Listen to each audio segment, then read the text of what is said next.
reading about treatment for it, the primary treatment is a discussion on anatomy with the patient. And the reason this is so funny to me isn't just, haha, man, dumb, think, stupid, whatever.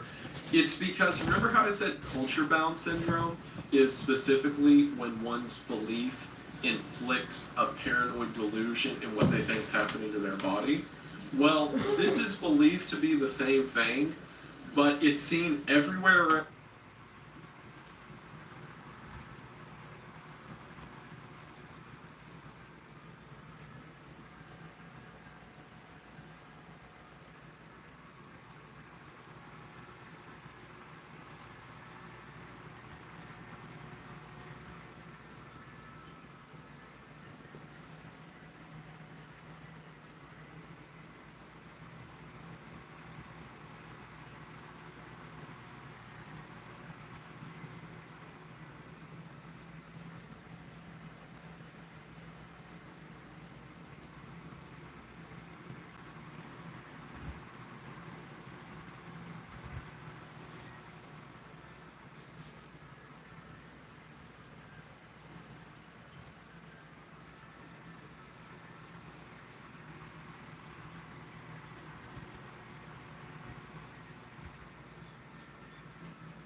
I can't go to bed yet.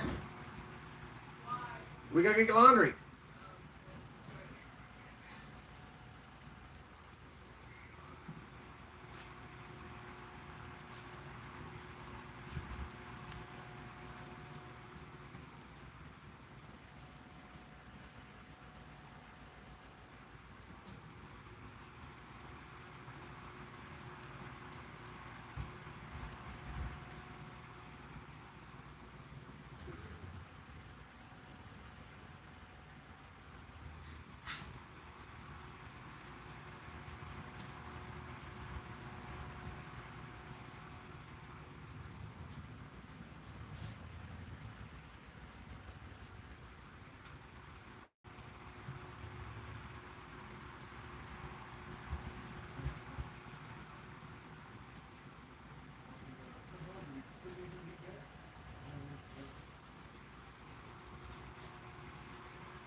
I'm not gonna bother you, bud.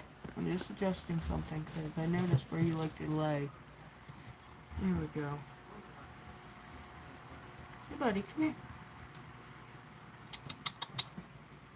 Come here. Cinnamon. Here's my boy. Here's my boy. I love you. I love you, baby.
Evil.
Said something. I said, welcome back.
Got a new router from Verizon, didn't cost me anything because the deal is a piece of what I need to be.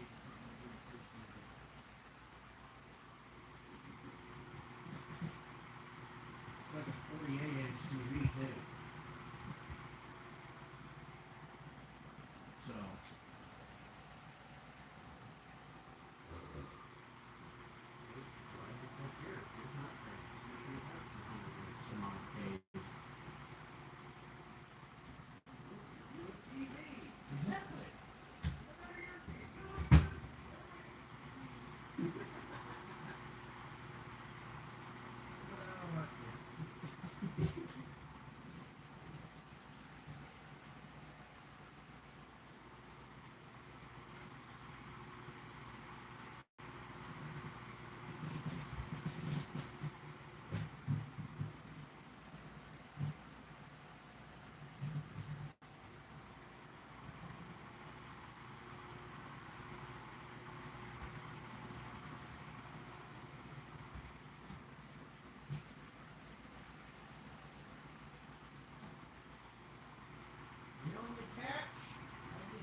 So I didn't send that old one in. I gotta send that old one in.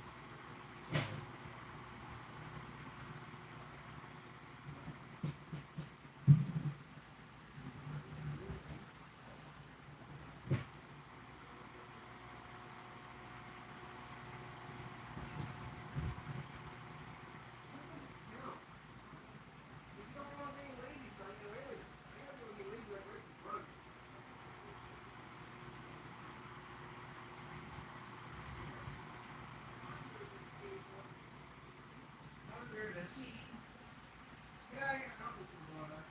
You look like help. What are you doing? Let's come out and help. Let's go to Abel. Kind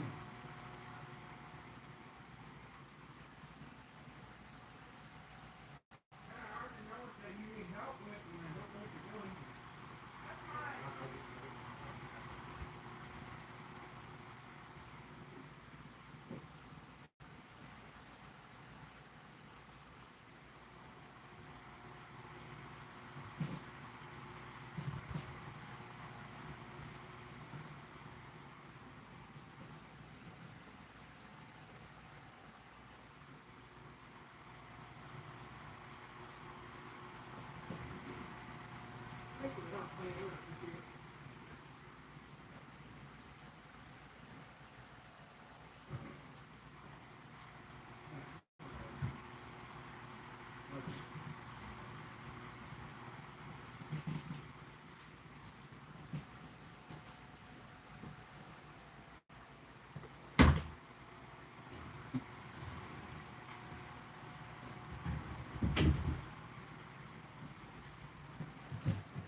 We're gonna give them their evening treat.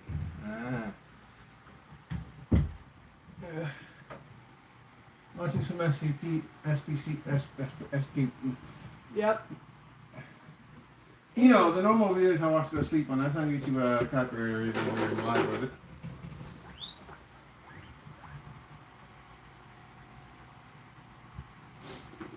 Did not right tell me no, so. Is it treat time? Is it treat time?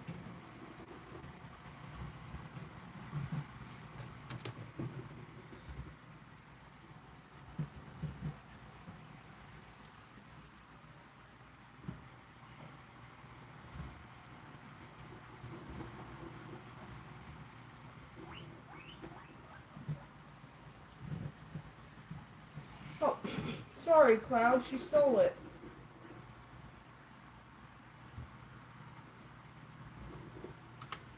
Would you like one? No, you old man. You want one? There you go.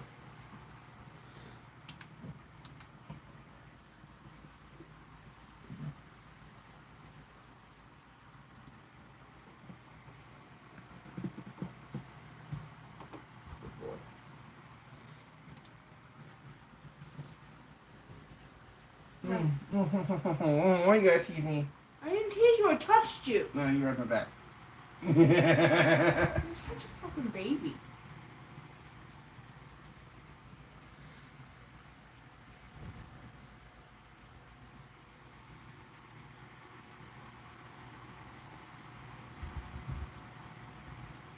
You know, that was funny. It's this challenge, try to see. I know the very first one starts out with is the dead hand, and I fall asleep right there. Not the dead hand story. So I never hear any of the rest of those of the terrifying ones. That's good. Yeah, my right one was cool. Oh, that's the spot. There's something like a bite or. Probably.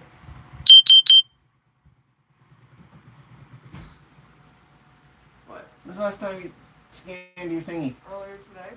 Yeah. Yeah.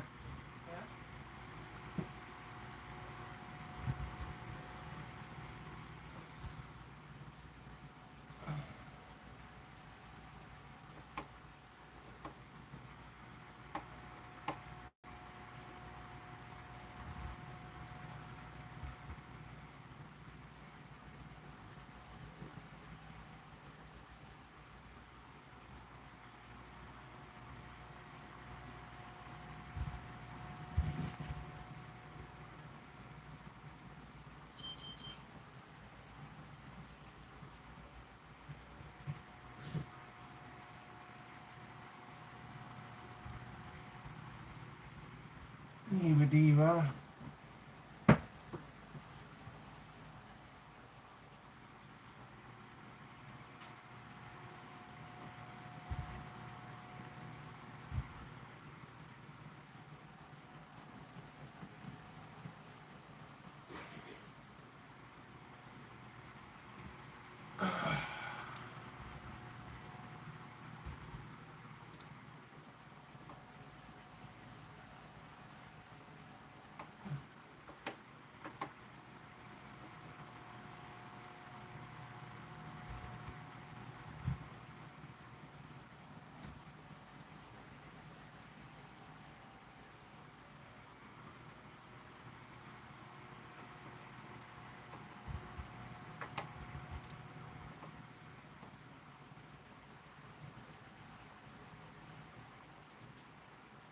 November 26, 2014.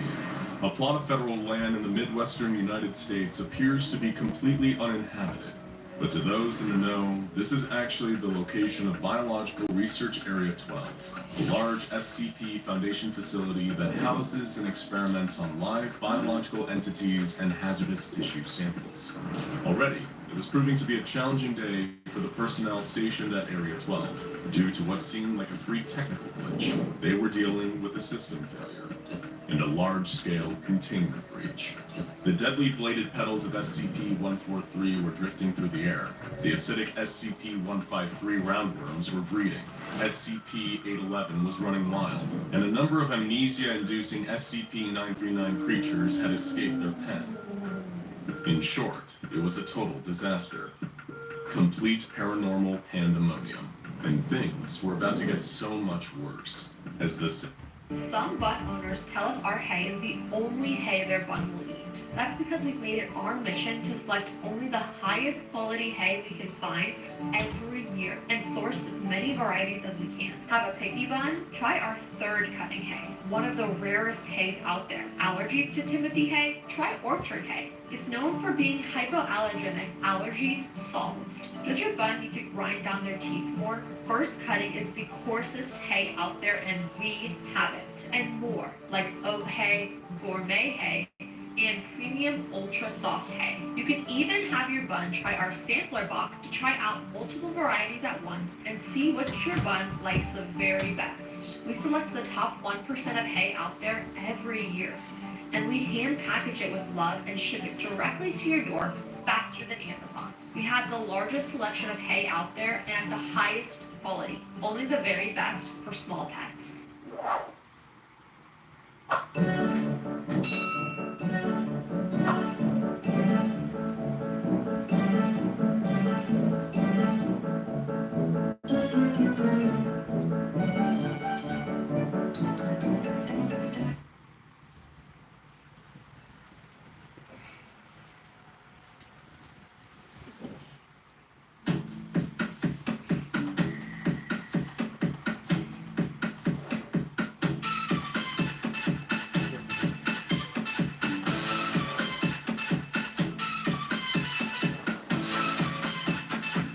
Why got so many fucking commercials?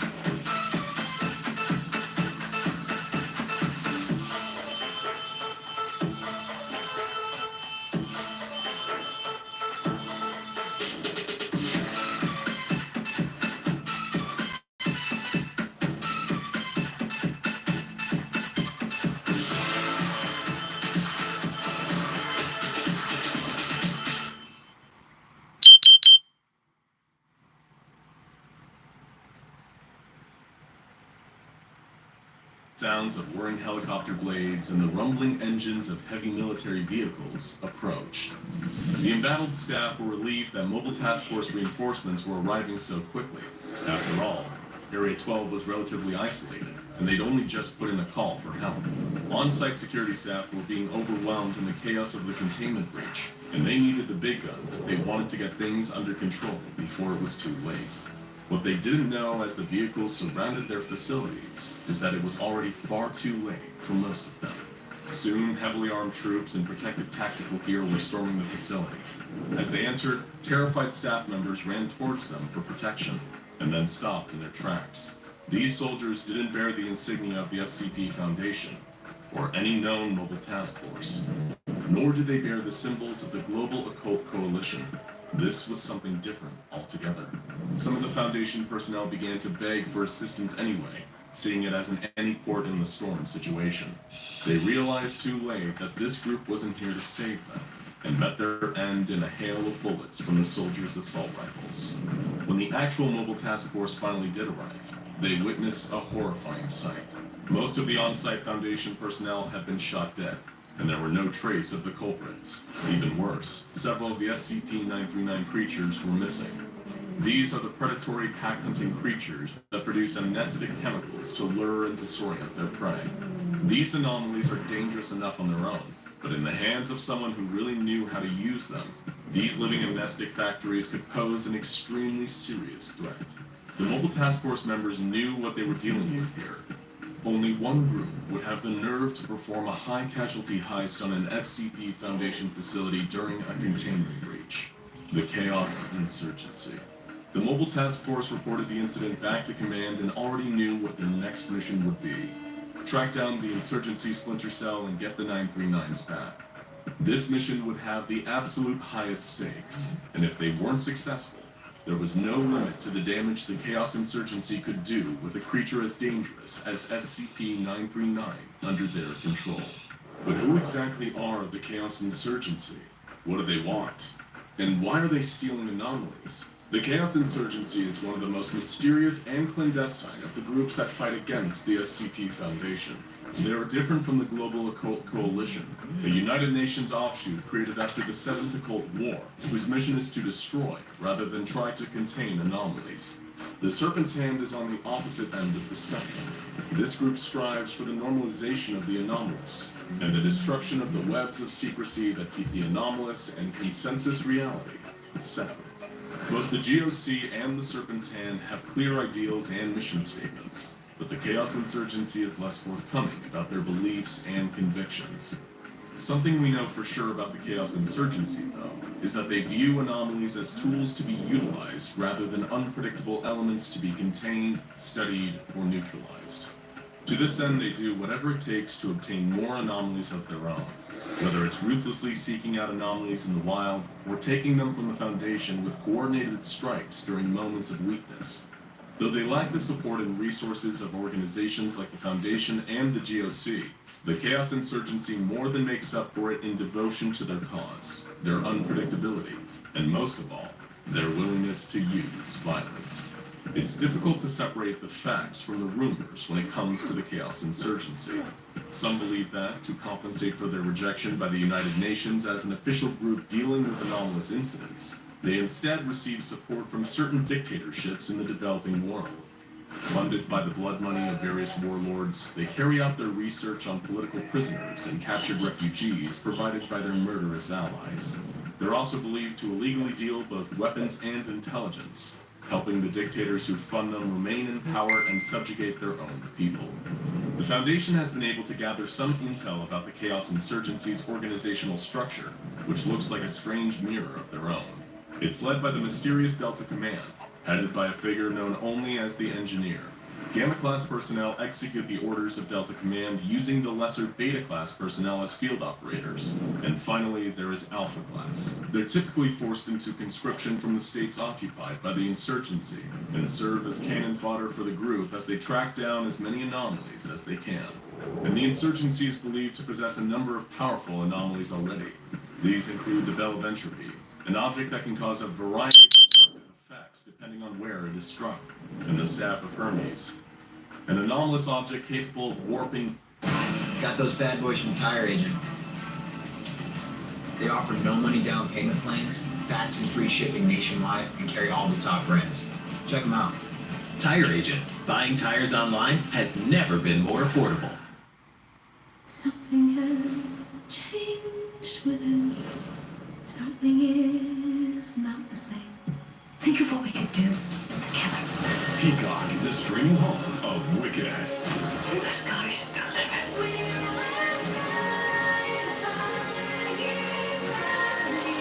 Pink goes good with green. Experience the Academy Award-winning film Wicked at home. Wicked, rated PG, streaming now only on Peacock.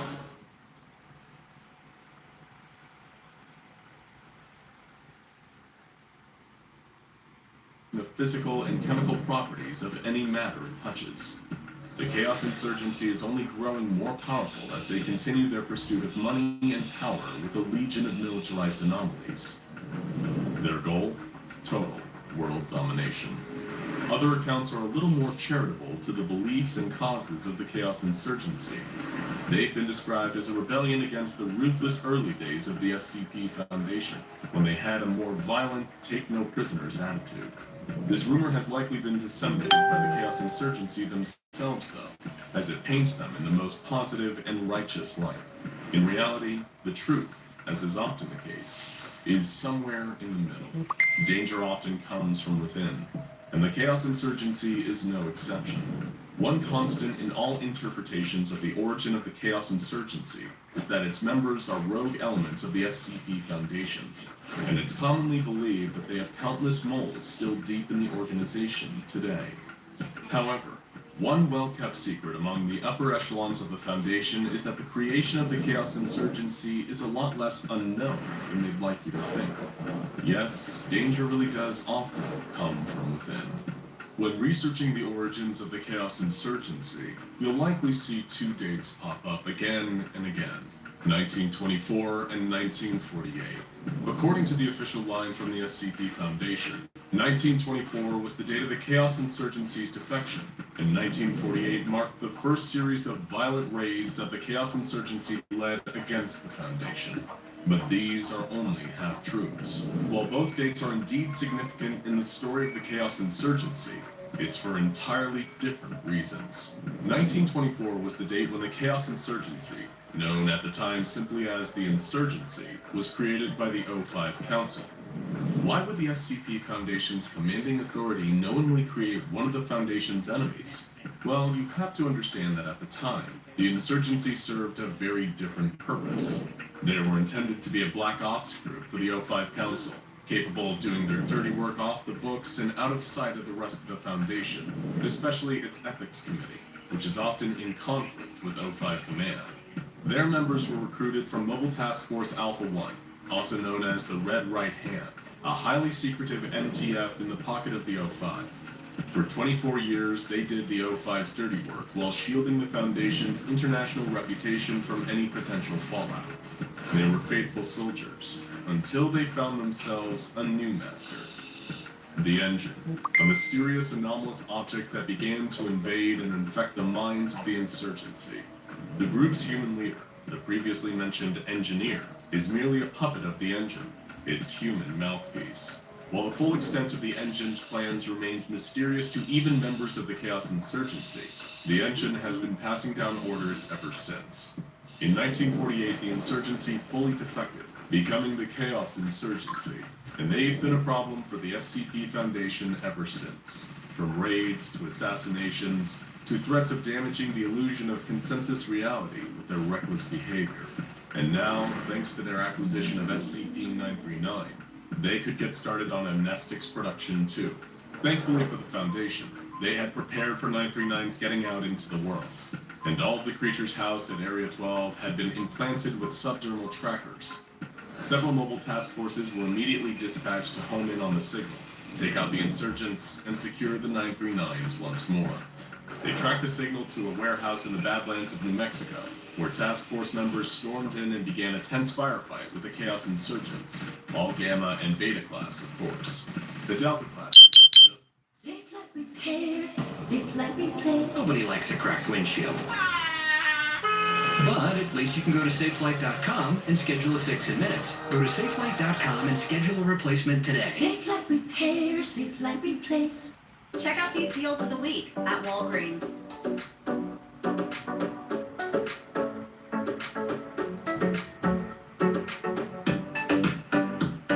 Shop weekly deals at your store or at walgreens.com. Just like O5s, are notoriously slippery. They emerge like tactical ghosts from behind boxes and exposed pipes, advancing and firing with no regard for their own lives and safety. Slaves to the Engine. It wasn't like battling your run-of-the-mill cultists. These were highly organized and dangerous combatants, with training right out of the Foundation's Mobile Task Force playbook. Several Foundation soldiers were lost in the crossfire, but ultimately they won the day. subduing the Chaos Insurgency forces and capturing the stolen 939s once more. Several of the insurgents that had been fatally wounded in battle were found to be Area 12 personnel, double agents for the insurgency. Many of them died with smiles on their faces, knowing they were defying the Foundation to their last breath. There was no way of knowing just how many of these secretive Chaos insurgents were undercover, deep in the fabric of the Foundation's global apparatus. A nearby insurgent, slowly dying from several gunshot wounds, gave a wheezy laugh. As the task force operators approached, he ranted that the Foundation's obsession with order, lies, and secrecy is the real disease, that chaos and entropy is the fate of all things, and that to use the anomalies they find for their own gain is simply common sense. In the world the Chaos Insurgency would someday create, human beings would be the true masters of the universe, not just the perpetrators of the twisted lie we call normality. He succumbed to his injuries shortly after, and the task forces refocused their efforts on getting the 939 safely back to Area 12. What these Chaos Insurgency troops really believed is an open question. After all, the power that dictates them, the anomalous engine, is a consciousness beyond humanity. Even the engineer doesn't know the true scope of their master's grand plan. If the rest of us are lucky, and the Chaos Insurgency never reaches their mysterious goals, then neither will we. Abel wandered through the sands, a lone warrior, dragging a long, dark sword behind him, his black cloak flowing in the gentle breeze. The sword was thirsty. It had been too long since it tasted blood. What had it been? A day since he cut down 10 men in a tavern without breaking a sweat? They bled and screamed like pigs as he diced them into bloody chunks. He couldn't remember their faces. They hadn't earned that. Very few combatants had been remarkable enough to warrant committing to memory. It was all just more dead flesh. He took a sip from his canteen and sighed. Did this world hold no more challenges? What a boring eternity was laying out before him. His burden as the greatest warrior of all time weighed on him heavier than the chain. It was old and rusty, levered over his shoulder and grasped in one bloody hand. About 15 feet behind him, the chain was connected to a dark stone sarcophagus that was as much a part of him as his eyes, skin, or heart. If ever he was slain in the glorious heat of battle, he'd rise out of it, ready to fight and kill another day. All because of the actions of his worthless, good-for-nothing brother. He looked up when he heard the rush of footsteps and the clanking of armor. Warriors, or whatever passed for them around here, about 20 of them, circled all around him. Yes. Oh, yes. His grip tightened around his sword. One of the warriors called out something about him being under arrest by order of the king for murders beyond counting. Abel couldn't help but yawn. Words, words, words. Why even bother? He dropped the chain, and in one fluid motion, he threw his sword. In a fraction of a second, it pierced the armor of the chattering man, spearing him through his formerly beating heart. The scream died in his throat. He fell to his knee.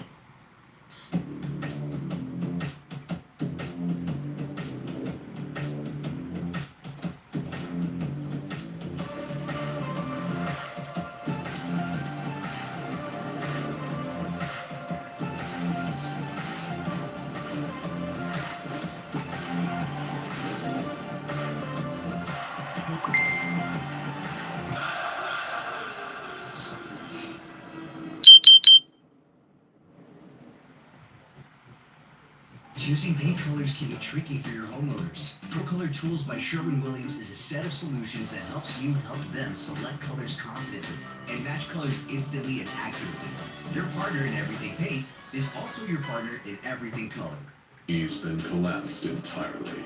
The other soldiers sent to kill or apprehend him turned to their fallen leader and gasped. It was that little gasp, that moment of distraction, that sealed their fates. Abel's face cracked into a whisper of a grin as he drew 2 long daggers from the darkness of his coat. He'd at least try to have fun with this. Before the others could even get over their leader's sudden death, Abel had vaulted forward and begun his delicate dance of slaughter. Every swing found its way through armor and into skin. He sliced throats, cleaved off heads, parried blows, and pierced hearts. There was barely a single scream.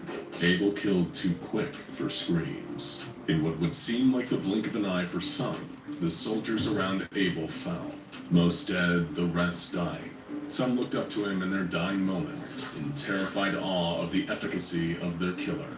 In their dying moments, they knew that they never had a chance. They might as well have been facing the glistening scythe of death himself on the battlefield. Abel, on the other hand, rolled his eyes and sighed. Another pathetic waste of time. He sensed movement in the corner of his eye. One of the wounded soldiers was limping to his feet, trying to use the sword to lever himself off of the ground. With a flick of each wrist, Abel tossed his knives into the man, killing him instantly. It really was that easy. "Your attempt to kill me does not offend me," he said to whoever was still able to hear. "What offends me is that they would send so few, and that those few would be such pitiful excuses for soldiers. This wasn't a battle, it was a mercy killing." He was ready to turn around, grab the chain, and carry on walking, when he felt a sudden pain in his back. There was a slight whistle, then another sharp spike of pain. There were now 2 arrows sticking out of his back. Abel turned, surprised, and saw a much larger... Welcome to the big news report. Our top story. Money is very good. I have some money, but would like to have more money? If you want to save money, go to JCPenney this weekend for a really big deal, and then bring some of the money to me. Your brain, Gearhead. Rush hour. Some allergy medications can make you drowsy, but Allegra is different. Traffic jam? We got this. See? On time. Allegra is fast 24-hour allergy relief with 0% brain interference. It's a no-brainer. force standing behind him. Swordsmen, archers, men with clubs and axes and chains. The ones he'd killed were little more than a distraction. This was the real threat. This was a real army. Perhaps these fools would give him some actual exercise. He reached into his cloak and pulled out a mighty obsidian battle axe. At the very least, he tried to have a little fun turning this fighting force into cold cuts. A fog of arrows sailed through the air as he charged forwards, perforating his body, but the injuries didn't slow him down. He lunged, slashed, and cleaved. Even as the weapon struck him, he carried on, killing person after person. At times, it was almost exciting. Almost, but not quite. By the time he was done, none were left standing. 30 arrows were sticking out of him. He had been cut deep by more weapons than he could count on his fingers and toes. He was breathing deeply, scarred chest pumping up and down. He coughed blood and cracked his neck back into place. They might have cut him a little too deep this time. No matter. Abel fell to his knees, feeling the life draining from him. He wondered when he awoke from the coffin again what the world would look like. Sometimes it was days. Sometimes weeks, months, or even years. As he fell forward, dying once again, he'd hoped that he'd wake into a world with a warrior or beast that could actually challenge him. Maybe someday. This was one of Abel's many lives, hundreds of years before he was contained by the SCP Foundation. He's perhaps the greatest warrior who ever lived, died, and lived again. He's a man so individually deadly that not only is he kept in a containment chamber under the sea, surrounded by highly trained and armored guards, he has his own localized on-site nuclear weapon, ready to blow away and annihilate him and his entire containment area if deemed necessary. He may not be a contagious, anomalous pathogen or a lethal mimetic hazard, or a giant beast shooting world-destroying fireballs in every direction. But if this one-man massacre was left to his own devices, there's no doubt that he would methodically slaughter his way through the human race until an XK-class end-of-the-world scenario was practically inevitable. He was fueled by pure hatred and an almost bottomless bloodlust. He simply lived to fight and kill. And not only did he have the will and the skill to be a pure force of annihilation, but his anomalous abilities also make him perfectly tailored to the task. He has massively enhanced physical strength, speed, and durability, taking the kind of damage that would kill several normal humans to reliably put him down. Though even that is only a temporary measure. Abel will always resurrect back into his black sarcophagus to menace the SCP Foundation another day. It is also effectively impossible to disarm Abel, because he has the anomalous ability to pull deadly edged weapons from localized pocket dimensions at will. and his proficiency with these weapons is unlike any warrior the world has ever known, before or since. During containment breaches, he's regularly killed scores of trained Foundation guards, with both numerical advantages and considerably more advanced ranged weapons. Despite being a simple humanoid, he was taking up a truly insane amount of containment resources. Despite his violent tendencies, Abel is still a recognizable sentient human, albeit an extremely deadly anomalous one. This led some higher-ups at the Foundation to come up with an interesting idea. What if Abel's eternal rage could be harnessed? What if they could use their resources to reshape this rampaging killer into a devoted sword of the Foundation's cause? After all, if he wanted worthy opponents, what could be more worthy than the anomalous monsters that the Foundation faced on a daily basis? And as long as they kept the sarcophagus, even if Abel was killed in the line of duty, he'd still be accounted for. In many ways, if he could be trained and truly brought to heel, there could be no better asset to their coming struggles. It was this logic, allowing anomalies to work for the SCP Foundation in exchange for benefits, that led to the creation of a new, groundbreaking mobile task force, MTF Omega-7, Pandora's Box. This group became the SCP Foundation's Hail Mary Pass. For any particularly dangerous or potentially deadly missions, they could send an Abel along with a group of highly trained Foundation soldiers that even the ancient blade-wielding warrior held respect for. While, like their namesake, Pandora's Box, it would all wind up in terrible tragedy. To begin with, they achieved some of the highest mission successful results of any mobile task force on the Foundation's payroll. No task was too challenging for them to swoop in and crush it. This was far from expected. Abel, one of the most violent SCPs they've ever contained, suddenly became a great... Feel like it's time for something new? With Blue Apron, you'll get wholesome, easy-to-follow recipes delivered to your door, so you can stress less about eating well and enjoy more time well spent. Blue Apron. Eat well, live well, easily. Nature-made magnesium, made to care for your heart, bones, and muscles. Magnesium from Nature Made, the #1 pharmacist-recommended vitamin and supplement brand. Asset to their operations, a vital tool in their quest to keep the anomalous at bay. He cleaved through legions of Chaos Insurgency soldiers during breaches into their secure sites. He fought off well-paid, well-trained, and well-armed bodyguards of Marshall Carter and Dark Limited during Foundation raids on their clandestine operations. He'd even gone toe-to-toe with some of the deadliest anomalies in containment during mass escapes. It was hard to imagine how they'd ever lived without him.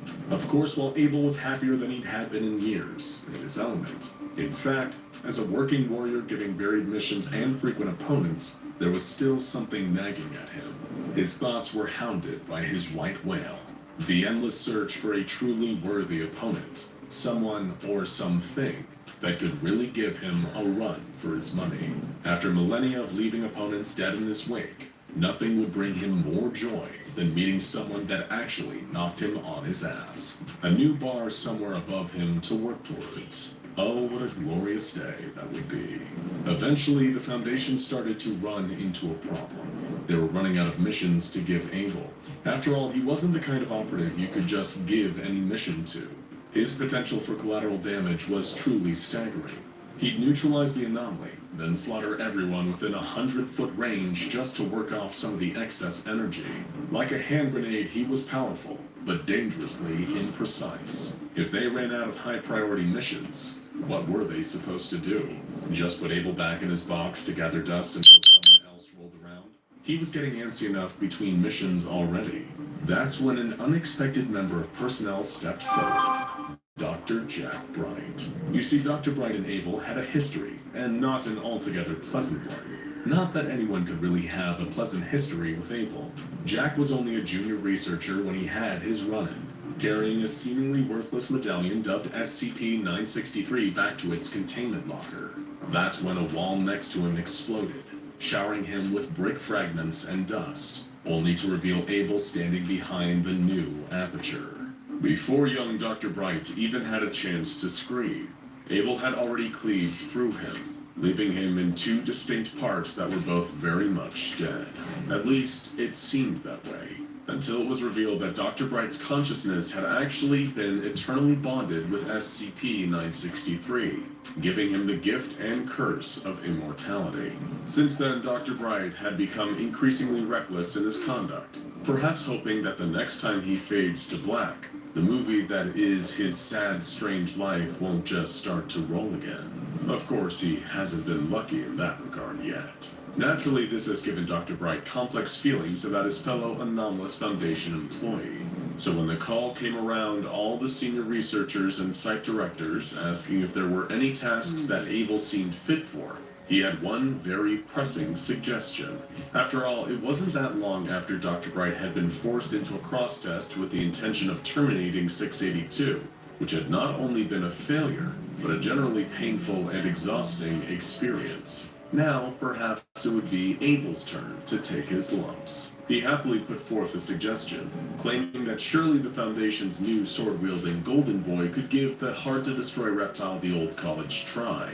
After all, even if Abel was killed in the process, he'd just come right back. It was a situation where they really could not lose, so why not take a chance? What's the worst that could happen? The O5 Council found Dr. Bright's pitch extremely compelling. He succeeded in every mission they'd given him so far, so perhaps he could carry that success into the Herculean task of actually terminating 682.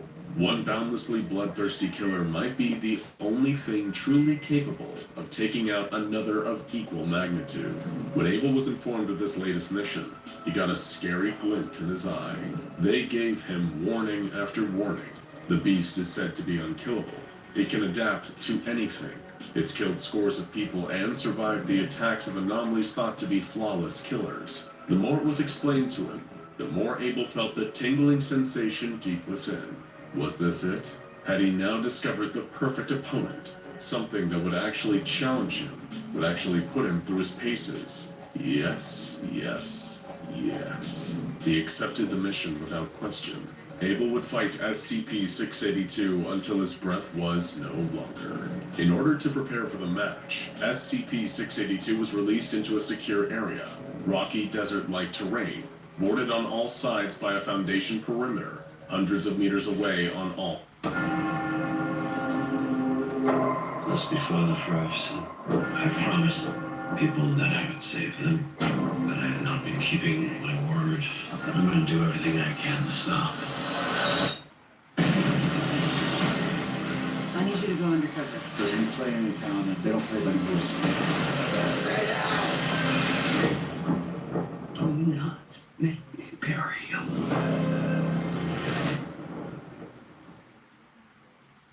Matching paint colors can be tricky for your homeowners, but Pro Color Tools by Sherwin-Williams gives paint pros ways to help. Match any color on any surface with ease. Simply stop by your local store and get matched today. Your partner in everything paint is also your partner in everything color. All sides. They thought it best for the showdown to happen here. After all, with combatants like Abel and 682, it was bound to make a mess, one way or another.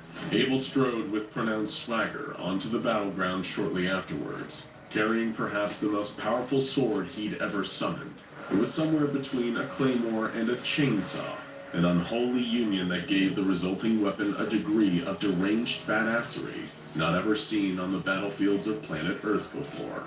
Carrying this thing, Abel felt like a king, and he was about to slay the most ancient and bestial of monsters. As he approached 682 and took in the whole of it, he could feel his heart pounding with excitement in his chest. It was a huge reptilian nightmare. He could see its scales hardening into a mighty carapace as he approached. Its huge serrated fangs, its bulging sinewy muscles, and insane dagger-like claws. Oh yes, this would be the one. The beast snarled at him as he approached. He just smiled, puffed out his chest, and said, "I have heard tales of creatures like you. Glorious beasts of scale and flesh, talon and fang.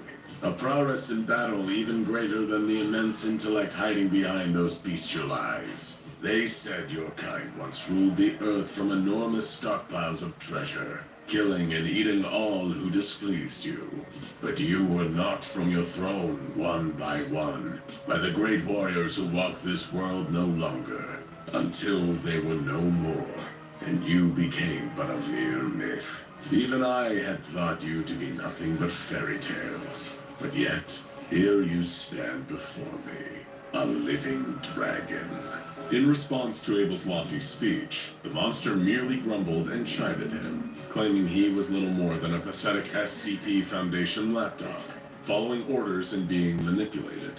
It showed no respect for Abel as a valued enemy combatant, merely another nuisance thrown at it, in a futile attempt to finish its wretched and seemingly eternal life. Abel couldn't take such insolence. He leapt forwards, bringing down his mighty chainsaw claymore, ready to cleave the beast in two. However, what he didn't expect was the move SCP-682 pulled next, throwing its head up against the blade of Abel's sword, shredding away huge chunks of flesh and bone, and utterly confusing Abel in the process. For the first time in a lifetime of intense battles, Abel found himself thinking, what the hell am I up against here? The force of 682's headbutt threw Abel off balance, leaving his stomach briefly exposed. But briefly was all SCP-682 needed. It thundered its massive stony fist into Abel's gut, throwing him like a ragdoll into a nearby rock, with such a force that it nearly shattered the rock behind him. It was a force like he hadn't felt in years. He spat some bloody teeth and grinned.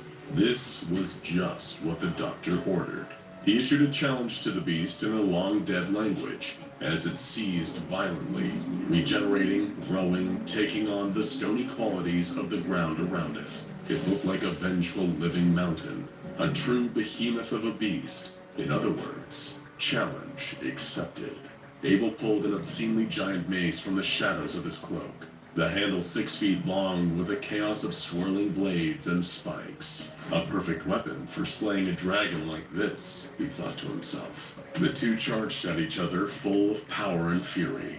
Abel swung the mace once again, shattering the creature's head and flinging it back across the battlefield with the sheer force of its strike.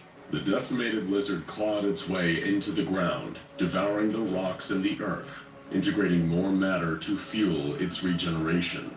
But it wasn't long before Abel was upon it again, striking mercilessly, giving blows as the monster gave brutal claw strikes in return. They were ripping each other's bodies apart, piece by piece, but Abel felt so exhilarated he could barely even notice. It was the fight of his life, a battle against a truly worthy opponent. This was heaven. Abel leaped into the air and unleashed a volley of deadly chakram down onto the beast, shredding into its reinforced flesh. As the force of gravity brought him down, he pulled a mighty axe from his cloak and bellowed a warrior's roar as he brought it down, splattering into the nightmarish body of SCP-682. However, this did nothing to even slow the beast down. It flipped over, slashing Abel with its claws. When Abel stumbled, it leaped on top of him, unleashing devastating slashes and punches onto the fallen warrior with the speed of a machine gun firing. When it raised its claw to deal with the killing blow, though, Abel once again turned the tables. He produced a giant pair of mechanical scissors from thin air and sliced off both of SCP-682's forelegs. The beast descended with its mighty jaws to devour Abel, but he kicked up with freakish strength behind his bladed boot. The sheer force of the kick flipped SCP-682 onto its back. Now it was Abel's turn to execute his opponent, though on some level he thought it would be an awful shame to lose such a terrific beast from this world of cardboard. Still, a battle is a battle, and this is how they go. He jumped onto 682 and went berserk, slashing into it relentlessly with blade after blade, pulling out a new one every time the old one broke down from his sheer ferocity. He screamed in incoherent battle fury, tearing, slicing, ripping, rending. Yes, yes, yeah. With drug discovery tools powered by Dell AI Factory with NVIDIA, you can analyze data in real time and turn research into reality faster. Allegra is the allergy relief with 0% brain interference, so you can use it even when you're driving. It's a no-brainer. Yes, yes!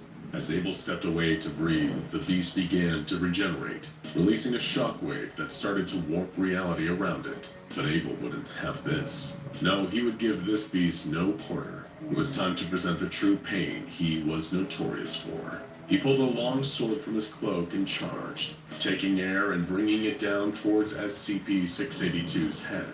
The beast, sensing the warrior's presence, opened its mouth, unleashing a chasm of horrifying teeth within. The two were on a fierce collision course. As the jaws closed, Abel descended, both lured in infinite rage and bloodlust. Both combatants fell to the ground, just twitching. Oh, what a glorious, terrible day it had been. Neither had died for good, but both would remember this incredible battle forever. When Abel awoke once more in his dark stone coffin, he did so with a smile. What a battle. What a fight. What a truly honorable pursuit. After so long being bored and unfulfilled, he found an opponent that got his blood pumping once more. His stomach grumbled. A post-battle feast was in order. Now where did they put that magic pizza box? Does the Black Moon howl? No, not yet. See the boy. He was born in a time before names. There weren't enough humans around to need them back then. He was one of a handful occupying a coastal village, using a tongue long since dead. They eked out a simple life, hunting, gathering, fishing. The only thing on most of their minds was surviving to see the next sunrise. Yes, a simple life, free of complications, until the hermit appeared. The boy would remember this man for eternity, haggard and thin, skin weathered by time and pain. A man that, emaciated, walking with a long, gnarled cane that honestly looked healthier than he did, shouldn't be alive. Even the boy, who had scarcely seen beyond the bounds of his village, knew that the hermit was unnatural, an aberration, an anomaly. He walked into the center of the village, sat down on a large stone, and waited. Nobody dared ask his business, nor what the hermit waited for. Then, a few days later, the Black Moon howled. The boy saw the village's youngest hunter freeze one evening while out on a walk.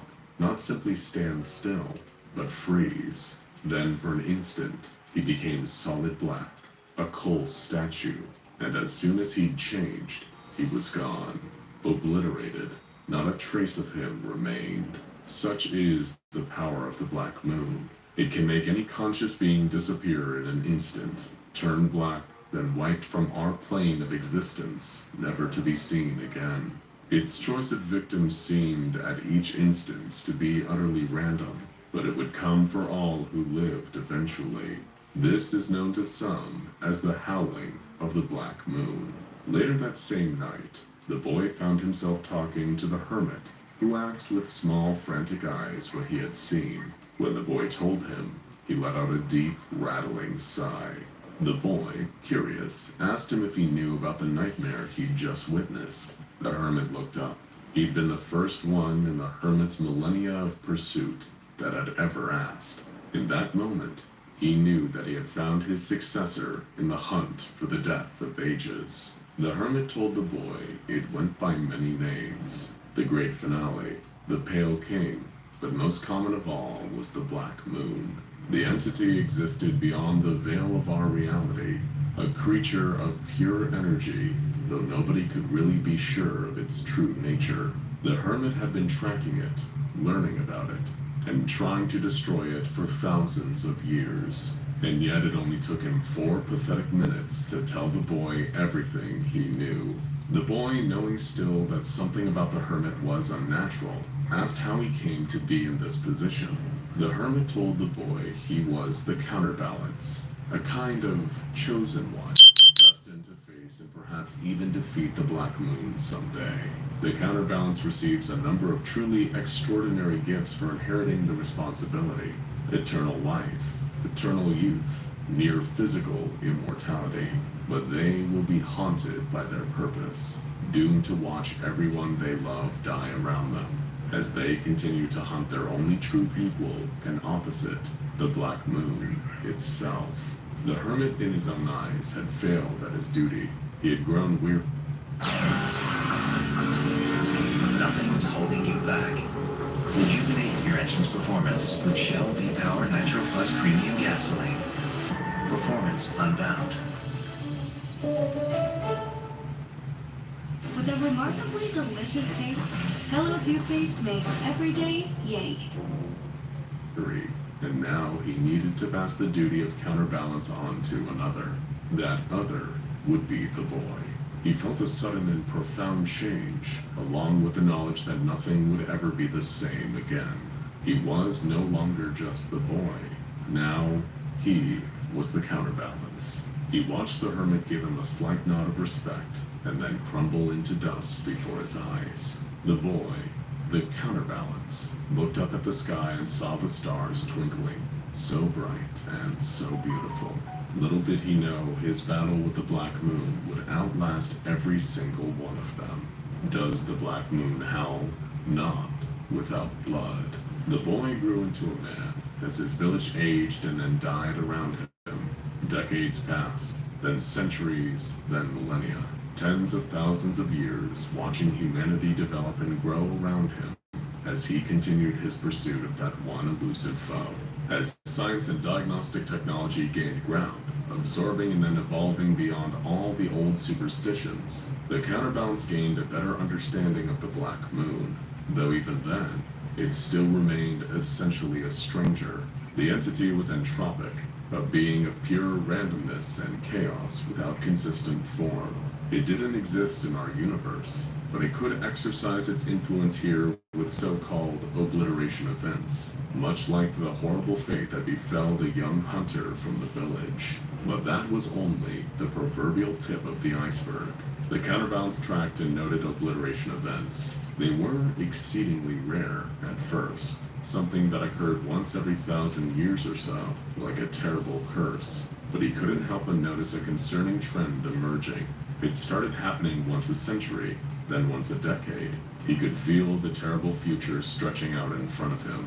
How, over their shared eternity, the Black Moon would gain more and more ground. Would there come a day where it took someone once a year, once a month, a week, a day, an hour, a minute, a second? It'd spell the end of all conscious life, a total victory for the Black Moon, the end of the universe, the death of ages, a complete existential obliteration. He was swept up in a sobering realization. He couldn't win this fight alone. However, while his hunt for the Black Moon had been largely fruitless, the counterbalance had discovered many other things along the way. Strange creatures, objects with extraordinary powers, and events that couldn't be explained with rational science. Perhaps something about these oddities, these anomalies, would hold the key to defeating his timeless enemy. And it hadn't just been these objects, entities, and events. He'd also discovered some truly exceptional people on his travels, minds and skills that rivaled even his own, despite his age. Perhaps they would be the ones to help him win. With the 13 most brilliant and trusted people the counterbalance ever met, he decided to form a council.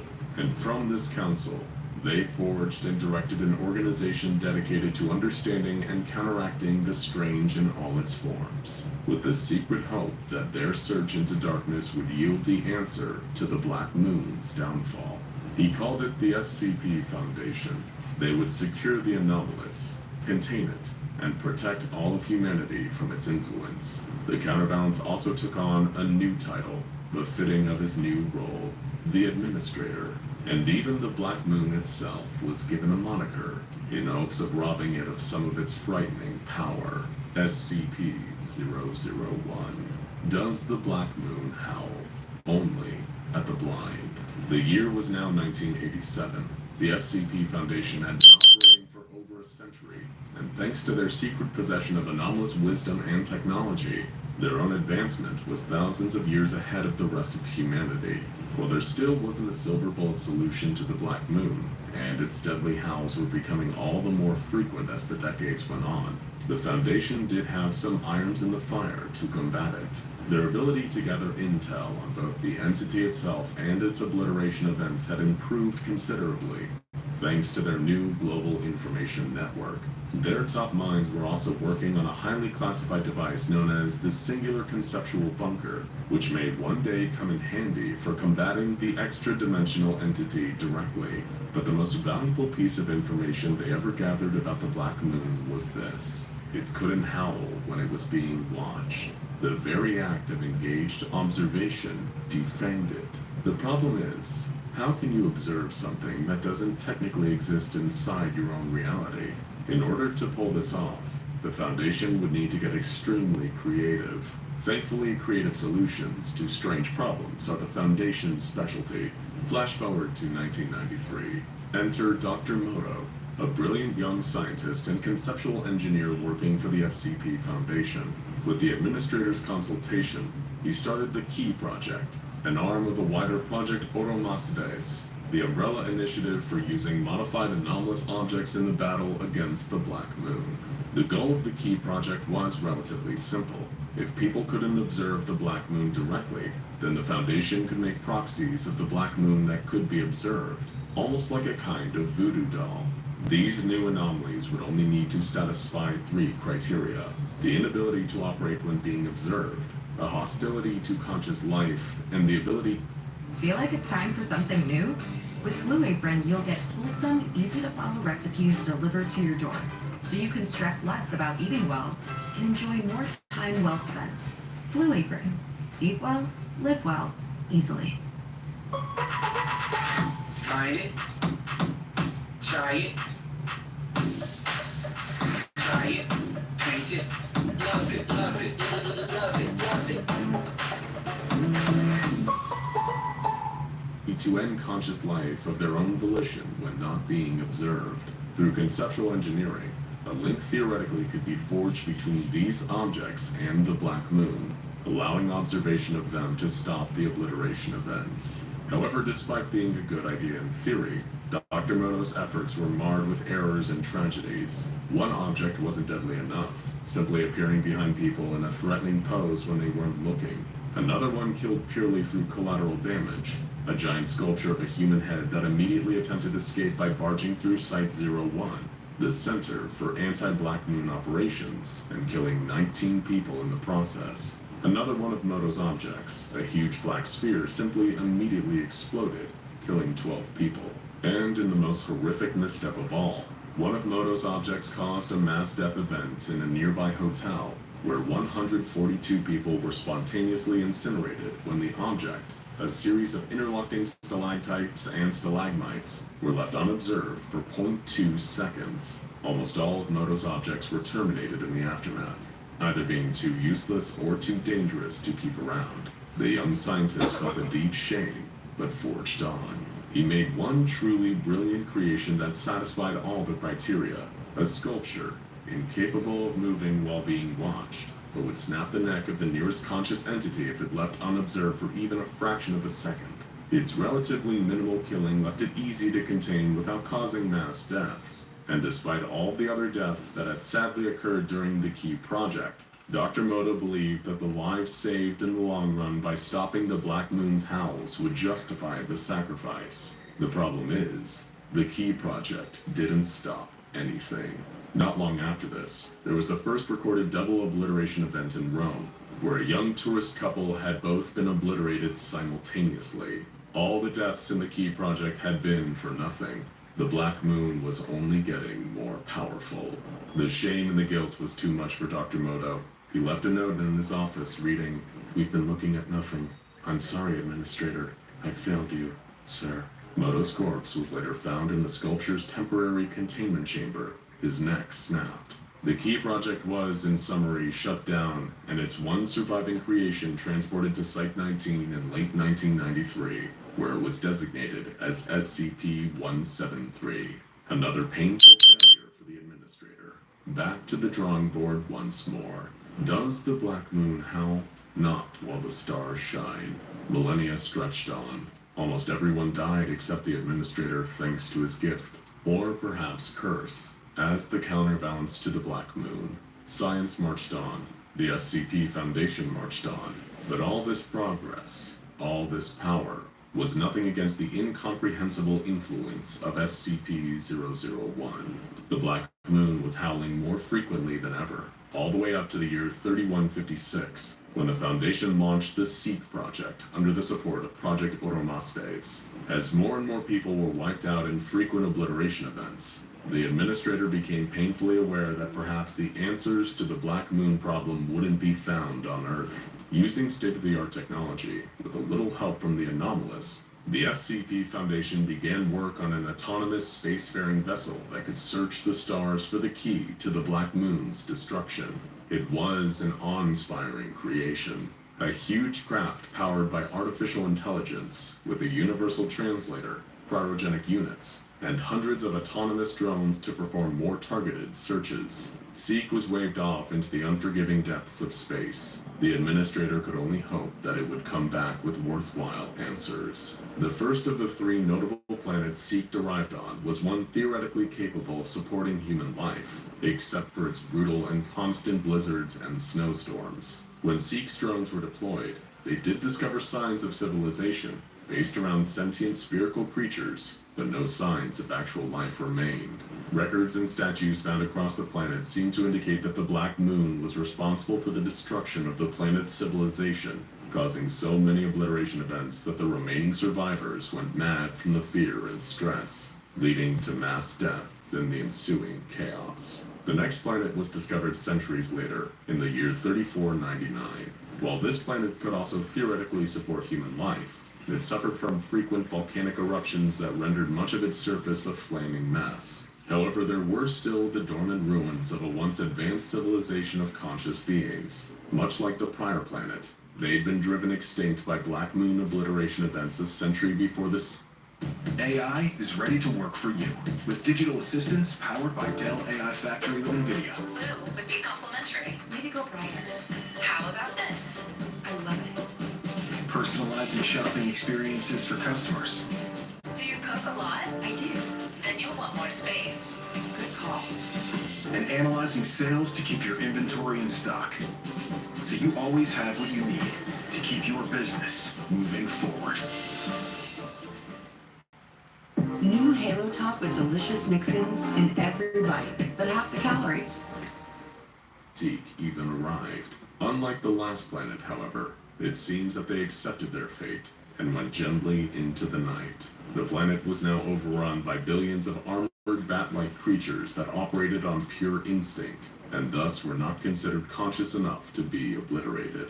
The final planet was reached in 3764, and was the most fruitful of the 3 discoveries. This planet was hyper-advanced, fully urbanized, and covered in sprawling megacities, with records and technology over 1,000 years ahead of Earth. Before the Black Moon killed almost all of them, there were a species of humanoid telepathic fungi, and had developed an awareness of the Black Moon's existence that was on par with that of humanity's. They even had their own equivalent of the SCP Foundation actively working on countermeasures. And most amazingly of all, Seek found one surviving member of this species on the planet, cryogenically frozen.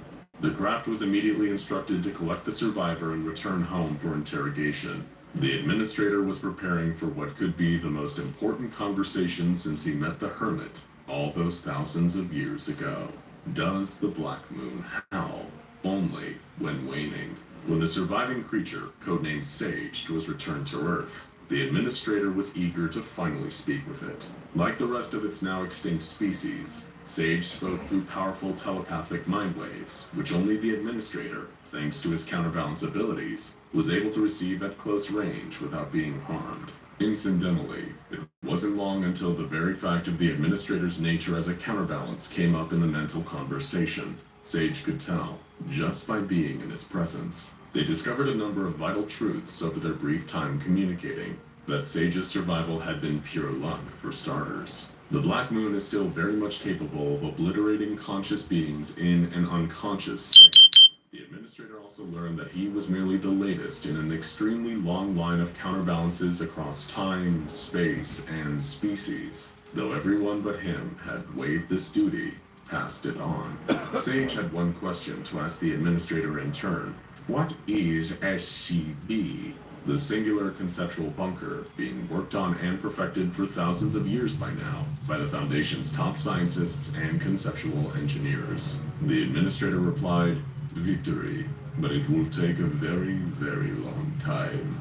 Specifically, so long that he would see the stars go out around him, one by one." Shocked, Sage asked him what good victory would do him then. Rather than say it aloud, he replied with a thought. Sage paused and said, "I see. How blasphemous of you. Hopefully it works." After this, the administrator proceeded to the singular conceptual bunker and entered it, leaving instructions for the Foundation to be run by a newly formed O5 Council in his indefinite absence. Thousands of years later, in the year 5011, Sage spoke one more time, repeating the words, "Hopefully, hopefully," before turning solid black and disappearing. The Black Moon had claimed one more victim, but billions more had gone in the interim. The administrator had no more answers to give. At least, no more answers that anyone but him would understand. He was inside the singular conceptual bunker now, loaded into a device known as Tome, an experimental memorial module meant to pick up and record all the last messages of every dying civilization across the universe. When the time finally came, all he could do was wait, and wait was exactly what we did. Does the Black Moon howl? Yes. Yes, it does. Years pass, too many to count. It's a time after names now, and Tome sits in the very center, drinking in the end of the universe. The last of all the human colonies across the universe were obliterated by the Black Moon back in the year 7329. So long ago. But some of the final messages of fear, panic, and distress still echoed around in the administrator's mind. "Hello? Is there anyone here? We require assistance. It's taking people every day. We need help. There's barely anyone left. We need help. Hello? Hello? Cabal 0943, we have abandoned the false flesh. We have abandoned the false flesh. The shepherd's crook broken beneath my knee. Cabal 0943, Cabal 0943, forgive us! Forgive us! We're going to leave this on. It's so dark outside now.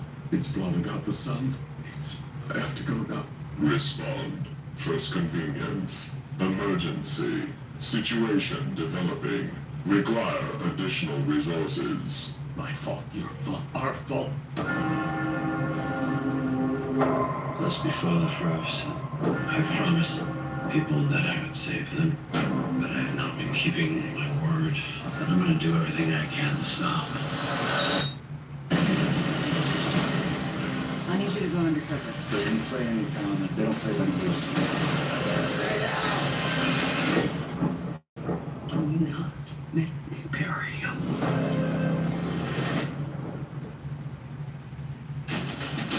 Gatorland, rapid rehydration with a specialized blend of 5 electrolytes. My fault, your fault, our fault, my fault, your fault, our fault! Rip my brain out now, rip my brain out now! And a small child, the last on Earth, simply asking, "Hello?" into an indifferent microphone.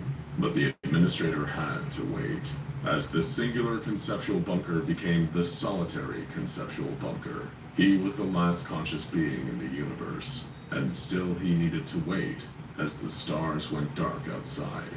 Only when there was nothing outside but black was it finally time for the counterbalance's long game to play off. There was nothing left of our universe. The only thing here was the SCB and the Black Moon itself. With everything else gone, the Black Moon only had one conscious being left to obliterate. It opened the door to the solitary conceptual bunker and stepped inside. This doesn't make sense. How can the Black Moon, an entity beyond our dimension, beyond physical form, take a step? Good question. The same question, incidentally, that was going through the Black Moon's mind as it entered the bunker. It didn't look at all how the entity expected.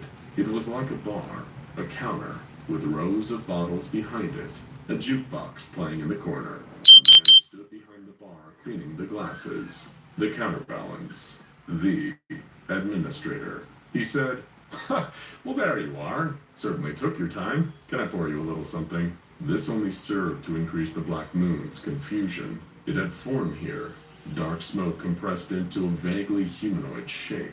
It could speak. It could think. None of this made any sense. The being that had just wiped out all conscious life and seen the very death of the universe was truly and utterly confused. The administrator just seemed to be enjoying himself, preparing for a confrontation hundreds of billions of years in the making. The singular conceptual bunker, or perhaps the singular containment bunker, was a truly ingenious creation. A place of pure ideas, where everything inside was on the same level. Here there were no immortals, no gods, just ideas on the same level playing field.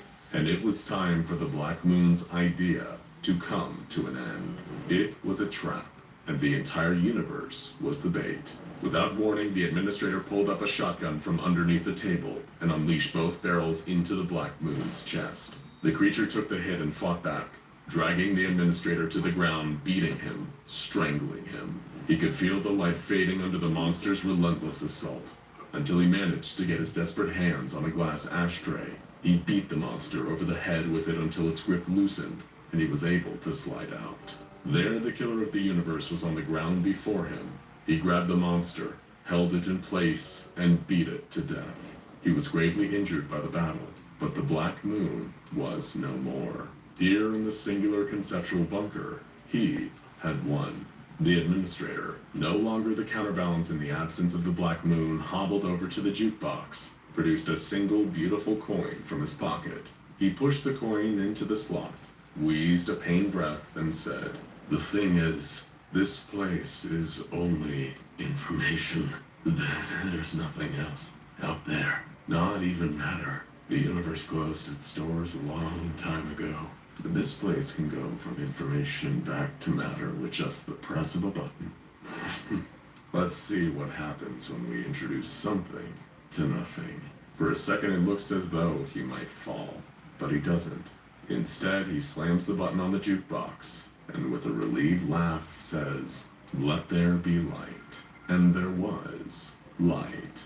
From gigantic, indestructible, self-regenerating reptiles to enormous tentacled telepathic organisms, it should come as no surprise that the SCP Foundation has gone head-to-head against a lot of large-scale aggressors, or LSAs, in its time. Naturally, a creature of heightened size and aggression can often prove challenging to contain, and the threat these LSAs pose is often far too big to ignore.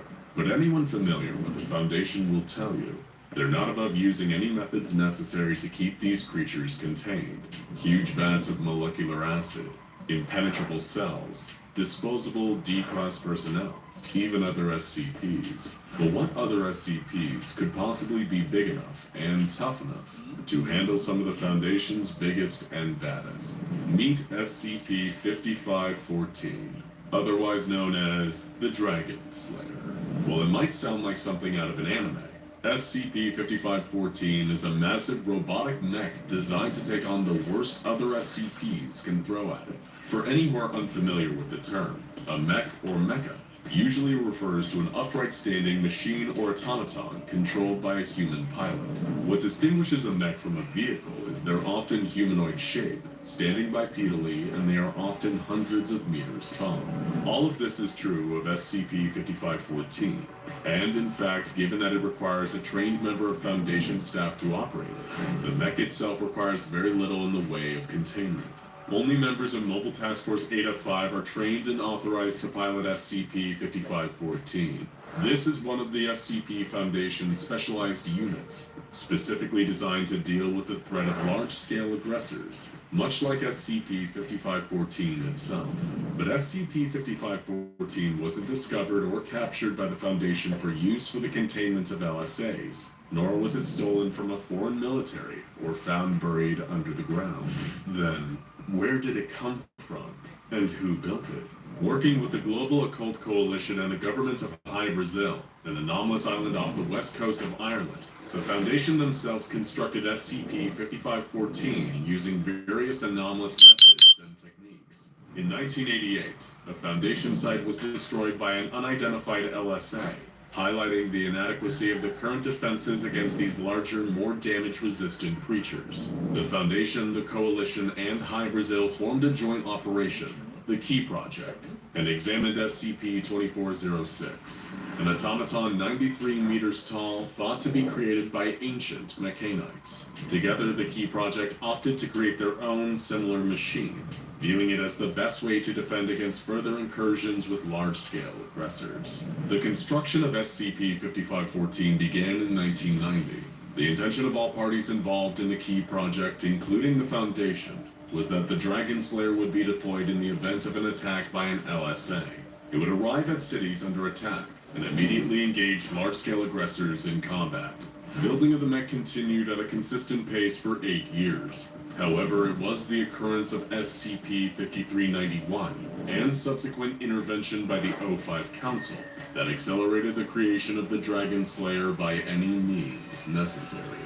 On June 30th, 1998, a number of seismic disturbances were detected, including tsunamis, tremors, and volcanic activity both underwater and above ground. What followed was the appearance of multiple large-scale aggressors, which would soon become designated as SCP-5391. The exact kind of scenario that the Dragon Slayer was being built for had already arrived, and the mech was still far from completion. While the Foundation and its allies deployed forces to drive the enormous creatures back to the ocean, something needed to be done to bring SCP-5514 into the fight, and fast. The O5 Council authorized the use of anomalous materials in the continued construction of the Dragon Slayer, both to speed up the process and have it ready for deployment, but also to give the mech every advantage against the abundance of large-scale aggressors from SCP-5391. As a result, SCP-5514 was designed to incorporate features and technology far beyond that of any conventional military-grade weapons. The first hurdle: how do you power a machine the size of SCP-5514? Naturally, with the most gigantic nuclear furnace there is, the Sun. More specifically, a perpetually stable miniaturized sun known as SCP-037. Even though it only has a diameter of 2 inches, this little sucker is better than premium fuel. The surface temperature of SCP-037 is around 5,000 Kelvin, generating plenty of energy to power the SCP-5514 mech. Stored in the Dragon Slayer's chest, this mini-sun is kept stable by subdimensional portals that vent excess energy off this plane of reality, stopping the mech, its pilot, and anything around it from melting. In fact, SCP-037 produces so much juice that only 1% of its energy output is enough to fully power SCP-5514. Now that's the power source sorted, but how do you solve the weight problem? Given the sheer size of SCP-5514, it would be easy for it to be cumbersome and potentially cause catastrophic collateral damage to its surrounding area. Well, the mech's weight is a problem for somewhere else. A whole other dimension, in fact. Much like the excess heat from its power source, various heavy portions of the SCP-5514 mech have their weight shunted off to a tiny pocket dimension. It was ensured during the creation of the mech that this alteration was perfectly calculated, so that SCP-5514 wouldn't lose any mass or density, so it operates as if it were only a fraction of its actual weight. Of course, being weightless makes flight a whole lot easier. Oh, did we forget to mention that? SCP-5514 can fly as well. This feature actually became a part of the mech completely by accident during the construction of SCP-5514, when an attempt to regulate the mech's internal circulation of air led to it having its own gravity field. This allowed SCP-5514 to fly without the aid of any turbines or other means. While this was an unintentional mistake, no attempt has ever been made to correct for it, for fear that it could lead to SCP-5514 being grounded permanently. Naturally, going up against creatures so large that they require their own subcategory means that SCP-5514 needs an equally formidable arsenal. So let's move on to talk weaponry. Mounted on the mech's shoulder is a Beowulf Sigurd railgun, an anomalous weapon that also doesn't obey the laws of physics at all. The Beowulf Sigurd uses alternate gravity to affect the weight of its targets, causing projectiles to impact with higher velocity. Even the thickest-skinned LSAs wouldn't want to be staring down the barrel edge of one of those. Big guns aside, the SCP-5514 mech also wields a cold iron sword. Over 65 feet long, this weapon was contributed to the Dragon Slayer by the High Brazil Royal Court, members of the collaborative Key Project that created the mech. Sure, a large-scale aggressor with thicker hide might take a few extra swings to draw blood, but it will feel those swings for a long time after, since any wounds inflicted by the cold iron sword will not regenerate, serving as less of an offensive weapon. The SCP-5514 mech also features a unique armament known as the 1,000-word arrows. As pretentious as it might sound, within the mech are 7 poets. Their role is to write and recite poems that detail the slaying of monsters, and these recitals are then broadcast from the Dragon Slayer. On the surface, this seems to have no practical applications during a fight with LSAs. However, the goal of the 1,000-word arrows is a form of psychological warfare. The recital of poems telling of the mech's victory and the defeat of large-scale aggressors is intended to have the effect of demoralizing SCP-5514's adversaries, while encouraging the pilot during combat. Additionally, worn atop the head of the SCP-5514 mech, almost like a hat, is a discus with plasma-coated edges. If the Dragon Slayer needs to deal damage at range, then it can hurl this disc and recall it immediately, thanks to built-in electromagnets. In emergency scenarios, if the cold iron sword is damaged or dropped and irretrievable, SCP-5514 is also equipped with an additional melee weapon. Stored in the right arm of the mech is a holdout plasma wrist blade. This superheated blade is strong enough to cut through almost anything.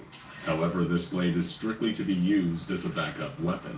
Finally, should all else fail, one of SCP-5514's greatest strengths can also be used as a deadly weapon. The emergency sun vent allows a fraction of the excess power from SCP-037 to be released, at the risk of causing massive damage, not only to LSAs, but to any civilians or structures nearby. It is because of the destructive risk involved that this weapon is only authorized to be used as a final resort, and luckily SCP-5514 is currently undefeated. Since the arrival of multiple large-scale aggressors as a result of SCP-5391, the SCP-5514 mech has managed to successfully eliminate 12 of these LSA creatures, either by terminating or otherwise incapacitating them. Given that its completion was fast-tracked through the use of anomalous elements, SCP-5514's first combat deployments also served as field tests of the mech's operation and the various weapons and features. Arriving in Tokyo, overseen by the Foundation's own Captain Rosales and Dr. Kaori, SCP-5514's first target was a creature designated LSA Wake-02, as well as several other unidentified large creatures. As the LSA was about to attack Tokyo Harbor, SCP-5514 was dispatched, its arrival heralded by the 1,000-word arrows. Champion, champion, exalt in the glory of the Dragon Slayer, the poets recited. Surprisingly, the poetry worked. Hearing it had a noticeable effect on LSA Wake-02, causing the creature to back away shrieking. With a single throw of the rounded, recoiling plasma, SCP-5514 immediately beheaded Wake-02, damaging a number of the other nearby LSAs as it retrieved the disc via its electromagnets. Once again, the 1,000-word arrows cheered on the mech and pilot, reciting, "The vicious beast slain, gone to those which were once bane."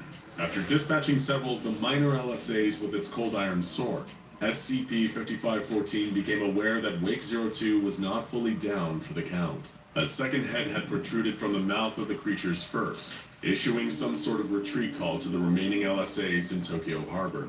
This second head then shot towards SCP-5514, narrowly missing its leg but allowing other LSAs to close the distance and prepare an attack. Luckily, the SCP-5514 mech's sword cleaved the beast in two. The mech began firing on the remains of Wake-02 with its Beowulf Sigurd railgun, launching itself into the air and flying towards the target while bringing its cold iron sword down through the air. With a single motion, SCP-5514 brought the blade all the way down the LSA's body, from the creature's head to its caudal fin, gutting the large-scale aggressor and splitting its entire body in two. After one final squirm, both halves were finally still. SCP-5514 had passed its first field test. The mech functioned exactly as designed, all its various weapons and features working in tandem to defeat a creature far too large and powerful for any conventional force to handle. And thus the deed was done. Exult, exult in the glory of the Dragon Slayer, the 1,000-word arrows called out as the other LSAs retreated. One cannot help but feel cautiously optimistic about our chances of survival, knowing that the Foundation has SCP-5514 as the first line of defense against huge, monstrous beings that threaten humanity. As the situation with SCP-5391 continues, the SCP-5514 mech remains on the front line, standing between innocent human beings and the looming shapes of multiple large-scale aggressors. With creatures that pose such a large-scale threat, it certainly is lucky that disparate groups were able to put aside their differences and work together to build a large-scale mech. And because they did, now we have the Dragon Slayer on our side. The year is 1939. It's the dead of night in Pingfang, a district of the Harbin Prefecture in Japanese Imperial-occupied China. A squadron of over 100 Chinese rebels led by Lieutenant Wang Wei, clutching Bergmann MP-18 machine guns, hurry through the streets towards their destination, the bioweapons lab operated by Unit 731, and monstrous, terrifying Japanese Surgeon General Shiro Ishii. It is a mission of liberation and revenge. If you know anything about Unit 731, just hearing the name will send a chill down your spine, just as it did for the Chinese soldiers hoping to perform a surprise assault on the unit's complex of horrors. Rumors had spread from the Chinese prisoners of war taken there, and the knowledge of the horrible things happening to their countrymen inside that building made their blood boil with white-hot fury. Their mission was simple. They would launch an attack on the complex when the unit least expected it, save as many prisoners as they could, while also taking revenge on as many unit soldiers as they could get their hands on. But what the brave soldiers didn't know is that they were in for a battle they couldn't hope to win, because what they were fighting was not in any traditional sense human. They were about to go toe-to-toe with SCP-4007, an elite group of anomalous Japanese super soldiers known as the Pingfang 5, a name spoken in fear by their enemies and victims for what little time both remained alive. The Chinese rebels were hiding in a stand of trees outside the fortress, waiting for the right moment to strike, when the Pingfang 5 suddenly beat them to the punch and descended upon them. The plan was thrown into chaos when the trees burst into flames without so much as a hint of artillery being fired. The soldiers, all hardened men of war, began to grow scared. But then they saw something even more terrifying standing there amongst the flames. First Lieutenant Mitsuo Kitano, also known as Lightning Bolt, or SCP-4007-1 to the Foundation. One of his hands was wreathed in blue sparks of electricity, and the others he wielded a Type 14 Nambu pistol. Lieutenant Kitano continued his attack, using his anomalous lightning to blow away soldier after soldier. When the shocked rebels tried to return fire, they found that they couldn't land a single shot. Kitano dodged every bullet. The second wave of the assault came from behind, as the rebels tried to flee Kitano's wrath. Private Takashi Honda, also known as the Ogre, or SCP-4007-2, charged into the fray. He effortlessly wielded a Type 11 machine gun and rained bullets down upon his unsuspecting foes. They shot back at him, but the bullets seemed to just bounce off his skin. He wasn't bothered by them in the slightest. He just smiled and continued firing. The rebels quickly realized that the whole thing had been a trap, but what had given them away? As if on cue, one of their own soldiers turned and began firing on his fellow soldiers with his MP-18. This man wasn't a rebel. In fact, he wasn't even Chinese. It was Corporal Joichiro Aida, also known as the Fox, or SCP-4007-3. How could he have possibly infiltrated the squadron? The answer is simple. He's an anomalously brilliant liar. In fact, it's impossible to not believe a single thing that Corporal Ida says, making him a true expert in espionage. Not a single one of the other rebels ever had a chance of sniffing him out before the doomed mission. If this betrayal surprised them, then what came next must have seemed like something out of a nightmare. Lieutenant Wang Wei, the man who'd spearheaded the entire mission, turned and began picking off his own troops with his pistol. The surviving soldiers didn't understand. Had the lieutenant gone mad? They tried to shoot him, but just like the others, he dodged effortlessly and continued to murder them. And that's because he wasn't Lieutenant Wang Wei at all. Wei had been murdered in the forest earlier that night, and replaced by Private Teruo Nishimura, also known as SCP-4007-5. or the Shapeshifter. The Pingfang 5 had infiltrated and compromised the mission from before it had even begun. They never even stood a chance. During the chaos of the massacre, a few of the rebels had managed to escape, running through a nearby clearing into a thicket of trees. If they could survive, then perhaps they could regroup and lead a second assault on another day. They had no hope of survival during a head-on conflict with these anomalous super soldiers. They needed to get away and form a new strategy. But gunshots started ringing out through the forest, tearing into their bodies and dropping the men one by one. They tried to return fire, but they couldn't even see who was shooting at them. It seemed to come from all directions. The rebels' dying thoughts were that the trees around them must have been crawling with Japanese troops. The reality was even more frightening. It was only one man. Private Shigeru Matsu, codenamed Smoke, for this ability to become invisible at will. To the Foundation, he's known as SCP-4007-4, the last member of the Pingfang 5, the deadliest troops in the entire Imperial Japanese Army. But unlike many of the biological anomalies cataloged by the SCP Foundation, the Pingfang 5 were not born, they were made. In case you aren't familiar with the infamous Unit 731 and their horrifying complex in Pingfang, this unit was the secret department of the Japanese army ordered into existence by Emperor Hirohito himself for one sinister purpose: researching chemical and biological weapons for the Japanese Imperial Army. Their leader, the Surgeon General Shiroishi, was essentially given blanket permission to do whatever he deemed necessary in order to achieve results for his emperor and his nation. Ishii took that directive and ran with it, unleashing pseudoscientific evil on a level matched only by the Nazi extermination camps in Europe. Experimental weapons and horrific diseases were tested on captured Chinese civilians, political dissidents, and prisoners of war.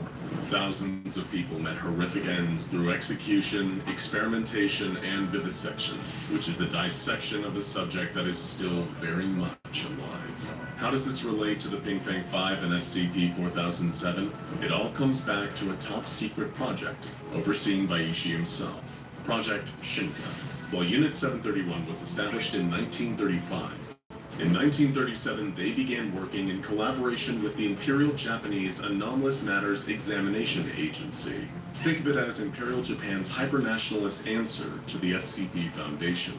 They had become aware of the existence of anomalous individuals in Imperial-controlled territories, and General Ishii wanted to know whether the powers manifested in these anomalous individuals could be induced in others through forced organ removal and transplantation. To test this hypothesis, Ishii had the Japanese secret police round up anomalous individuals in Imperial territory en masse. They were subjected to mass vivisections, with the intention of isolating and removing anomalous organs. It was an act so positively genocidal in proportion that East Asia had statistically fewer anomalous humans than they should to this day. Ishii's intention was to transplant the organs into loyal volunteers from the Japanese military in order to create an unbeatable military force. Perfect soldiers who would win the war for them. The vast majority of these twisted experiments were complete failures, leading to the higher-ups at Unit 731 almost writing Project Shinka off as a waste of time and canceling the whole thing. But there were soon 5 notable exceptions. The very scary individuals you've already met. Not only did every member of the Pingfang 5 end up with a specific anomalous superpower as a result of the experiments, they also experienced incredible anomalous prowess across the board.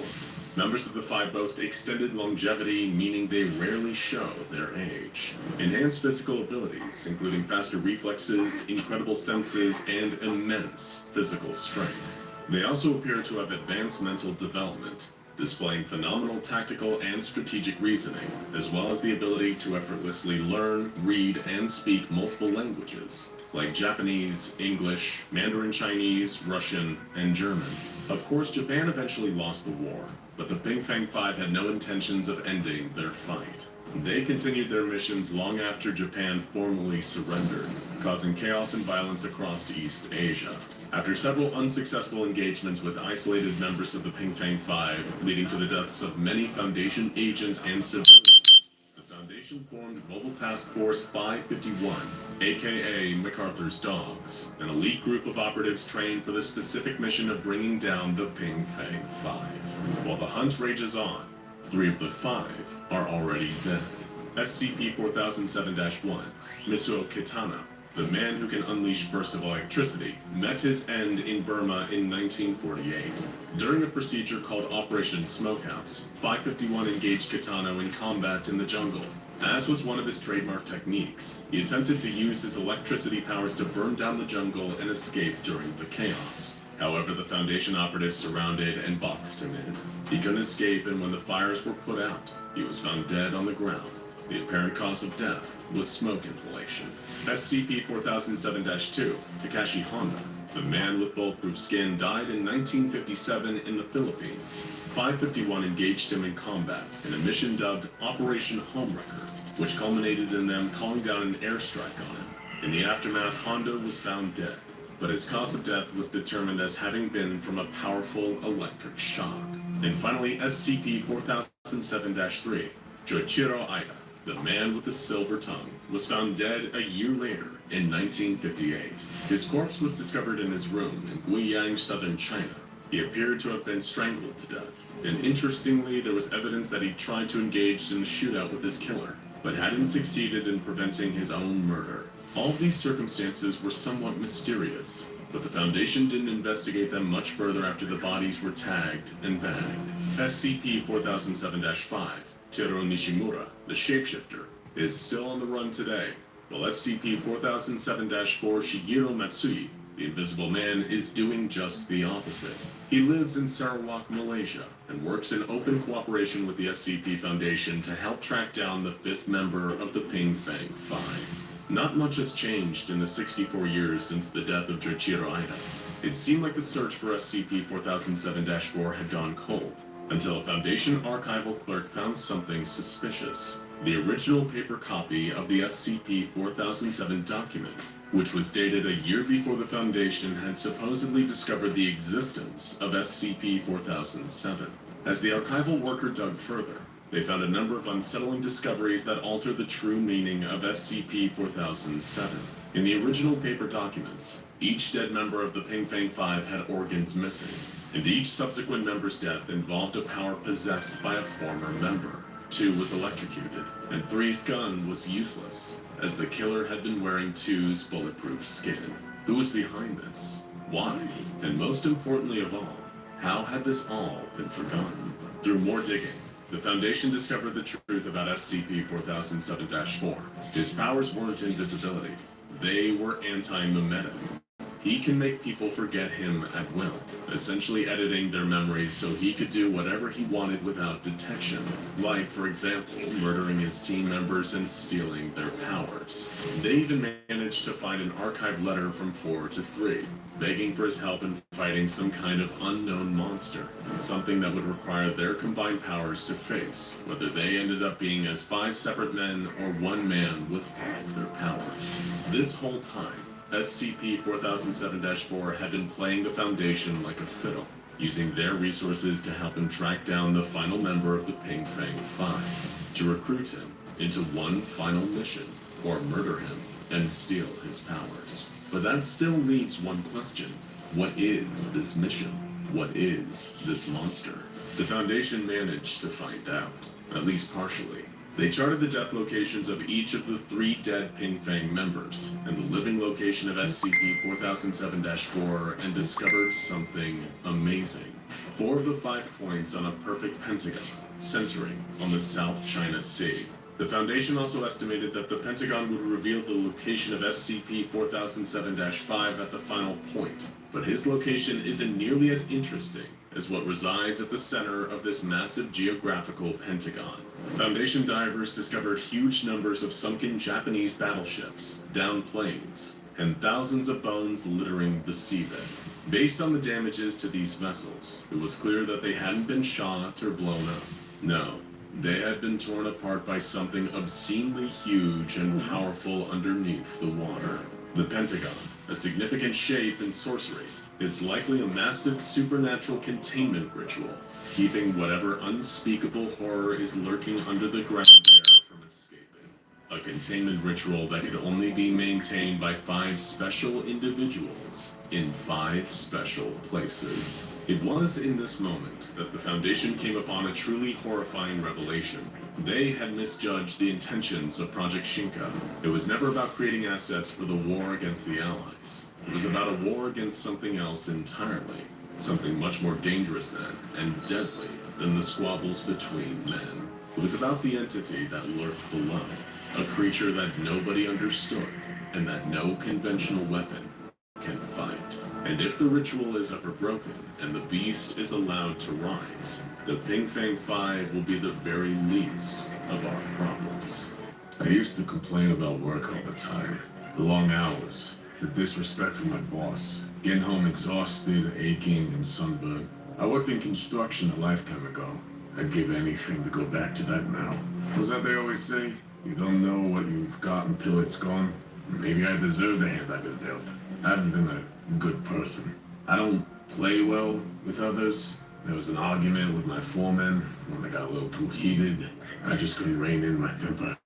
The hammer I'd been using all day was still in my hand, but I digress. I used to build things with my hands, but I'm in a different line of work now, if you can call it work. That would imply I get paid. I clock in every morning, and I get to go home afterward.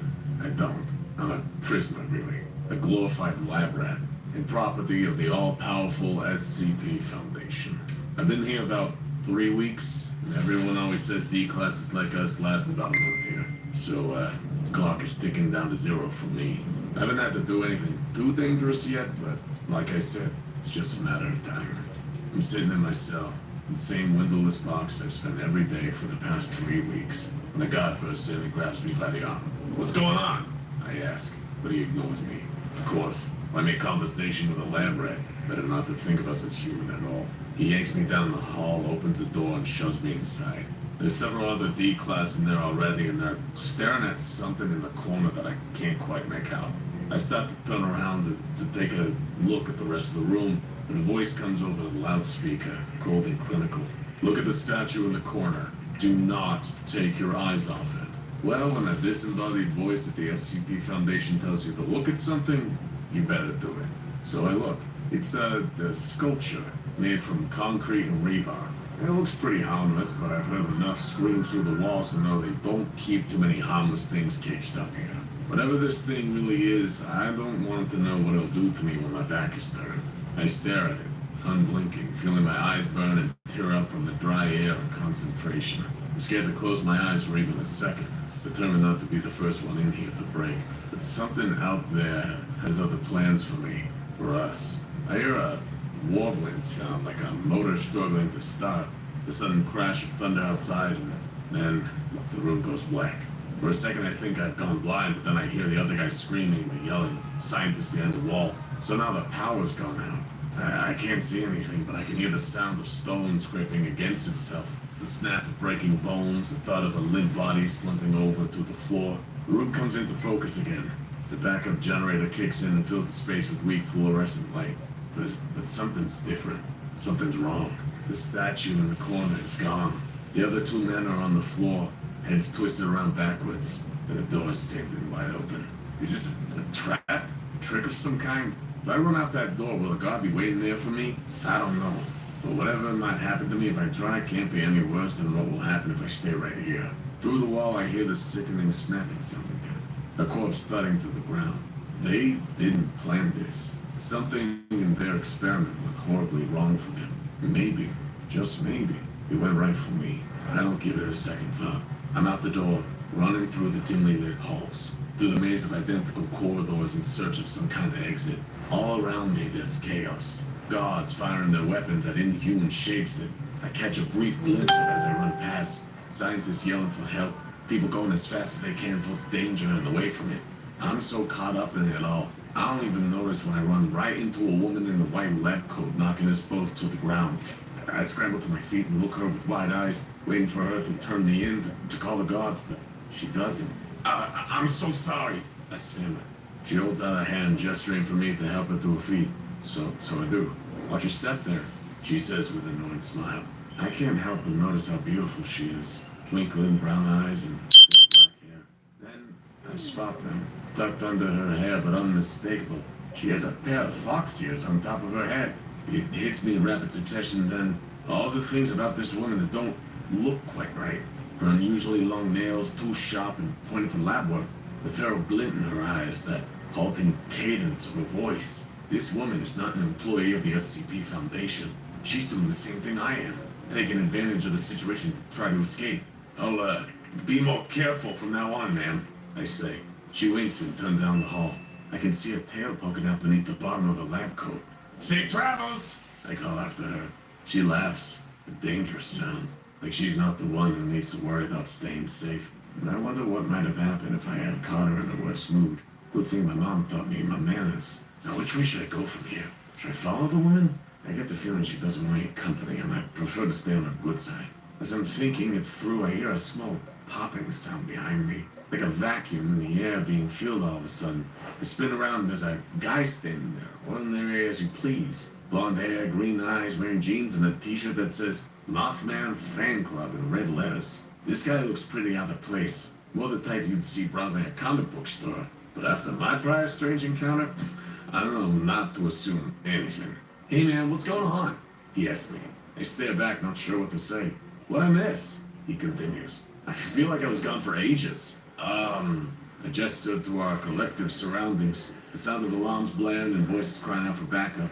The inhuman shrieks of creatures being forced back into their cells. There's a lot going on. Yeah, seems like it. The guy sighs. You wouldn't happen to know how to get out of here, would you? I ask hopefully. He shakes his head. Sorry, I don't really come and go through the door here. Guess I'll just go back to my room until things calm down a bit. You want anything? I got a mini fridge in there. He offers. No thanks. Suit yourself, man. He shoves his hands back in his pockets and walks away, whistling a tune to himself. If he's this unfazed by teleporting into the middle of a complete madhouse, I don't even want to know what kind of stuff he's seen. Nice enough kid, though. Probably better company than anyone or anything else in this place. If I'm not going to take him up on his offer, though, I should keep moving before someone notices I'm not where I'm supposed to be. Around the corner just in time to see another body drop. I whirl around looking for that horrible statue, but I don't see it. Instead, I see what looks like a man, dressed in all black, wearing a mask in the shape of a bird's face with a long pointed beak. He's carrying like an old school doctor's bag and he's bending down to inspect the body of the god that just keeled over. I should keep running. I should do something, but I can't look away. The man in black pulls a syringe full of thick green liquid from his bag and injects it into the corpse. To my horror, the body begins to move, thrashing around, hands opening and closing, grasping for something. It sits up reanimated, but wrong. Its eyes are bulging and vacant, like a goldfish. Its mouth hangs slack. As this zombie climbs to his feet, the figure in all black turns to look at me, eyes shining from beneath his mask. Hello, my good fellow. How are you feeling today? He calls to me, his voice polished and polite. I'm fine, I shout, my hands shaking, my chest tight. The doctor tilts his head to the side thoughtfully. You don't look well, my friend. Perhaps you could allow me to examine you. The zombie shuffles towards me and the doctor opens his bag. There is this pestilence raging through this land, you see. I'm not gonna stick around to find out what that exam might look like or what he might try to do in the service of curing me. No thanks, I don't have health insurance! That is all I can think to say as I turn and run the way back I came. I still have no idea where an exit might be, how I might get out of here. It all looks the same, one long stretch of tile and white. I guess a place like the Foundation isn't gonna have red neon signs telling you how to escape. But this place can't go on forever, can it? I'm starting to have my doubts. Before I can get too lost in my own hopelessness, the biggest man I've ever seen comes lumbering down the hall toward me. I work with some pretty big guys in construction, massive behemoths who could carry steel beams like they were pool noodles. But this man, something else entirely. He's gotta be like, what, 8 feet tall? With fists that they look like they could crush my skull in one hit. I better get out of this monster's way if I know what's good for me. But as he passes me, he waves and gives me a great big friendly, if unnaturally wide, smile. Beautiful day, isn't it? He bellows in that booming French accented voice. With his other hand, he picks his teeth with something white. A closer look reveals to be a shot of bone. I have to imagine it's human. His lips are stained dark with blood. You look lost. Can I help you with something? A helpful people eater. What a guy. I keep my distance, but decide to try my luck. You wouldn't happen to know where the Exit is, I say. He beams at me, thrilled by my question. I'm so glad you asked. He's this way. He points down the hall to the left. Just follow that hall all the way down and takes the only right. That should get you where you're going. Thanks. Give him a wave back as I head that way. As I go, I can hear the giant singing opera to himself. Something Italian? Reminds me of a record my grandma used to play a long time ago. Maybe this will get me free. Maybe it won't. That's more information than I had a second ago. Might as well give it a shot. If I make it through this, I'm gonna be in the best shape of my life from all the running I've done today. Maybe I'll try to do a marathon. Or maybe I shouldn't get ahead of myself. There's no one else down this particular hall. At least no one that I can see. I slow my pace to a steady walk, keeping my eyes and ears alert for any potential threats. So far, so good. I reach the other side of the hall and take a right turn and nothing. Just the wall. That giant son of a gun lied to me. I guess that's what I get for asking a cannibal for directions. I guess I'm lucky he just misled me instead of having me for dessert. I'm about to play my next move when I feel something nudge against the back of my leg. I turn and there's what I can only describe as a blob. Just a large mass of orange slime wrapped around my legs, making a friendly, high-pitched gurgle. I should be suspicious of it after everything I've seen, but I'm not. I just get the feeling that this thing has my best interests in heart.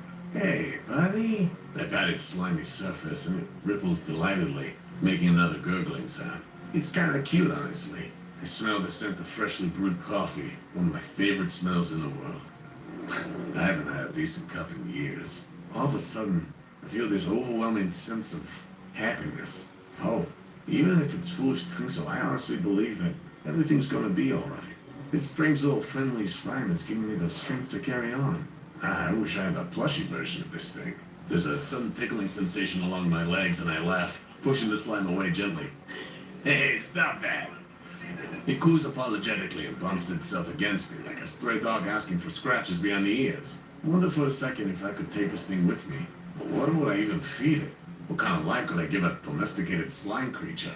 Better to leave it with the people who know how to care for it, even if they're mad scientists. I give it another pat, then head on my way. The slime oozes off in the opposite direction. I'll have to find more new friends, I imagine. I had no idea there was anything nice in here, with everything horrible I've seen today. Warms my cold heart just a little bit. It's strange. Been walking for a while and I haven't seen anyone else. It's eerily quiet over here. I can't hear a thing except for that alarm in the distance. Not sure when all the screaming went quiet or where all the guards went. It's peaceful, but I have to admit it's eerie. There's no way it's this easy. There's no way I'll just be able to walk out of here. Life doesn't work like that, especially not here. My eyes dot around, watching for any potential danger as I go. Maybe all the action is on the other side of the facility. Maybe something broke out of containment that's so big, so dangerous that all hands are on deck to contain it. Or maybe they're all dead, and I'm next. Nah, I shouldn't think like that. I feel the hairs on the back of my neck prickle, and I have that paranoid feeling of being watched. Like eyes burning into me.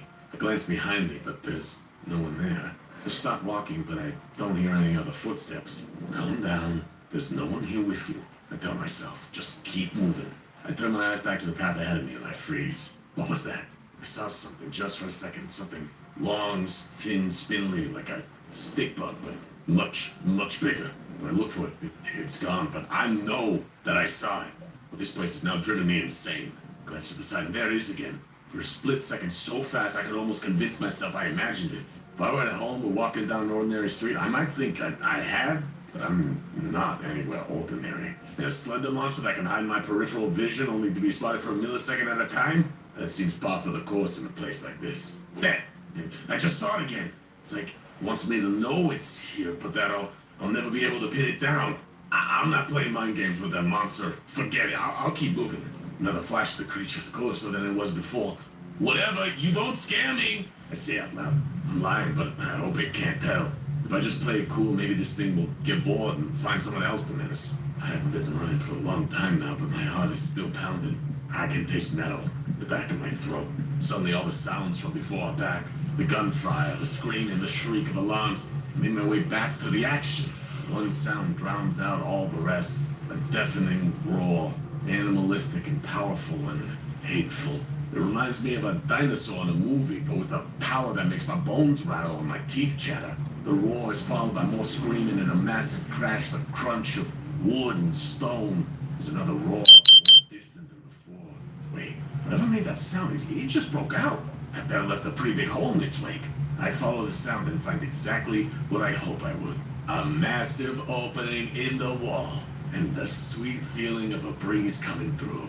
I couldn't find an exit, but this thing just made one for me. I always ain't more time. I make a break for it, dancing around rubble and pools of corrosive acid and sprinting into the nearby forest. I'm ducking under branches, darting around trees, and I run until I'm seeing spots in my lungs are gasping for air. I don't know how far I'll make it, if there's a town nearby or any kind of shelter, but I promise one thing.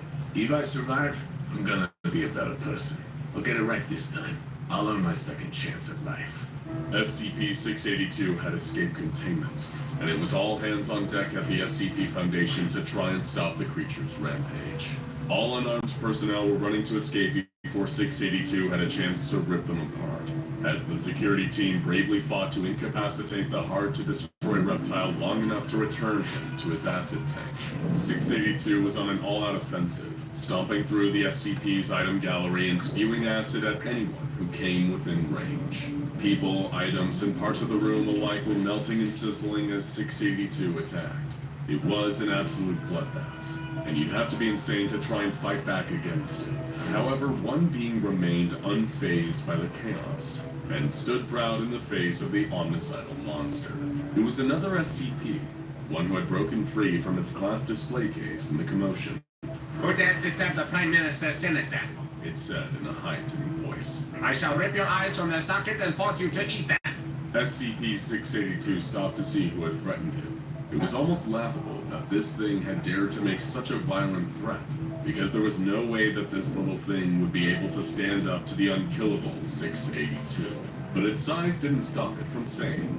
The SCP was a tiny robot made from junk, which looked more like a sculpture made from scrap that was found on the side of the road than a functional automaton. Its head was made of an upside-down voltmeter, giving it the appearance of a smiling face, and its arms were made of wrenches. It was capable of walking around, though it seemed to have difficulty moving, as it was very top-heavy. It shook a rusty fist at SCP-682 and continued to threaten him, shouting, You do not know the fury you have unleashed. Robo-Lord the Destructor will end you. SCP-682 swiped at the robot, annoyed by its continued attempts to antagonize him.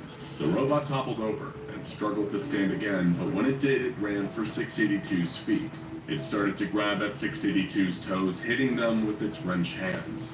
As you might expect, this had almost no effect on 682. You do realize you are weak, pathetic, said 682, raising his claw to get a better look at the annoying little robot. It responded, Lies and slander. The Mayor of Mayhem is the most powerful being in existence. Before promptly losing its grip on 682's claw and falling to the floor. Now 682 was really getting tired of this thing. He prepared to swipe at it again, this time using his full strength, which would certainly smash the robot to pieces. But luckily for the robot, its pestering had distracted 682 just long enough for the Foundation's security to sneak up on him. Before 682 had a chance to smash the robot, the Foundation fired on him with a volley of rockets, reducing him to a misshapen lump. The security team collected up 682's remains, ready to put them back into a backup acid tank. But the task was made slightly more difficult by the fact that the robot was running around underfoot, trying in vain to now attack them instead. What was this strange little robot that thought it could attack the unkillable lizard 682? Meet SCP-1370. Appropriately nicknamed the Pesterbot by Foundation personnel. Pesterbot is a small robot made of junk that displays sentience and the ability to move despite having no power source. Everything about SCP-1370 defies common sense. The voltmeter that serves as its head contains no sensors, but it seems unable to see if the voltmeter is covered. Its arms and legs are made of wrenches, and its wooden torso contains a speaker which it communicates through a tinny, monotone voice. Pesterbot lives in SCP Gallery 27, in a glass display case which is 125 centimeters tall, 50 centimeters wide, and 75 centimeters long. Level 2 personnel and higher are allowed to remove the robot from containment at their discretion, but penalties will be incurred for anyone who doesn't return it to its case.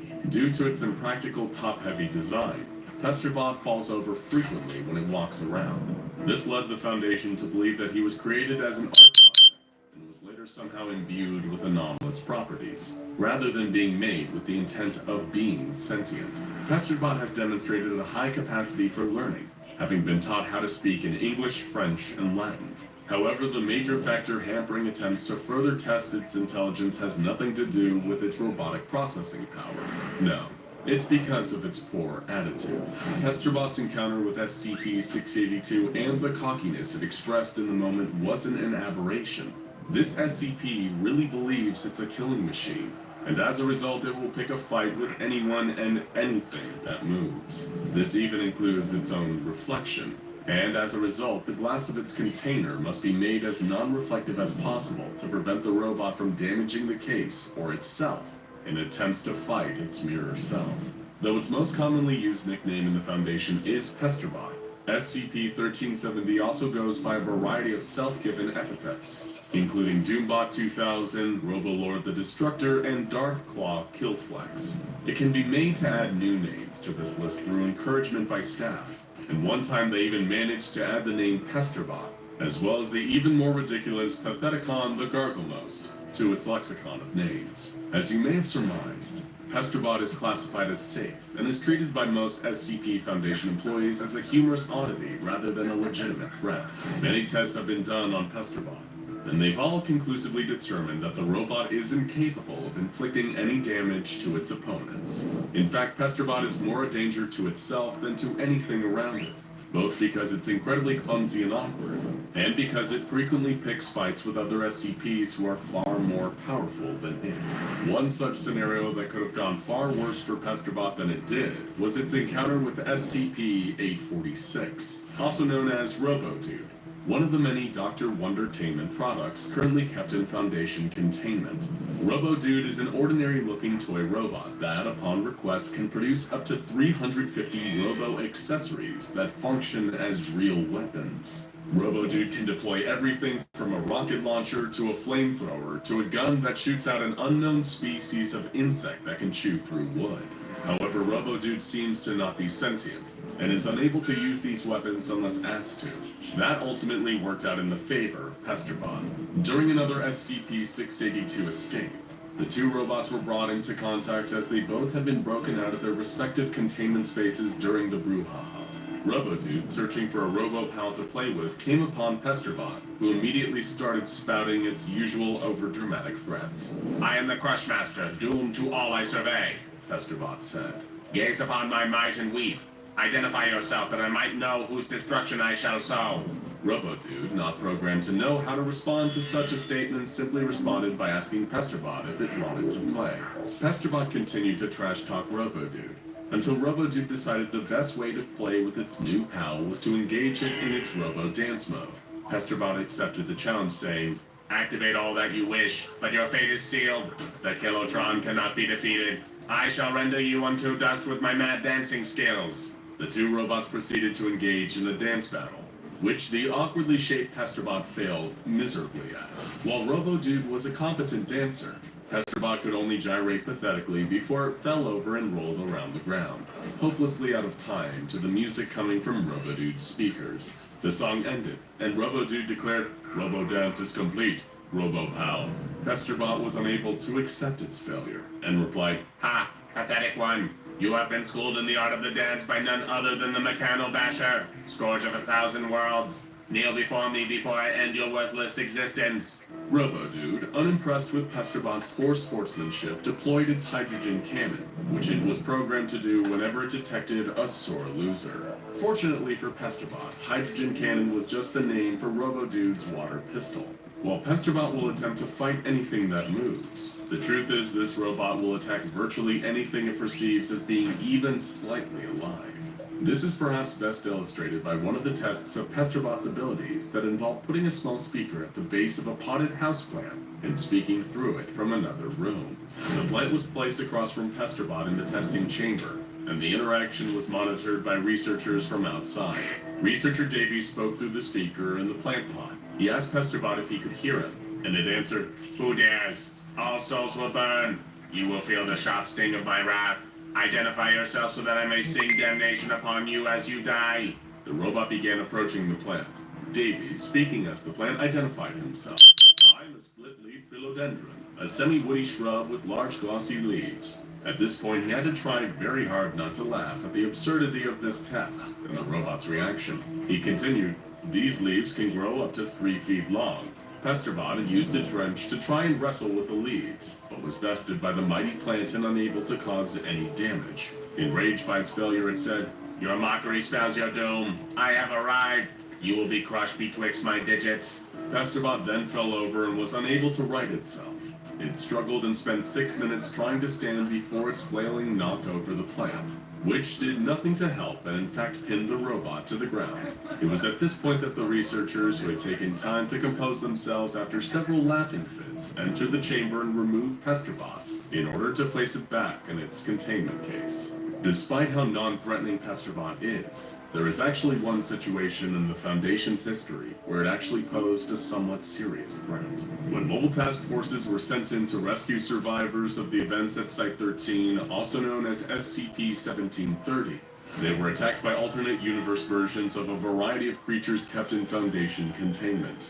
One of these creatures was Pesterbot, who in that universe somehow gained control of a larger mechanical body constructed of discarded pieces of machinery. It threw other pieces of metal scrap at the task force as they tried to leave the site, shouting in a much deeper and more intimidating voice, "I am reborn to breathe devastation upon this fetid earth. Pitiful humans, you will feel the dark sting of my never..."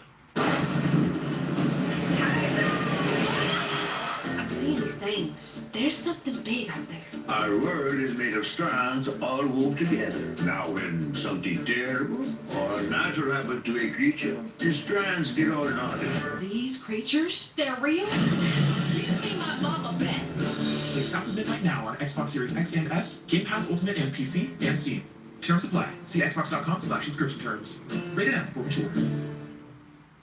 Rending torment. Members of the task force could see the original Pesterbot body on top of the larger metal construct, waving its arms madly. The task force opened fire to little effect. Pesterbot tossed another piece of scrap at them, just narrowly missing. One task force member threw a frag grenade at the robot, which it caught, blowing up its hand. Another one was able to jump into the air and reach the tiny robot atop the larger body, knocking it against the wall and shattering it.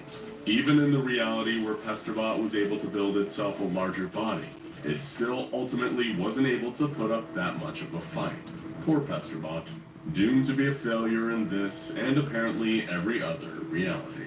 That's the story of SCP-1370, also known as Pesterbot, one of the most hilariously harmless anomalous entities that the Foundation currently has in containment. Perhaps one day, he'll achieve his goal of conquering the universe. He just has to figure out how to conquer his toy box first.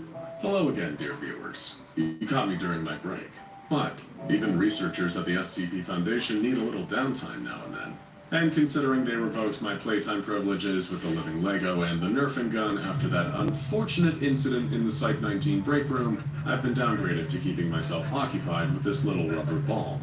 I have a ball. Perhaps you'd like to bounce it, they say. Seems innocent enough, doesn't it? Have you learned nothing?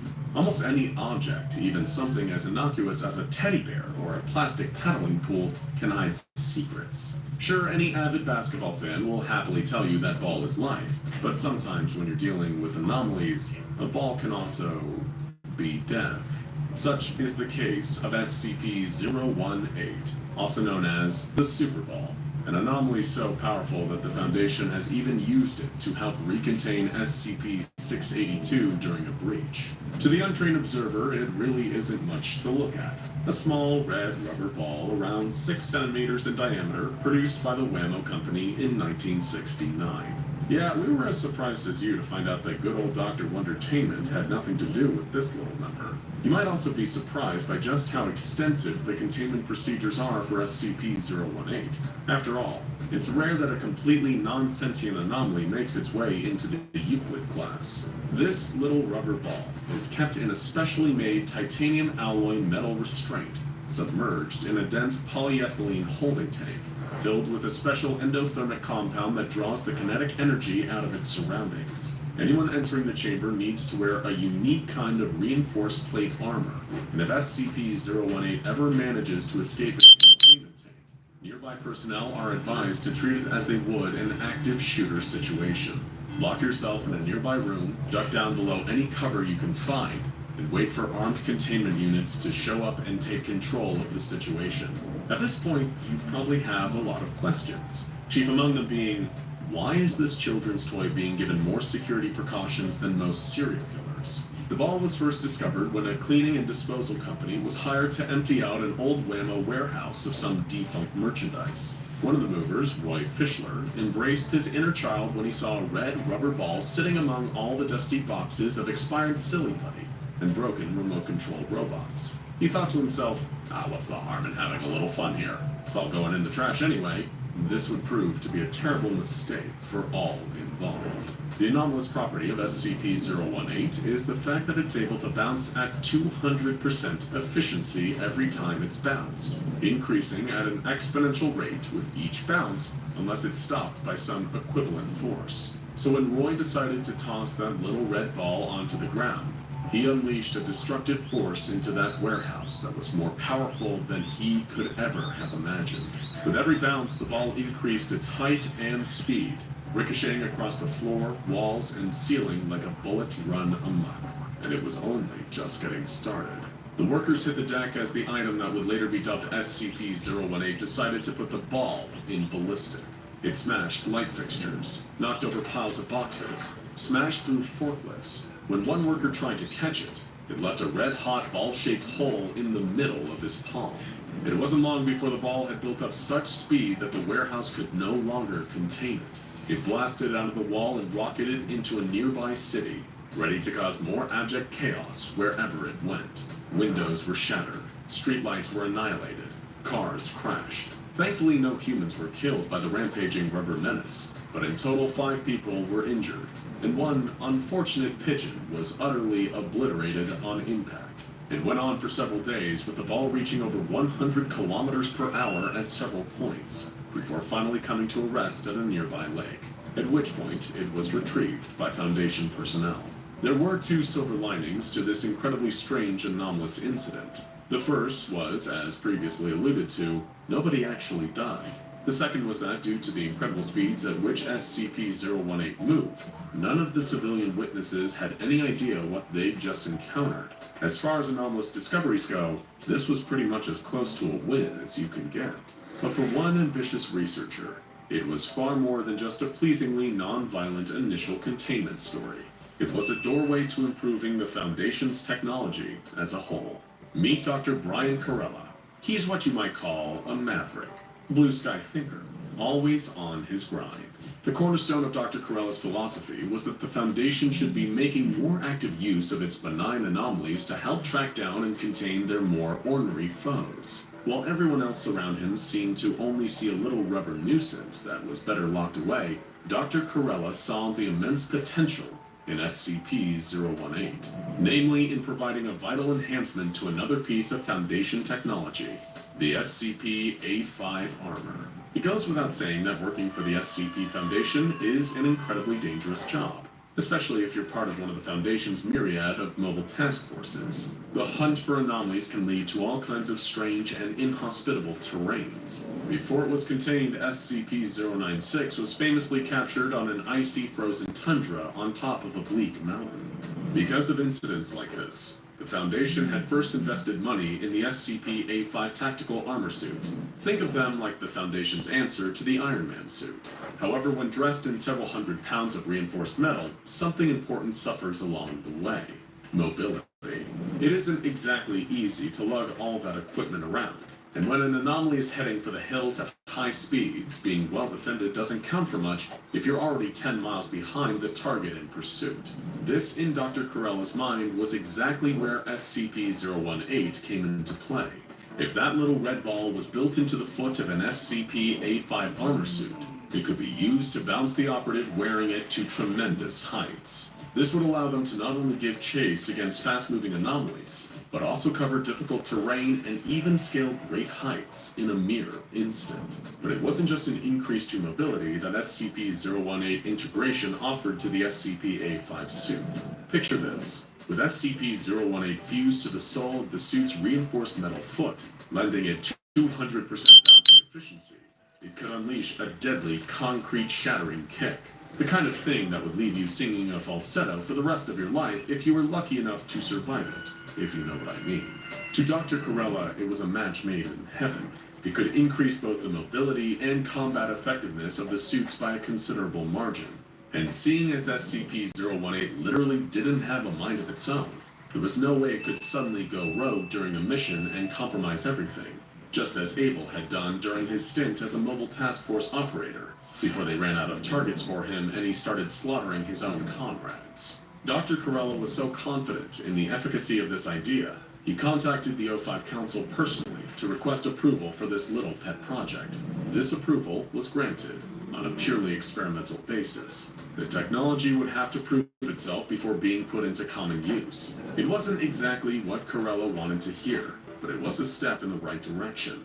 He just needed the perfect opportunity to put them to the test. And then, it came. SCP-682, the infamous hard-to-destroy reptile, breached containment. It somehow adapted a cloaking ability and escaped further from the site it was being held at than ever before. The next time it was spotted was over 2 weeks later, causing pandemonium in the Amazon rainforest, devouring tribesmen and wreaking havoc on the local ecosystem. They needed to get on the scene fast and put that monster down before the damage it caused was irreparable, and news of the beast in the Amazon leaked out into the local area. And thankfully, Dr. Corella had just the tool for the job. Field Agent Hammersmith was fitted with an SCP-A5 suit, complete with the SCP-018 enhancement in his dominant right leg. He was dispatched, and immediately the augmented suit began to show its efficacy.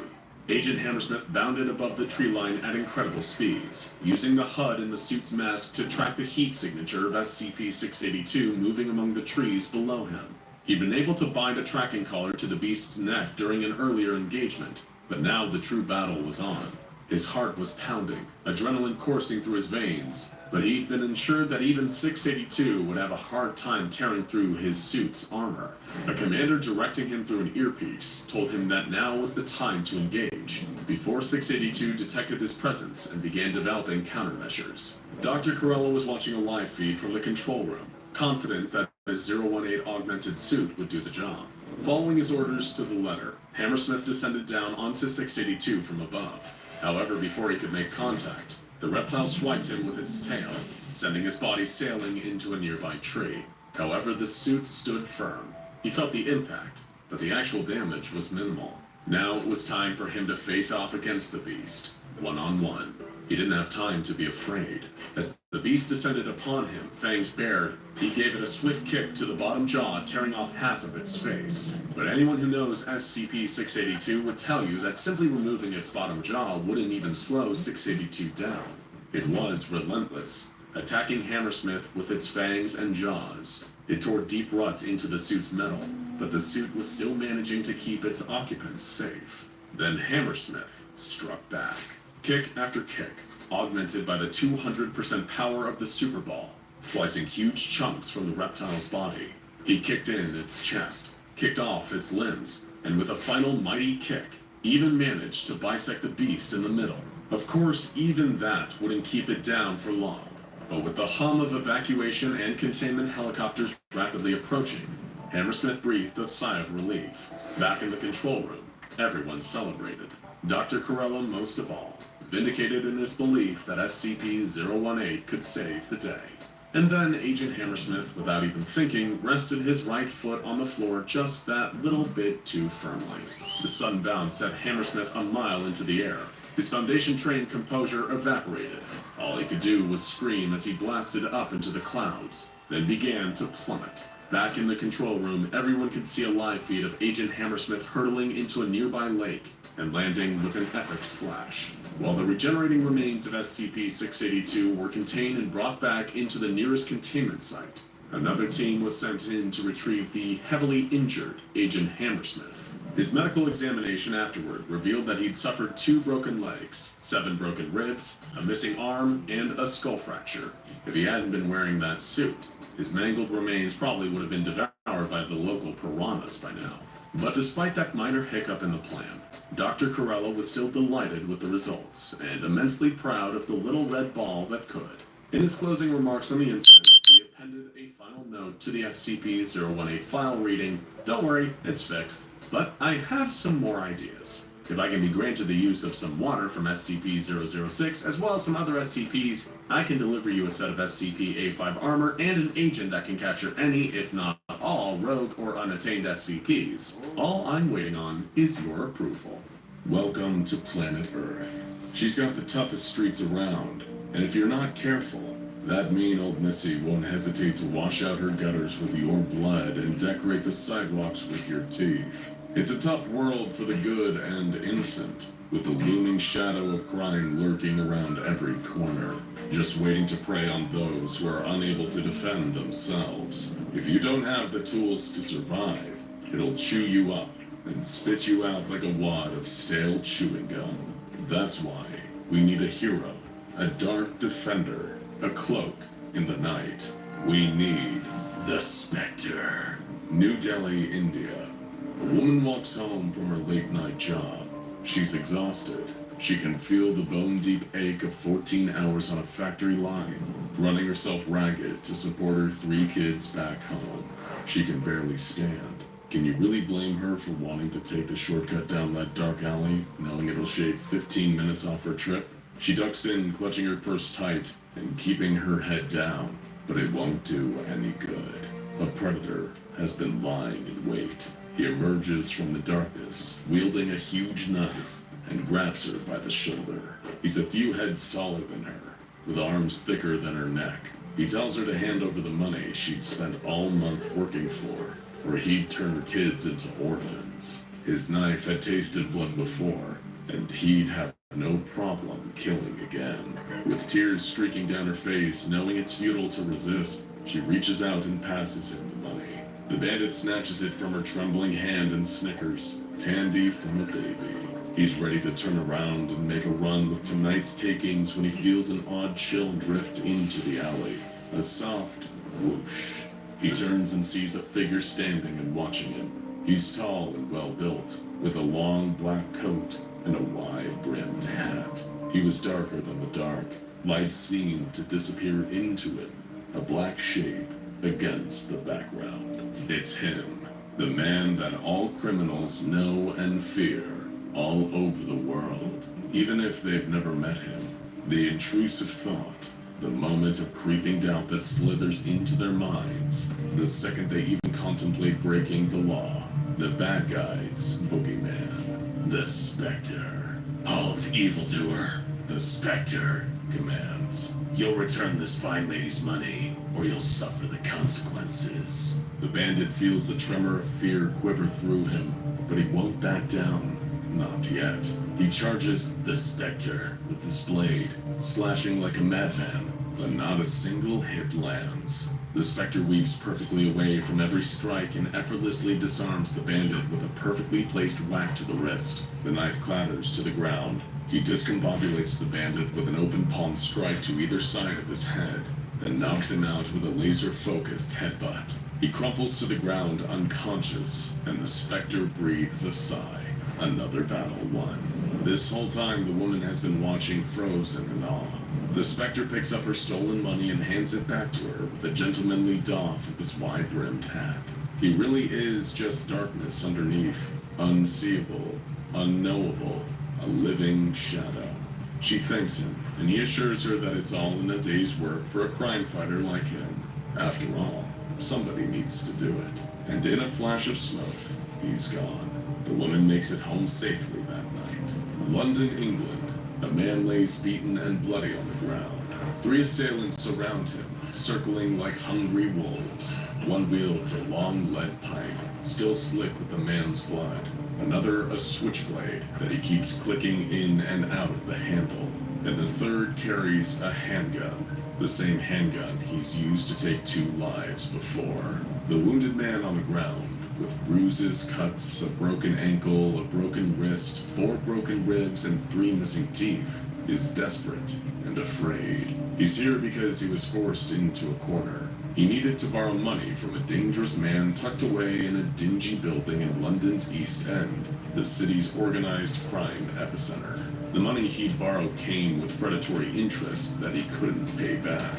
Now he's paying the difference in blood. Shark's violent goons. The man with the gun in a thick Cockney accent tells him that this is why he shouldn't have messed around with Mr. Ford. Now he's going to be an example for anyone else stupid enough to think they can stiff the big man on a payment and live to tell the tale. He nods to the man with the pipe to finish the job. The beaten and bloodied man on the ground closes his eyes as the goon steps closer, lifting up the red-stained pipe and preparing to finally cave his pitiful head in with it. In the dark, he hears the whoosh of the pipe's downswing, and the breeze hits his bruised cheek, but the pipe never connects. Instead, there's a chorus of gasps. The man on the ground opens his eyes to get a better look at what on earth has happened. A tall, dark man in a long black coat and a wide-brimmed hat is standing over him, holding the lead pipe that he just easily snatched from the hands of its previous user. The goons are all stepping back. The gunman raises his pistol, the other his knife. All of them look afraid. The man on the ground doesn't know the stranger who just saved his life, but in his presence, he feels something wash over him that he hasn't felt in a long while. Safety. It's him. It's the Spectre. You wretched villains. Do you know better than to pick on the weak, a bunch of tough guys like you? How about fighting someone your own size? In a blind panic, the gunman raises his pistol and fires. The Spectre moves like smoke in the wind. He dodges the bullet and tosses the lead pipe. It sails through the air and hits the gunman's skull with an almighty crack. He collapses, dropping his weapon. The other two goons bum-rush him, but it doesn't serve them any better. One slashes, the other punches. With a few skillful fluid movements, he guides one goon's knife-wielding hand into the other's shoulder, then disables both with a pair of simultaneous chops to the throat, like that Jackie Chan himself would be proud of. All three goons are laid out on the ground, either writhing and gasping or knocked out cold. The Spectre Straightens his coat and hat with practiced finesse and returns to the man laying on the ground. After checking that he was still alive and conscious, he passed the man a wad of cash and a phone, telling him to call an ambulance and get his wounds treated. None of those men would ever bother him again, and if they or any others dared to, then they could expect to see the dark figure of the Spectre appearing behind them in their bathroom mirror. After all, someone needs to be there to fight crime, even when nobody else will. New York City, USA. Things are going sideways at a major bank downtown. A group of well-armed, highly organized robbers has broken in. They've taken at least 50 hostages throughout the building and have informed the police blockade outside that unless their demands are met and they're given free passage out of the building, they'll start executing people left and right. And given the ruthless organization of this particular criminal crew, it seems more than likely that they'll put their blood money where their mouth is. Police squad cars form a horseshoe blockade around the building outside, armed with handguns, shotguns, and assault rifles. Police snipers are finding their ideal perches in the surrounding skyscrapers. SWAT is on the way and a police helicopter circles above. However, even if everything goes right, the higher-ups know that some fatalities are basically inevitable. Crews of hardcore career criminals like this wouldn't go down without a fight. One way or another, some lives would be taken today. Another transmission is delivered from the inside after that. The robbers know that time isn't on their side, so they're flipping the script. 5 minutes exactly. If their demands aren't met by then, blood would be staining the bank's immaculate marble floor. Tick-tock. The negotiators on the front line are in a cold sweat. 5 minutes? No, that isn't enough time. We can't mobilize. There'll be a massacre in there. How could 10 greedy maniacs with assault rifles pull the rug out from under them all like this? Panicked thoughts swim through the head of a sergeant heading the blockade. He can't concede. His superiors would never allow it. Does he wait 5 minutes and see what happens? Or authorize his officers to breach the front doors, try to reclaim the bank, and potentially create one of the worst bank robbery bloodbaths in New York City history? Damned if he does, damned if he doesn't. And every second, the time to decide runs out. That's when he hears a soft whoosh behind him. Paranoid enough to jump at shadows, the sergeant turns, reaching for his gun, and sees what seems to be a dapper shadow standing right behind him. A tall man with a long black coat and a wide-brimmed hat. No face, just darkness itself under the shade of the brim. The stranger places a calm hand on his shoulder, and suddenly a sense of trust like he hasn't felt in years just sets in. Somehow deep in his marrow, he knows that this man is here to help. Rest assured, Sergeant, everything is under control now. For I, the Spectre, have arrived to save the day. How many criminals are inside? The sergeant murmurs, 10 in all. The Spectre nods. Worry not, Sergeant. Nobody will die today. And with that, like the ghost that is his very namesake, the Spectre is gone. Inside the bank, the leader of the robbers checks his watch. 2 minutes, and still no word from the cops outside. He's starting to lose his patience. A few unfortunate bank tellers and customers crouch around him, their hands behind their heads. 5 of his men are out here with him, armed and keeping the situation under control. The other 4 have cracked the security on the vault, and they're hauling out money by the bagful. And still silence from the cops. He sneers, and the thought crosses his mind that perhaps if he takes out a hostage or 2 now, the mooks out there might actually take his threats seriously. That thought amuses him. Yeah, that'll show them. They'll finally know who they're dealing with here. The leader shoulders his assault rifle and draws a bead on the hostages sitting closest to him. Even his men are shocked by the suddenness of it all, but they know better than to second guess their boss at a time like this. He was always a little trigger happy. The hostage, an older gentleman who'd only come into the bank to check his balance, because he hadn't figured out how to do it online just yet, sees the gun and winces. He survived NAM, and this was how he was going to go. Gunned down on a Wednesday afternoon by some creep for chump change. What a world. The leader's finger curls around the trigger, but before he can complete a squeeze, an expertly aimed fist collides with the back of his head, knocking him unconscious in a single strike. The leader collapses, his rifle sliding across the ground. The Spectre stands where he stood, straightening his coat and blowing dandruff off of his knuckles. Are you fellas ready to dance? He growls. He glides through them, moving with the grace of a prima ballerina and hitting with the force of a freight train. The goons are down before any of them can fire a single shot. With the help of some quick-thinking bank tellers, the Spectre closes the vault door from the outside, trapping the remaining 4 robbers inside. Textbook crime fighting once more.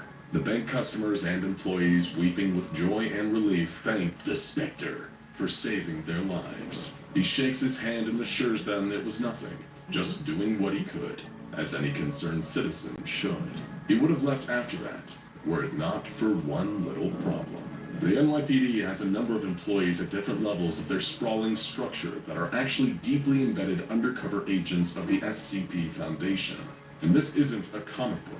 There's a word for when a mysterious man made from darkness appears from nowhere and effortlessly takes down 10 heavily armed, highly trained combatants by himself. And that word was anomalous. Knowing what this mysterious combatant was capable of, the Foundation sends some of their best mobile task force operatives to apprehend him, under the guise of just being standard SWAT team members sent in to get the situation back under control in the aftermath of the robbery. However, much to their extreme surprise, the Spectre puts up absolutely no resistance to them. He understands that the men here to apprehend him are servants of law and order, and would not defy their will, but he pleads with them to reconsider. You don't understand, sirs. You're making a huge mistake, he says, distraught. I'm here to help. I'm the Spectre, defender of the innocent, scourge of the evildoer. You can't lock me away. You can't. The people need me. As tragic as it is to see a genuinely benevolent anomaly beg for his freedom, the Mobile Task Force's hearts have long since hardened to this kind of thing. He wouldn't be the first sapient humanoid anomaly to speedrun all 7 stages of grief on their knees in front of them, and he probably wouldn't be the last. Foundation protocol is to tag and bag either way, even if they just use their anomalous abilities to thwart a bank robbery. The Spectre is hauled back to the nearest Foundation containment site and held in a holding cell while researchers prepare to conduct initial tests and questioning. Everything seems so run-of-the-mill. Little do they notice, something extremely strange is starting to happen to New York City beyond the containment chamber's walls. They're about to learn the true devastating consequences of keeping a pure force of good like the Spectre locked up. Like a switch has been flipped, nearby police suddenly become oddly listless. Instead of working, they just chat with each other in random citizens about the weather. Some watch SCP Explained on their phone while active robberies are happening. A man is mugged right in front of a squad car, and the cop inside just listens to his Van Halen CDs at max volume. In actual precincts, the on-duty cops start to wonder why on earth they're actually here. In this building, all together, listening to phone calls from weirdly panicked people and typing up reports on stuff. It all just seems oddly confusing. They decide to go outside and watch clouds or go home and play video games. It doesn't make any sense that they're just standing around in here doing nothing for no reason. Across the city, strange incidents start to occur. People who so much as knock into each other while walking on the crowded New York streets begin to brawl with one another on the ground, while nobody around them even really acknowledges that they're doing it, let alone tries to break them up. Nearby, cars crash at the intersection, and rather than getting out to exchange insurance information, the irate drivers draw guns and start to duel like bit characters in an old cowboy movie. Nobody really seems to mind. As if noticing a change in the wind, organized crime rackets decide that secrecy isn't the way to go anymore. Mob enforcers rob stores and shake down random people in the streets, taking wallets, watches, phones, and jewelry. Criminals break into people's homes and start ransacking the place, stealing everything from flat-screen TVs to priceless family heirlooms, while their owners sit on the couch, seemingly unable to even comprehend that something is going wrong here. But everything is still about to get a whole lot worse. The city breaks into riots and looting, people battling in the streets. News helicopters circle above, reporting the chaos unfolding below them. But they do so with an odd kind of detached calm, not really comprehending the full scope of what's happening or why. Just that a whole lot more is on fire now than it was before. How strange. This is the moment when the SCP Foundation realizes the meaning of the Spectre's pleading. He really was being entirely unselfish, because you see, the Spectre isn't just an extremely devoted crime fighter. He's the very personification of the concept of fighting crime. He can't ever be locked up or contained, because if you do, then the very concept of resisting crime fades from the human consciousness. Order ceases to be, and chaos reigns. That's why the Spectre, also known as SCP-4494, is classified as Archon, meaning that he can't be contained, because the danger of containing him would be far greater than the danger of letting him roam around and do his thing unhindered. He maintains an amicable relationship with the SCP Foundation after everything that happened, willing to swoop in and help their agents when they're in a bind, and need a little hand from a true hero. And when he's not fighting crime, he relaxes in the Spectre Cave by watching TV and playing video games. No, we're not making that up. Unsurprisingly, his favorite video games are the ones where you get to play as superheroes, though he will occasionally indulge in some Grand Theft Auto 5. Just don't expect him to break any traffic laws while he's playing. Thank you very much. So if ever you feel afraid, or if the dark forces that are all too human in this world are marshaling against you, know this: you don't fight alone. There's a man in the shadows, ready to come to your aid. He's a warrior for justice. He's a defender of the innocent. But most of all, he is the Spectre. Oh god, I'm trapped in the infinite IKEA. How long have I been in here? Can I get out? How can I get out? How can I survive the vicious staff of the infinite IKEA and work with the other survivors in this terrifying, endless building? Okay, let's start from the beginning. Day one. I'd come to this flat pack nightmare with my lovely wife, Brenda, to pick up some stupid sofa she saw online. We could have ordered it in, but me being a cheapskate and a fool, instead decided it'd be a dandy idea to head in and pick it up ourselves, even though I can't stand shopping in these giant stores. Of course, it didn't take long for us to get separated. I was wandering around, just pretending I knew what I was doing, surrounded by unfamiliar people. Then, not surrounded by any people at all. Like the complete doofus I was, I'd somehow gotten lost. Just needed to find my bearings again, and then I could call Brenda to come save me. But I never did find my bearings. The hours went on, and I was still lost. Day two. My dominant emotion on this day was nothing more than sheer humiliation, knowing I had been bested by a damn Swedish furniture store. I spent the night before sleeping on a futon, wondering how I'd gotten myself into this flat pack calamity. I spent the day searching for food confusion and exhaustion increasing by the moment. For a while, I even entertained the idea that I might have died and gone to some Nordic hell. That night, I went to bed hungry. Knowing if I didn't eat soon, I might be found as a skeleton on a dusty old futon. God, I can't end like this. I can't die on day 2. Day 3. I continued my journey through the labyrinthian bowels of the IKEA, disoriented by the endlessly iterating collections of cheap furniture. You know, there was something terrifying about the emptiness of it all. This affordable but impossible to assemble void. Starvation has always been one of the most horrific deaths, hasn't it? You could only imagine my relief when I saw the figure standing a few feet in front of me, dressed like a member of IKEA staff. I found salvation. I found someone who could help me out of here. But when I approached, I realized something was horribly wrong. This wasn't a human being standing before me. It was a monster. A being I'd later come to know was called the Staff by the many people who fear them.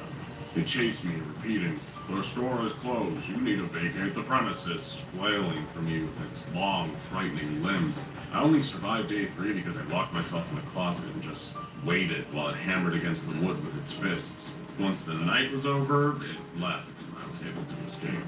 Day 4. I was feeling some intense hunger pangs on this day, not to mention the fact that I now knew there were monsters out there just waiting to beat me to death if they caught me when the lights turned down. Needless to say, I wasn't in the best headspace, and I didn't have enough charge on my phone to justify opening up my meditation app. Then I found Nirvana. I found the cafeteria, stocked full of delicious, warm Swedish meatballs. You know, no food has ever tasted so sweet to me. And this delicious meal also gave way to one of the most exciting new developments, Gloria. Gloria was a veteran.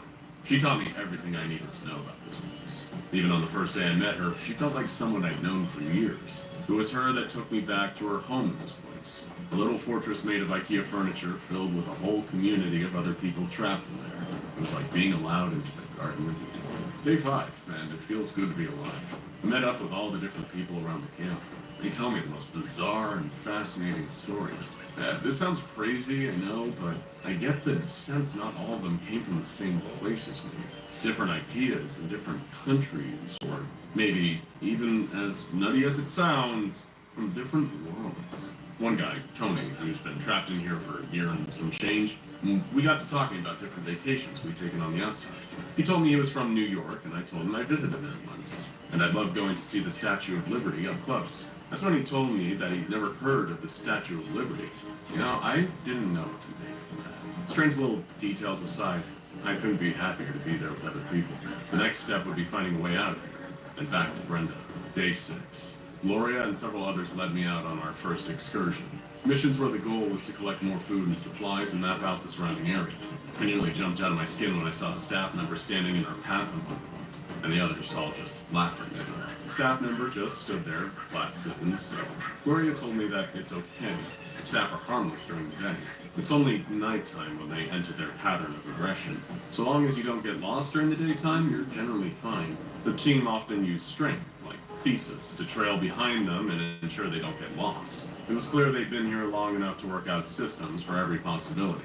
Felt like I was in good hands with them. We collected meatballs and some rugs to fortify the walls and headed back. Day 7. This was the first night that we had to fend off a full-on attack. Those monsters, the staff, came at us in huge groups, pounding at the outside of our perimeter with their balled fists. It was terrifying. As we were fighting them off, we tied IKEA kitchen knives to the end of curtain rails and speared them one by one until all fell dead. It just kept coming. More and more and more. But it looked like one of the walls to the north of the community was going to fall. Everyone around me started to panic. That's when Barry, one of the biggest men in the camp, grabbed a hammer in each hand and went outside. I fought like a beast, taking on staff member after staff member, tanking hit after hit. It was something to see.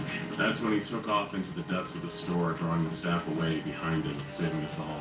We never saw Barry again after that, but he's the reason all of us made it past day 7. Thank you, Barry, wherever you are. Day 8. Gloria took me out alone today, on another search for the escape. That's when she told me about her sister. She'd gone shopping in IKEA with her well over a year ago now, and she was separated and got lost in here, just like me.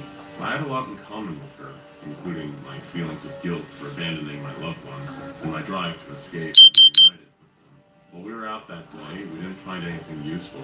Gloria seemed sad, but unsurprised. The infinite IKEA had its way of slowly grinding me down. Days 9 to day 17. Despite a rocky start, I was finding my legs in the infinite IKEA. I started to get to know my fellow IKEA prisoners. I started to understand and truly befriend them. We went on expeditions pretty much daily, either to collect new food, more supplies to help build up our community, or to keep searching for an exit. To me, it started to feel like we were making progress, and that helped a great deal to keep my emotions semi-stable. But it wasn't the same for Gloria. After all, she'd been here for so much longer than me, and she had her sister to consider on the outside. To her, these routines I was becoming part of now felt like a prison within a prison. She was trapped. Had her sister forgotten her out there? Had she been declared dead? Were people even still looking for her? And it was on day 18 that it all got a little too much for poor Gloria. She snuck out of the camp at night, when the staff were most active trying to find the exit.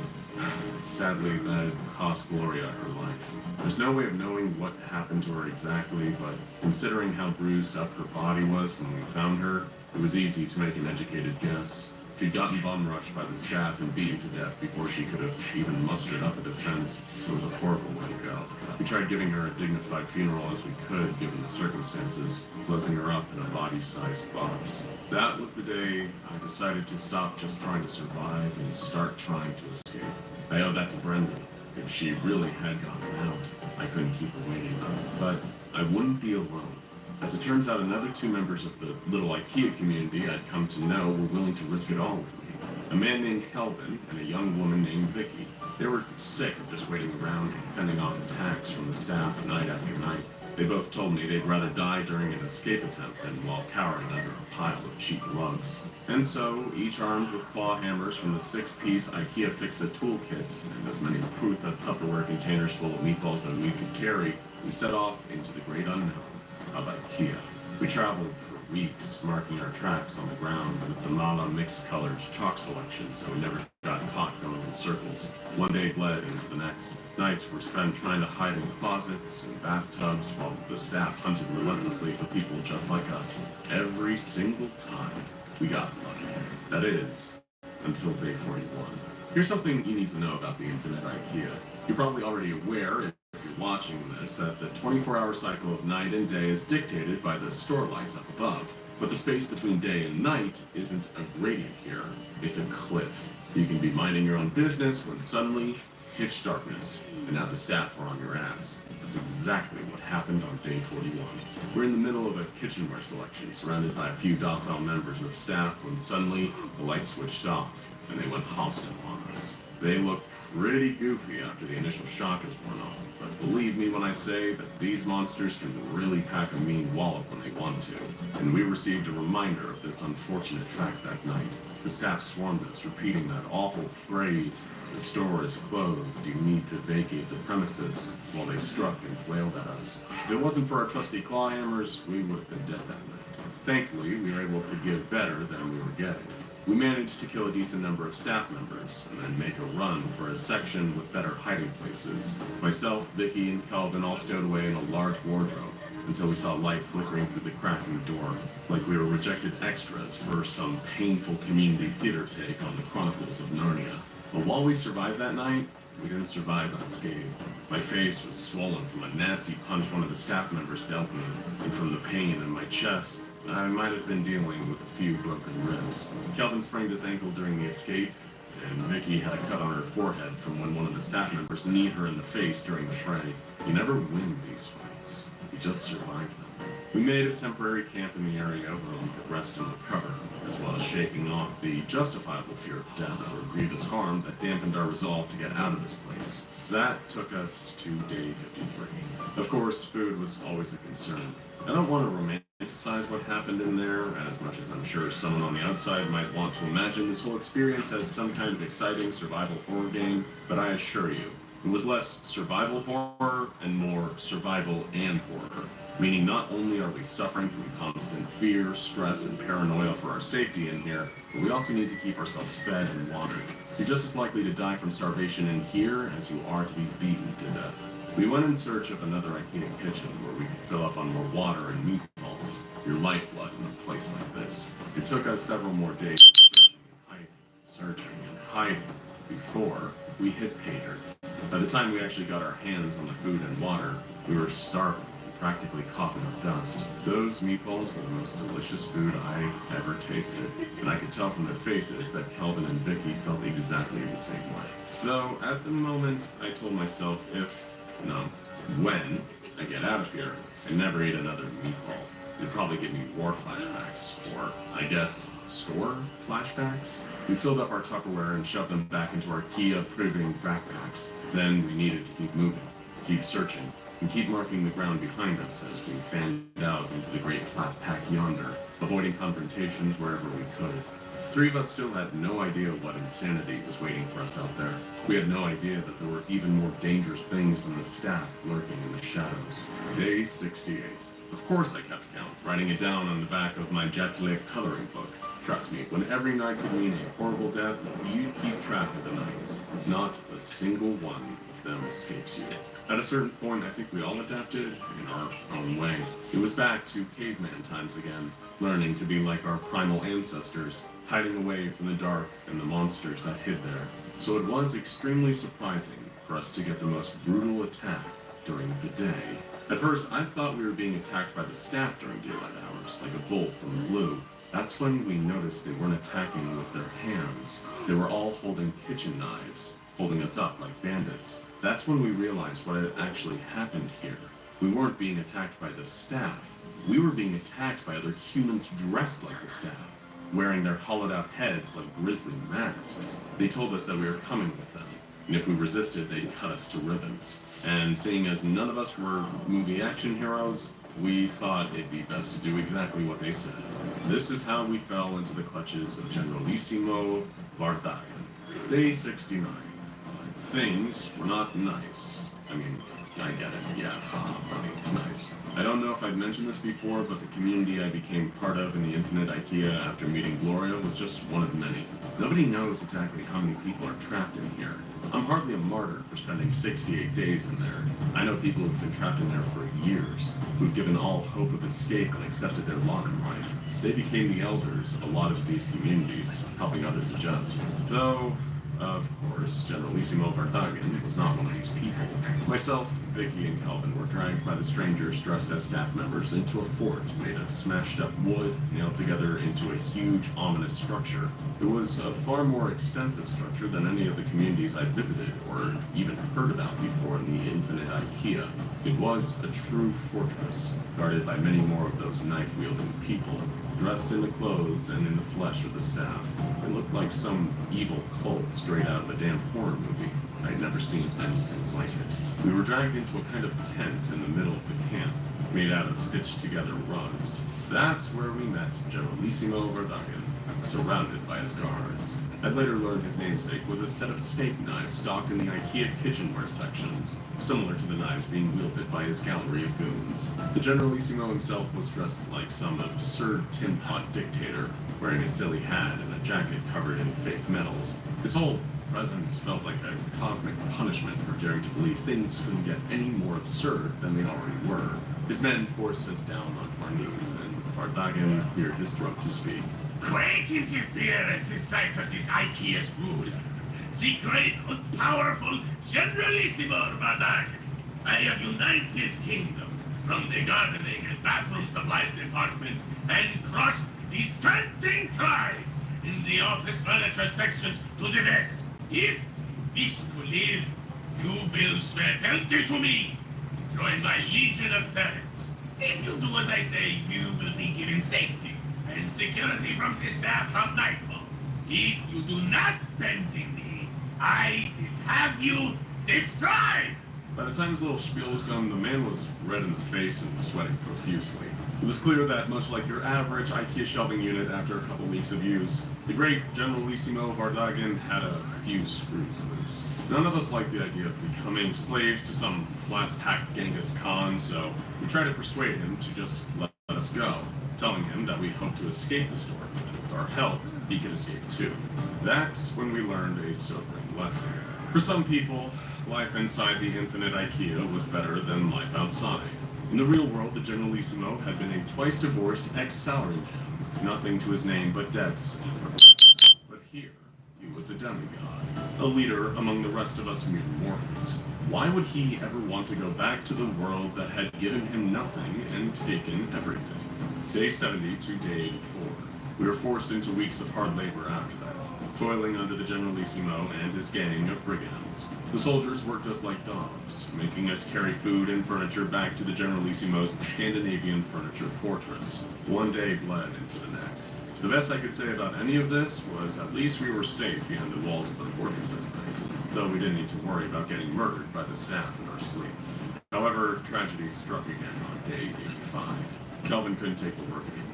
One day, I think his mind just snapped. He refused to follow orders from the Generalissimo and his lieutenants, even when they threatened him with death.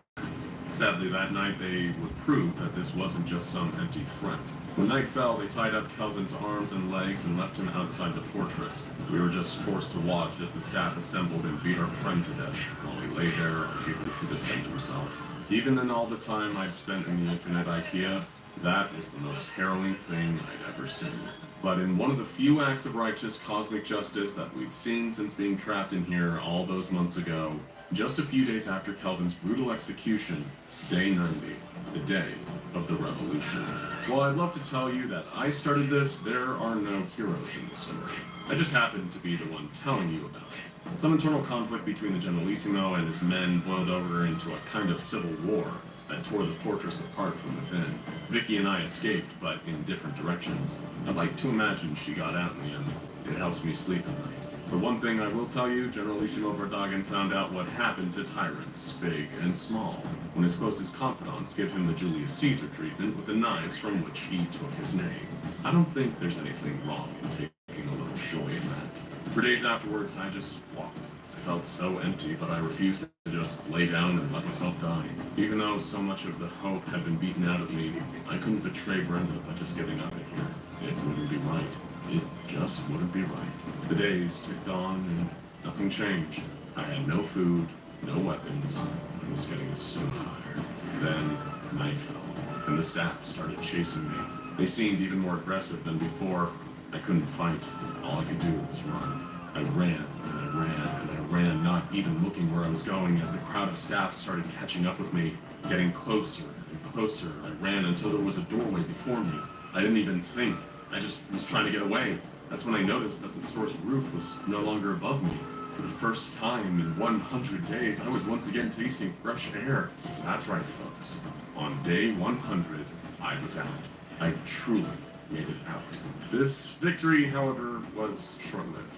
A group of about 6 staff members burst out of the front door behind me, charging towards me with ferocious speed. I couldn't move. All I could do was grit my teeth and wince, ready to accept my death at what had otherwise been the high point of my recent life. What a depressing irony that would be. But instead, gunshots rang out in the air. A hail of bullets cleaved through the staff members, dropping them to the ground mere feet away from me, stone dead. That's when I turned to see a group of men with assault rifles and tactical gear walking towards me.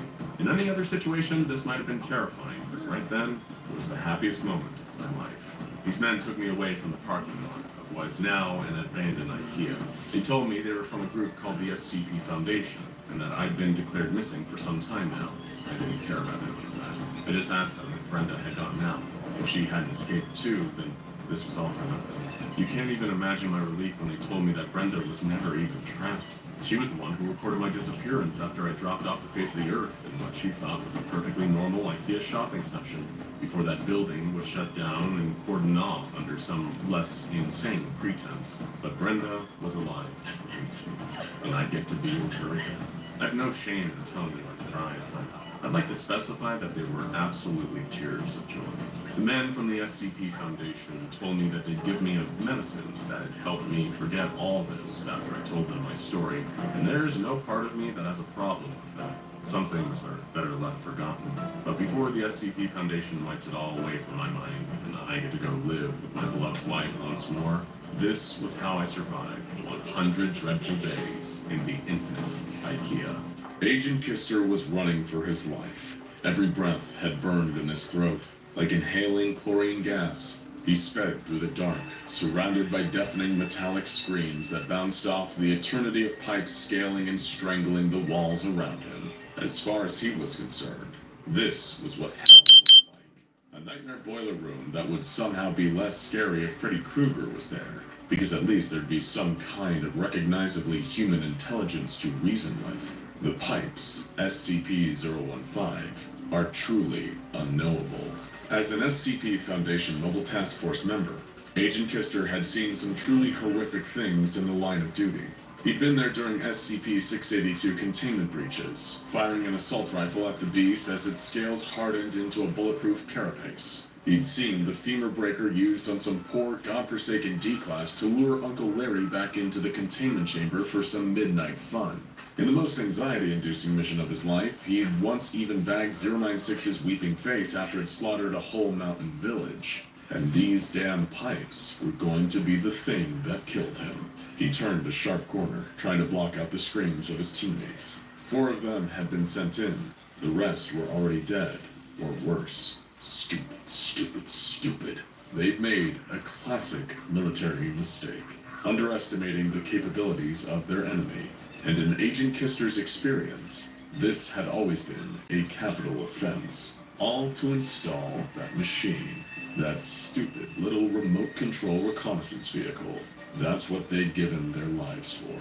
Agent Kister tried to blink away the memory of Agent Montgomery's face. Monty was the youngest member of the team, 28 years old.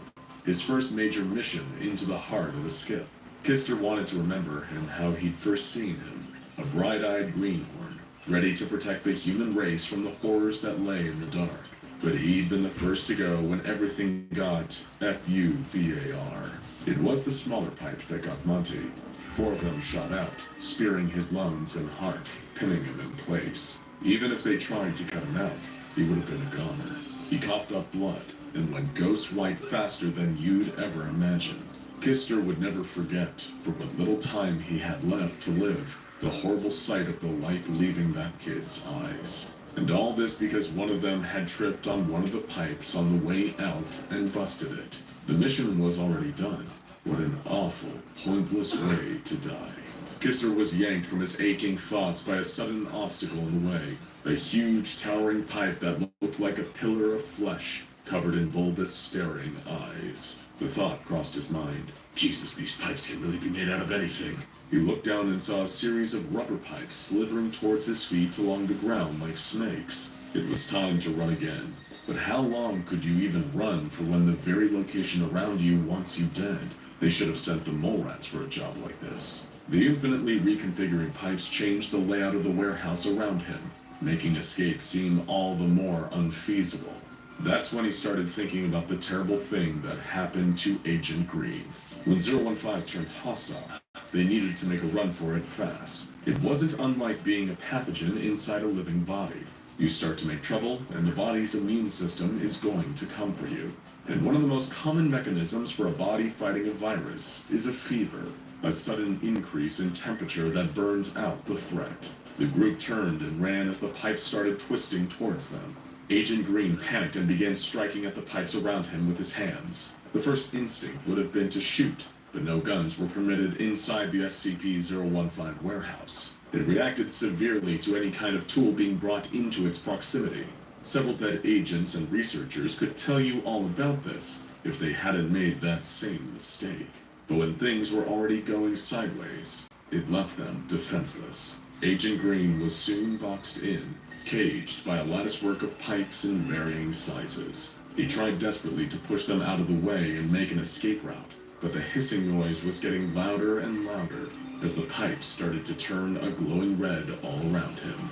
After all, when a body needs to deal with a hostile foreign object, it burns out the threat. Kister wished he could shake the awful high-pitched wail that Agent Green made while the heat inside his pipe cage became unbearable.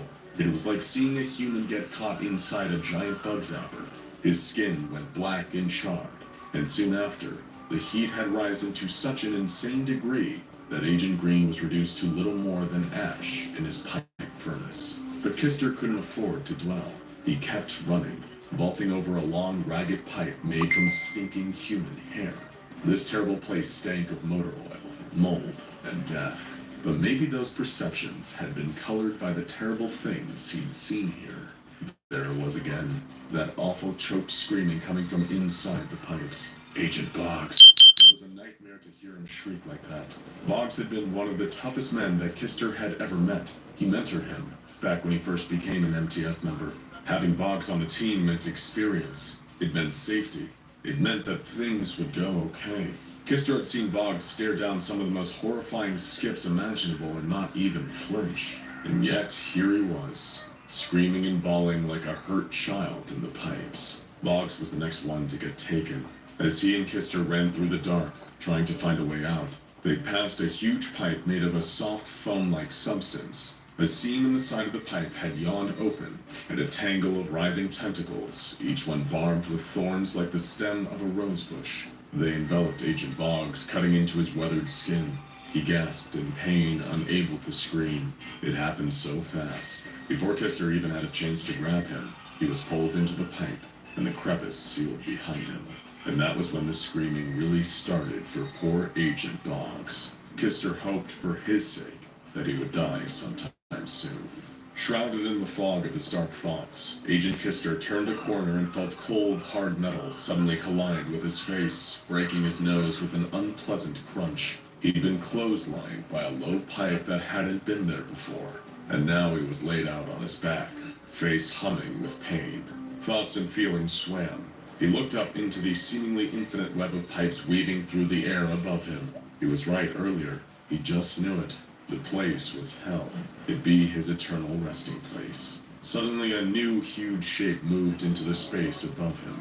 A pipe of ancient rusty iron that looked older than even the warehouse holding this whole mess. Right above him, there was a huge valve fixed into the pipe's belly. He watched helpless as the valve opened itself with a squeal, and a huge dark mass came pouring out of it onto his body.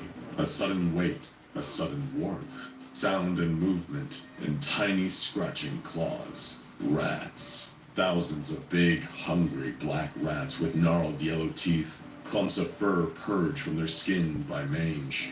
Big, ropey, worm-like tails swaying and whipping at the air. Who knows how long they've been in that pipe? Who knows when these rats had eaten anything that wasn't their brothers and sisters? And here was Agent Kister, given unto them by the glorious pipes. The last thing he ever saw were those nasty yellow teeth, because they ate his eyes first. Word of the four disappeared, and presumed dead operatives soon reached Dr. Charles Ogden Gears, the legendarily taciturn senior researcher that managed the SCP-015 project, among a myriad of others. His face didn't betray a flicker of emotion when he was informed about the men lost to SCP-015. It wasn't that he didn't feel for them, more that he deemed it both unproductive and unprofessional to dwell on the deaths of personnel when carrying out their duties. After all, being killed by an anomaly was simply an occupational hazard, and a generous stipend would be sent to their families to compensate for their tragic loss. Dr. Gears simply asked, "Was the mission successful in spite of the casualties? Did the team manage to install the modular robotic vehicle at the epicenter?" He was told that the MRV had been successfully installed, at least. Dr. Gears nodded and began scheduling a second exploratory mission for a few months in the future to check the status of the machine.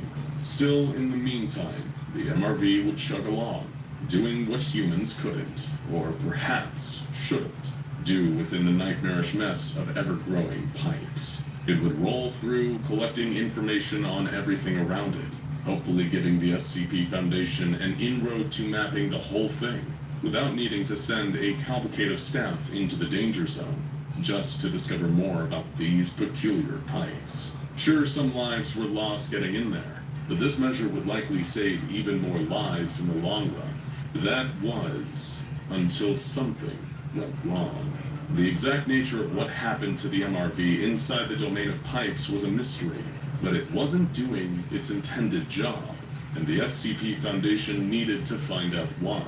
The second exploratory mission was required much sooner than they'd initially anticipated, with a dual purpose: collecting the readings and finding out what exactly had happened to the MRV in the first place. He included a more specific set of instructions for the next mission.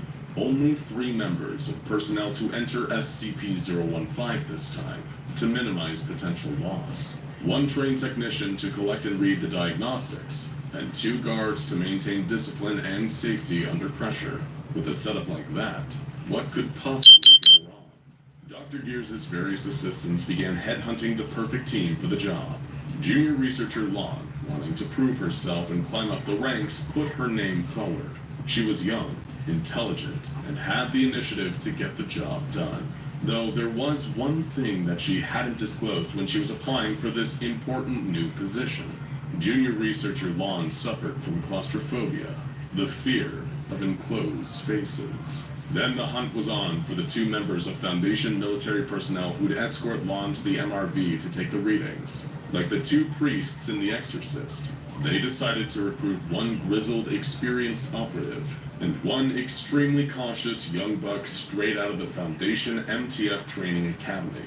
The younger of the two operatives, codenamed Agent 2, was careful and conscientious to a fault. He did things by the book, or not at all. The older operative, codenamed Agent 6, was quite the opposite. He'd done this job long enough to operate solely on instinct, and resented his employers for expecting him to approach his missions any other way. Lon, Agent 2, and Agent 6. The team was assembled, and when the time came, they were taken to SCP-015 to execute their mission. It should have been simple enough. Get in, collect the readings, and get back out. Though a few weeks earlier, the same thing would have been said for the mission to install the MRV, which left for Mobile Task Force operatives dead or worse. Nothing was ever as simple as it seemed when it came to SCP-015. They were only allowed flashlights inside. Anything else carried a substantial risk of activating SCP-015's defensive state, putting all of their lives in jeopardy. Lon had tried to keep things light, masking her own terrible fear of this strange new situation. She joked that perhaps the three of them should get Mario hats, seeing as they were plumbers now. Agent 2 happily laughed along, suggesting that perhaps he should be Luigi. Agent 6 was utterly unamused by this whole situation and wanted no part of it, which is honestly just so Wario of him. They followed along a carefully mapped route through the pipes, being careful not to touch any of them. After all, you never know what could set SCP-015 off. Agent 6 didn't share in their merriment or their concern. In fact, he had contempt for them and this whole situation. He thought Lon and Agent 2 were a pair of frightened, skittish children, willing to buy whatever Foundation-assigned bull honky they were given. He didn't believe that SCP-015 was anywhere near as dangerous as they'd been told. In all likelihood, knowing the eggheads up top, they just didn't want men of action like him breaking any of their precious little toys while conducting missions on their behalf. This whole thing was a big, stupid joke. As they ducked and weaved through the confines of SCP-015, the tensions between them all just silently grew. Their flashlights played among the pipes, revealing the insane variety of shapes, sizes, compositions, and materials in here.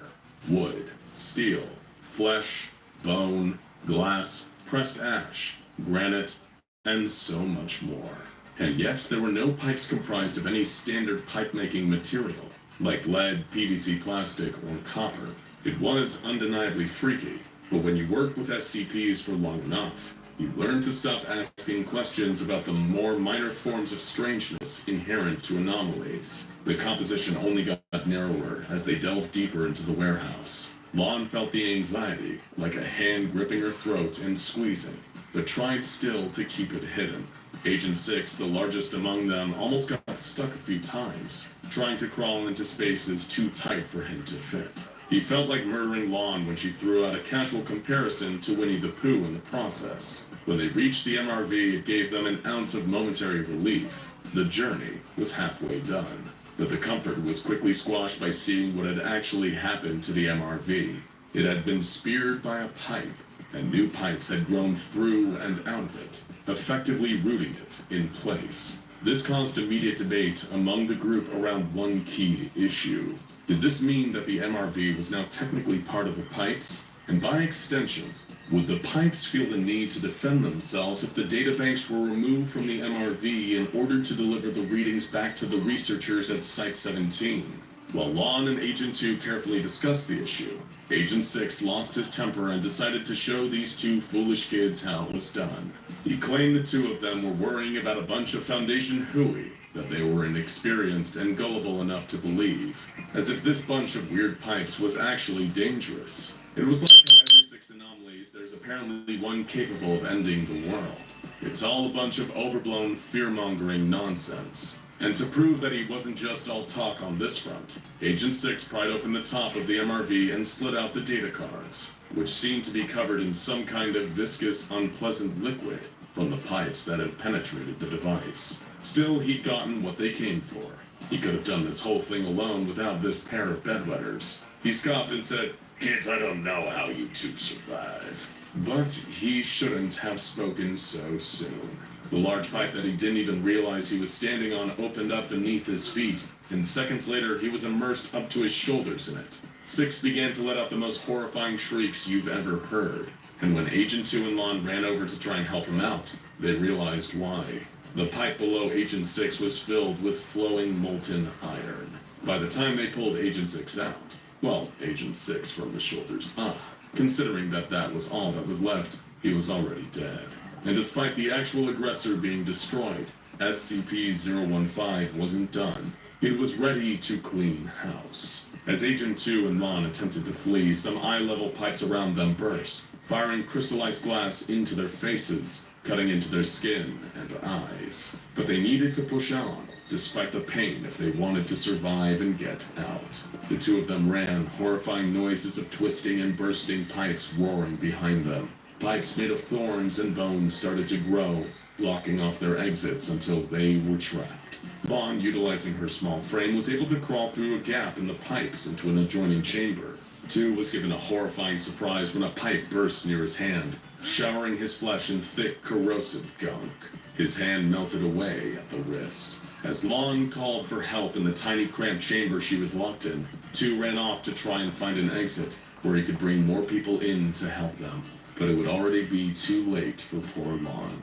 A thick, honey-like substance began bleeding into the chamber, disgusting in its overpowering saccharine flavor and goopy, viscous thickness. The chamber seemed to get smaller and smaller, as Lon screamed as the honey level rose. Eventually it got higher than her mouth and nose could reach. She gave a horrifying final gurgle, and then she was gone, entombed forever between the pipes. Agent 2 kept running. His flashlight was beginning to die, but he didn't care. As his eyes bled from the splinters of glass and what was left of his hand dripped from the jagged nub of his wrist, all he could do was keep moving forwards. He panted and screamed and stumbled in the dark until he tripped on something he didn't notice and pitched forwards. He tumbled into the gaping maw of a nearby pipe, surrounded by unseeable, unknowable ooze, as he tumbled further down into the seemingly infinite darkness. It was too dark to see and too cramped to move anywhere but straight down. All he could do was scream and scream and scream, until his voice was hoarse and his throat bled, though nobody was there to even hear his cries. Days later, when his skin started to shred off, it was almost welcome. Dr. Gears would later receive the news of this tragically failed mission and the 3 operatives now declared MIA because of it. He sighed and wrote up his report on the matter, closing with the sentence, "Data deemed non-vital in light of lost staff. SCP-015 classification level review suggested." The Foundation was in chaos. One minute, Dr. Wright was looking into some harmless products on Amazon to help the Foundation's anomalies have a nicer experience in their cells. The next, he was physically fighting for his life against the company's CEO. Of course, Dr. Bright's wacky antics have revealed the location of the SCP Foundation's most valuable containment site to Jeff Bezos and his legions of minions. Does Dr. Jack Bright have it in him to fix his mistake, defeat the mighty Jeff Bezos, and save the SCP Foundation from corporate servitude? Are the forces of the SCP Foundation equal in strength to the Amazon Horde? And how, at the 11th hour, will anomalies like SCP-096, SCP-682, SCP-173, and SCP-049 help save the day? Buckle up. The only way to find out is to keep watching. The 2 Titans, Dr. Bright and the freakishly buff Jeff Bezos, were locked into an intense struggle. The hapless immortal tried his best to punch and kick the augmented CEO, but all it did was make Bezos laugh. Pathetic Jack! Bezos roared. Let me show you how a real man does it. With one punch, Bezos sent Dr. Bright skidding across the dirt, seeing stars. Bezos punched him so hard, Dr. Bright felt like he'd been hit by a runaway truck. Where had he even gotten all all this anomalous technology. Something more was going on here. But before Dr. Bryant could collect his thoughts, Bezos was already upon him. The ruthless business mogul clasped his hands together and brought them down onto the back of Jack's head in a brutal piledrive, burying his head in the dirt. The guards of Site-19 looked on in terror at the thousands of Amazon troops surrounding them, and they were betting all this on a fistfight, and what's more, it didn't even look like Dr. Bryant was winning that fight, unless the good doctor used his special move. Bezos, still cackling like a Saturday morning cartoon villain, grabbed Dr. Bright by his hair and dragged him out of the dirt. He lifted the doctor, bloody and bashed, with one hand. At that moment, Dr. Bright knew that he had to go with the nuclear option here. He needed to use SCP-963 to take over the body of Jeff Bezos and end this demented war. Had enough, Jack? Bezos said. Or do you want me to humiliate you even more in front of your sad little employees? Or should I say my sad little employees? Without another word, Dr. Bright grabbed the amulet hanging around his neck and balled it into his fist. Moving as quickly as he could, he lunged at Bezos with the medallion, knowing that one touch should be enough to finish this whole thing. But then, the unexpected happened. Bezos caught Dr. Bright's hand. The flesh of the CEO's fist turned obsidian black. He gave a cruel smirk. He was still himself. Impossible. All the SCP Foundation staff in attendance were shocked and horrified, but none more than Dr. Bright himself. This was the first time that SCP-963 simply hadn't worked. I don't understand, Jack said, voice trembling as Bezos squeezed his hand with an iron grip. I should have taken you over. How is this possible?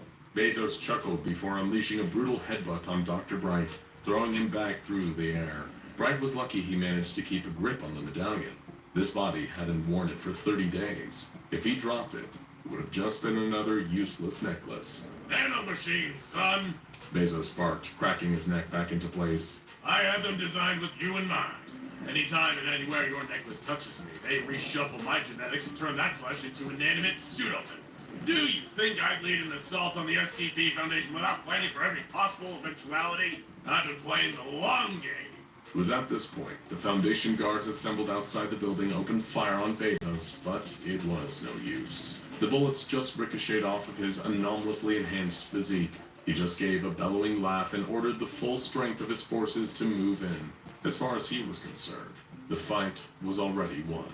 If their forces could plant the grinning Amazon flag in the heart of Site-19, the SCP Foundation would be his. It was time for the true final battle to begin.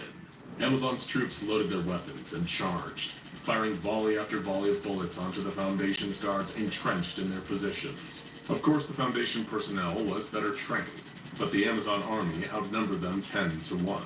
It was only a matter of time until the barricades gave way, and the forces spilled into the containment facility.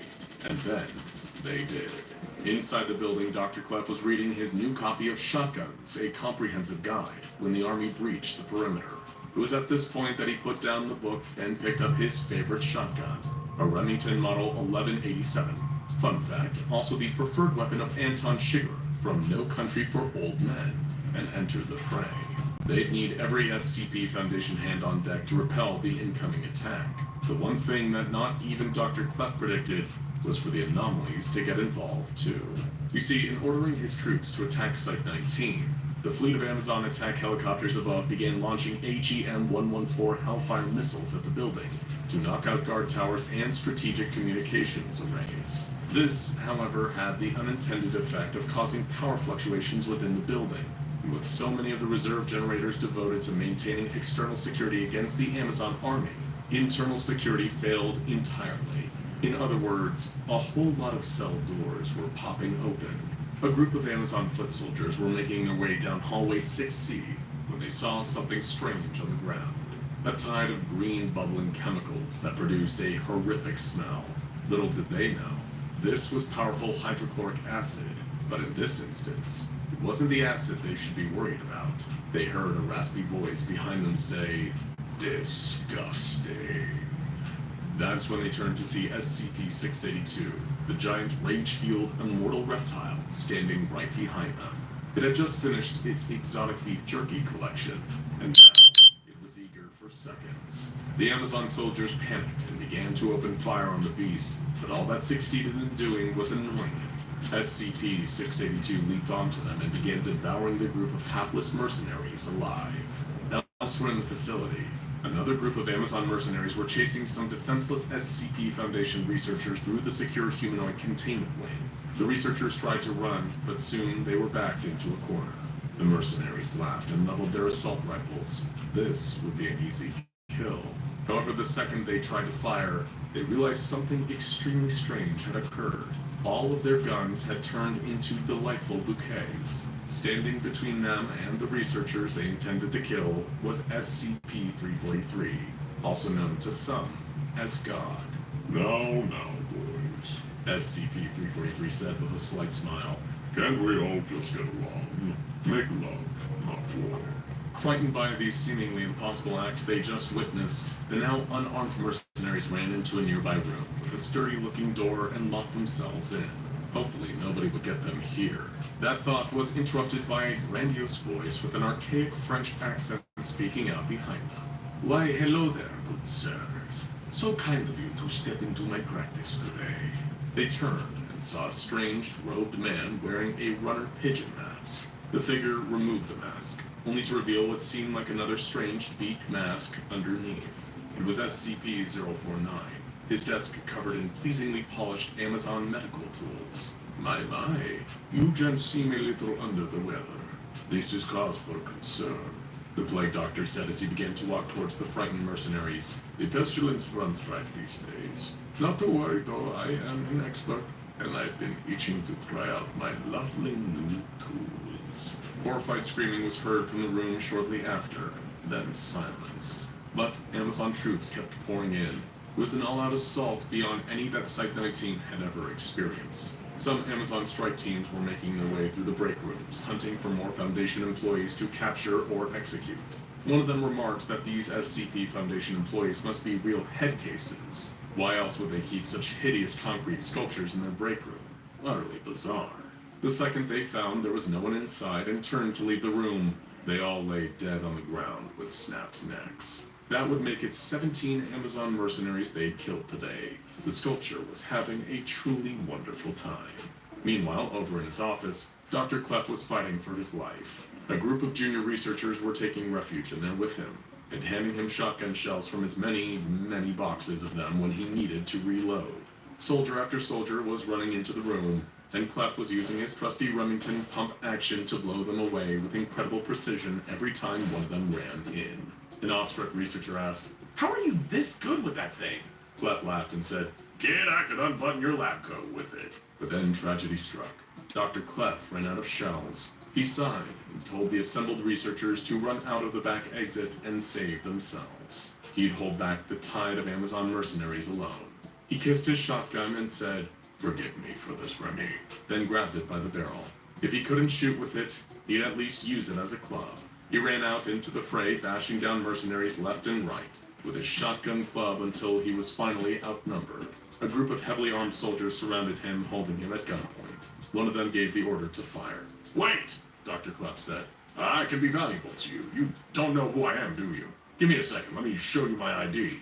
Dr. Clef pulled an ID wallet from his lab coat and then showed it to the soldiers. They looked at it, confused and a little disturbed. The leader of the group said, "That's not an ID card, you schmuck. What the hell is that ugly thing, anyway?" By this point, Dr. Clef had already closed his eyes. A distant screaming got closer and closer until the wall of his office exploded. SCP-096 entered the room, shrieking with rage, and began tearing the hapless soldiers to shreds. Clef rolled away, keeping his eyes closed and waiting for the carnage to be over. But in a grander sense, the carnage had only just begun. Oh, and for those who were curious, yes, SCP-811 did get her blobfish plushie. She loved it. Outside the facility, Jeff Bezos looked upon the destruction he wrought and laughed. It was just as wonderful as he'd imagined it in all his years of intense planning for this very moment. It all unfolded exactly to his design. The SCP Foundation would fall, and his master plan would finally be complete. Dr. Jack Bright, demoralized but not defeated, rose shakily to his feet. This whole disaster had been his fault. He had to redeem this. He had to defeat Jeff Bezos, or the Foundation would fall into his iron clutches, even if it finally truly killed him. Dr. Bright would not give up. Impressive tech, Dr. Bright said, cracking his knuckles and getting Jeff's attention again. Which sweatshop built it for you? Jeff just laughed and turned to Bright again, more than ready for round 2. A little place called Prometheus Labs, Jack, Jeff said. Remember them? I was on the board of directors before the incident. Just like you and your foundation dogs, they left behind plenty of goodies for me. Dr. Bright charged at Bezos, screaming in animal fury. He punched the smug, anomalous businessman square in the jaw. Bezos barely even flinched. He gave Jack an utterly brutal, open-handed slap, knocking him towards the entrance to Site 19, where more Amazon soldiers were still pouring in. Still, Jack began to stand again. What? What the hell does a corporate stiff like you want with the SCP Foundation? He said. We want to help the world, not rule it. Bezos sneered and began stomping towards the immortal doctor. I don't just want to rule the world, Jack. I want to hold it in my hand like an apple and take a big, juicy bite. All that exists will belong to me, he said, throwing a punch that Dr. Bright was thankfully able to dodge. That's always been planned, and the SCP Foundation is the final piece I need. Dr. Bright, summoning all the adrenaline in his body, unleashed a flurry of sharp punches to Jeff's abdomen. He simply tanked every strike and laughed. I've been funding the Chaos Insurgency for years, Jack. I'm one of Marshall, Carter, and Doc's largest shareholders. Amazon is Dr. Entertainment's primary global distributor. The Sarkists, the Fitness, the Mechanites, those pretentious art snobs, are we cool yet? They're all in my deep pockets. Jeff roared. He wrapped one of his massive hands around Dr. Bright's throat and lifted him clear off the ground. Jack struggled against his grip. You've spent decades worrying about all the wrong things, Jack, Jeff said slowly, tightening his grip around Dr. Bright's throat. The devourer of worlds, the Black Moon, the Scarlet King. My new world won't have a king. It'll have a CEO. And with the power within these walls, I'll be the chairman of the Cosmic Board. And it all starts with me killing you and turning your silly little necklace into a paperweight. But Jack had an ace up his sleeve, something he had the good sense to pocket before facing Bezos on the battlefield. He reached into his lab coat and pulled out SCP-662, the butler's handbell. One little ring and Mr. Deeds suddenly appeared right next to them.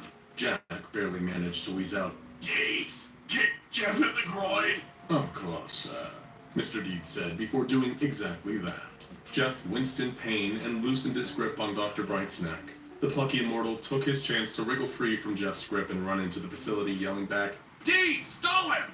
But before Deeds could execute this order, Jeff Bezos fractured the anomalous butler's skull with a single punch and chased Dr. Bright into the facility. He would have his revenge. As Dr. Bright fled, he grabbed his Foundation walkie-talkie and frantically spoke into it. Clef, I'm in big trouble. I think I have a way to stop this, but there's just something you need to do for me first. Battles were raging throughout the site. Some Amazon soldiers had unloaded their rifles into Kane, only to find themselves on the floor dying of massive blood loss. Other squadrons of mercenaries were being tortured by the nightmarish SCP-106 in his terrifying pocket dimension. He was having a wonderful time. SCP-999 was even tickling a gaggle of Amazon's hired veteran war criminals into absolute submission. Much to Jeff's rage and horror, it looked like with the help of the anomalies, the Foundation might actually be able to turn the tide. This would not do.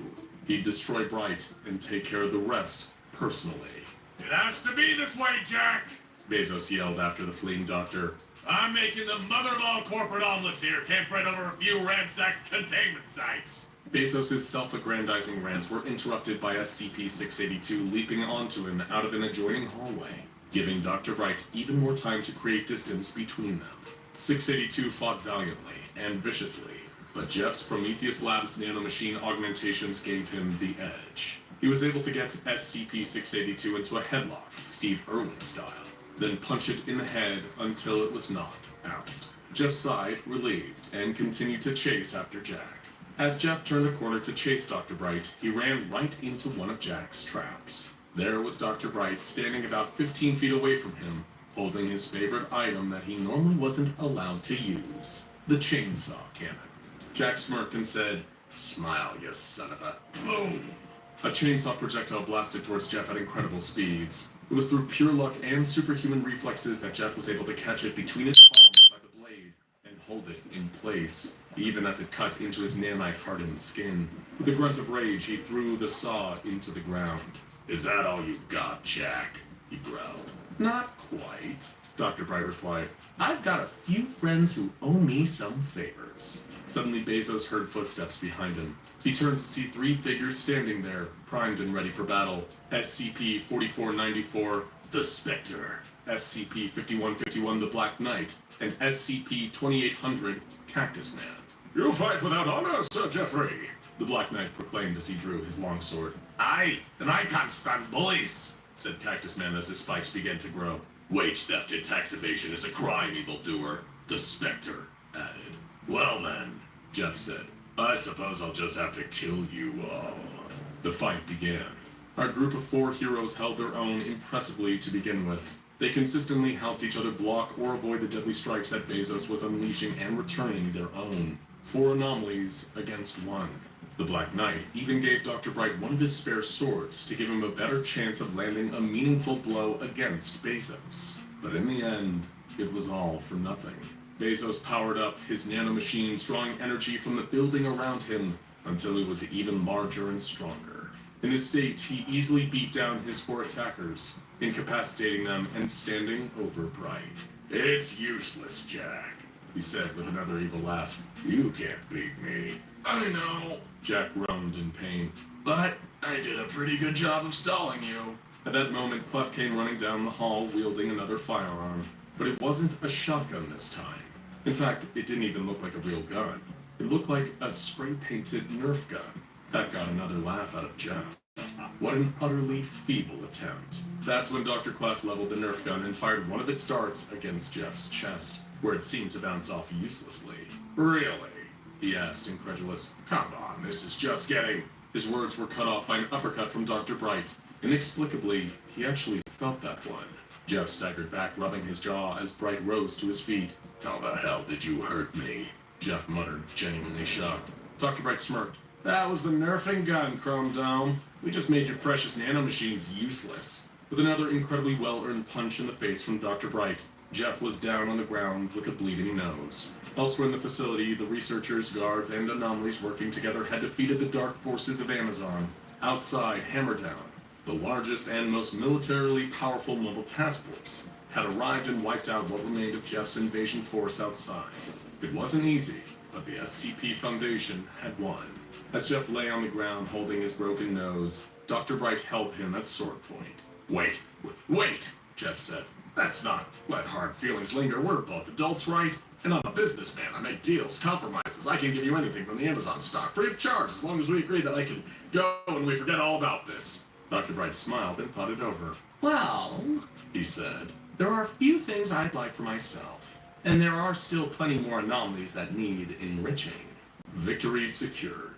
Want another video about the deranged things Dr. Bright bought for even more anomalies and Foundation staff? Let us know down in the comments, and we'll continue the strangest story that the SCP Foundation's most eccentric researcher ever told.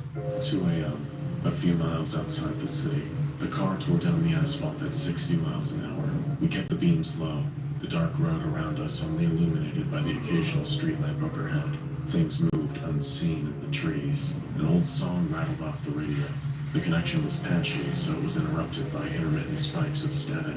It was the kind of night when you knew deep down that anything could happen. You just hoped that anything would be in your favor. I rolled the window down a few minutes ago, breathing in all that cold, fresh air to stave off the looming specter of sleep. Thank God I wasn't the one driving, or things would have gotten deadly way sooner. Cops would have found us with our bumper wrapped around a tree, our heads one with the steering wheel or the windshield dead on impact, or from the unforgiving cold overnight. They might have even felt sorry for us until they found the case. Perhaps it would have been better that way. At least it would have been quick. A lot of bad things can happen on lonely state highways in the dead of night, and we were about to find out that just crashing your car was one of the more mild ones. Scott was driving. He was also the one who brokered this whole deal. I was just coming along to provide backup. There was a fully loaded Saturday night special sitting in my inner coat pocket, hoping that it wouldn't see any action tonight, and a pump-action shotgun sitting in the back in case things got really hairy. Deals like this, you either come well prepared or reckon with a heavy chance you sure as hell won't be leaving. I never asked Scott how the goods currently sitting in the briefcase, and he never offered an explanation either. He only told me that he'd already secured a very interested potential buyer from a syndicate out of town. Serious people. Dangerous people. They pay top dollar and leave us tied up in trash bags in a ditch off the side of the highway. But we both needed money, and we were willing to take that risk if it meant we could return from this deal as a pair of rich men. The terms of the deal were simple. We drive out onto a certain state highway at a little after 2 a.m. with the goods, meet the buyers at a certain rest stop along the way, and make the exchange. We then all go our separate ways, and if we were lucky, none of us would ever see each other ever again. Seemed simple enough, sure. Scott seemed downright chipper about the whole thing, and for a little while, I was excited too, until he told me about the road that the buyers wanted to meet us on. We'd all heard legends about the place. Superstitions, really.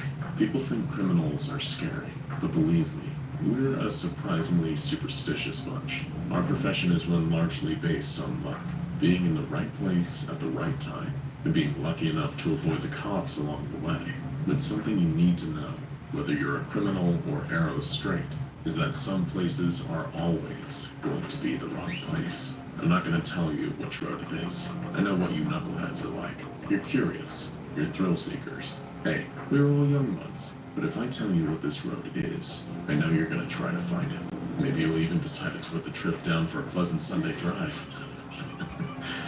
After what I went through on that road, I wouldn't wish a trip down it on my worst enemy. There's no other word for what we encountered there other than evil. When we were kids, we used to call it the Devil's Passage. Every spooky rumor and scary story in the book circulated about that place. Let me see what I can remember. Well, there was the Watcher in the Woods. People used to say that there was a long, tall figure with the biggest eyes you had ever seen. Eyes like headlights, standing amongst the trees. If the moonlight shone in the right angle as you were driving past, you'd see it standing there, just staring at you, thinking about doing who knows what. Then there was Old Beth, the ghostly hitchhiker. People used to say they saw a strange old woman hobbling down the side of the road in the middle of the night. Sometimes people said that they could hear her crying, even if they were far enough away to make such a thing seem impossible.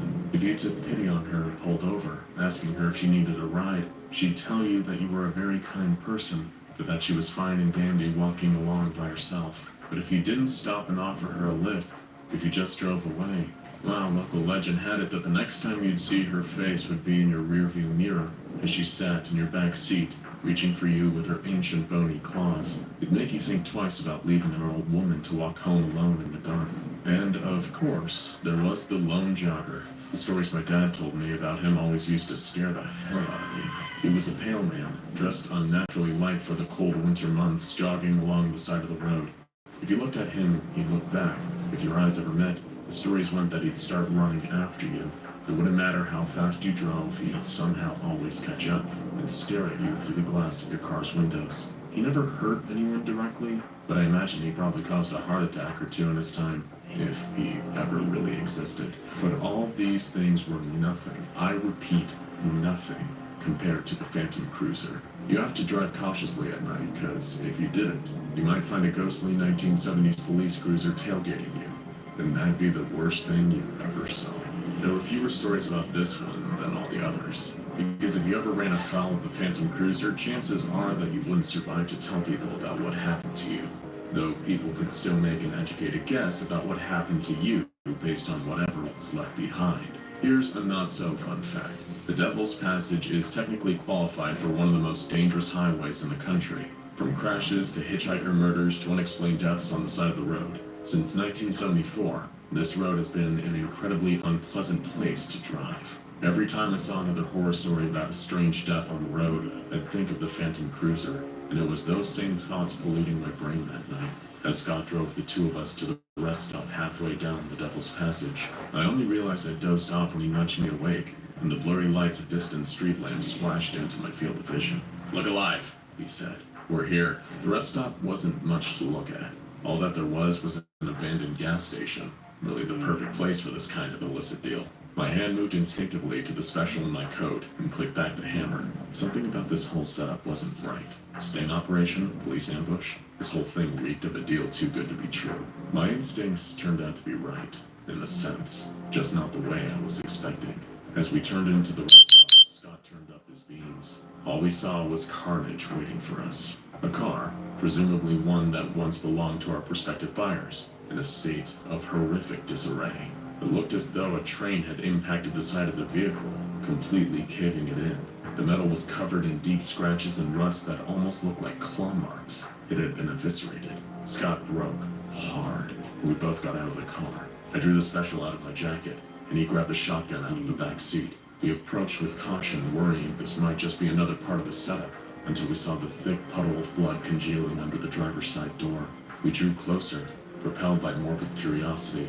Was it a hit from a rival gang looking to intercept the deal? Seemed logical, but there were no bullet holes in the car. Just ripping, tearing, and massive impact damage. Scott shined the light of his phone into the destroyed car, and I vomited when I saw what was inside. The buyers looked less like people, and more like 2 sacks of pulled pork and tattered clothes. If I hadn't seen them inside the car, I wouldn't have even guessed they were human, and the damage wasn't just to them. The upholstery was torn up and burned, with violent symbols carved into the walls and scrawled onto the cracked windows in blood. When I turned to Scott, he was ghost white, clutching his phone and shotgun with trembling hands. We didn't exchange a word, but we both knew it was time to leave. We could find another buyer. There would be other opportunities, other deals. But lives, you only get one. And we both silently acknowledged that if we stuck around here much longer, we wouldn't even have that.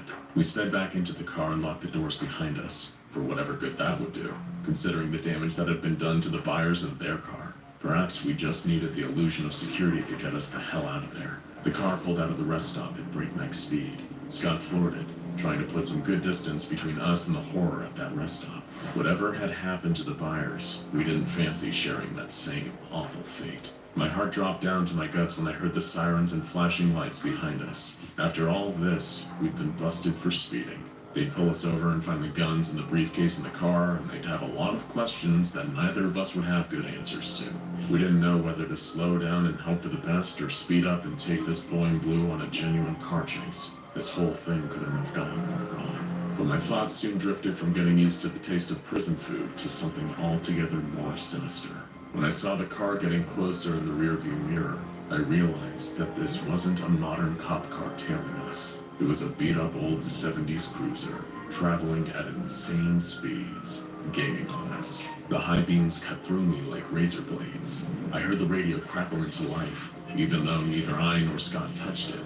It wasn't music, just a hoarse, scratchy voice repeating the word, "Run," again and again. And seeing as whatever was behind us clearly wasn't a real cop, we were more than happy to oblige that request. Scott hit the gas like our lives depended on it, which, to be fair, they did.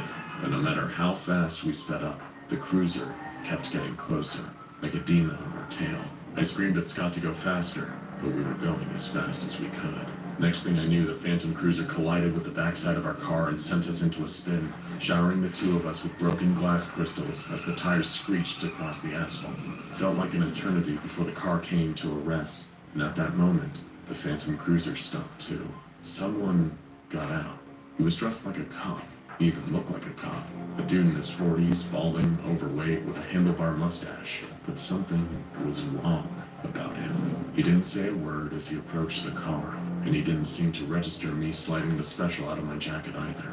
He was inches away from Scott's window when I panicked and opened fire, sending a hail of small caliber rounds into his gut. He stumbled back slightly, as though shocked, and then everything got a whole lot worse. The cop let out the most awful bellow, not of pain, but of pure rage. Something happened to his face. His eyes started to glow a bright, hellish red, and his jaw began to extend until he looked like a munch painting. There were no teeth in there, just an infinite black void. He grabbed a dazed Scott through the window, pulling him into a brutal headlock and dragging him out of the car, releasing those deranged bellows the entire time. Scott screamed and pleaded for help. I grabbed his body and tried to pull him back, but the cop was inhumanly strong. He just kept pulling until he was all the way out, thrashing on the asphalt. I don't want to tell you what he did next. It would be right. But suffice to say, I couldn't save Scott. And I definitely didn't want it happening to me. While he was working on Scott, I scrambled into the driver's seat and floored it, hoping that Scott would at least buy me some time. I was weeping in terror as I drove away into the dark, leaving my friend to a horrible fate with the driver of the Phantom Cruiser. So you can only imagine how I felt when a few minutes later I heard heard the sirens again and saw the bright lights getting closer behind me. Run! Run! Run! The year was 1991. It was a quiet night in Lethargy Valley, Arizona, the quietest town in all of Maricopa County.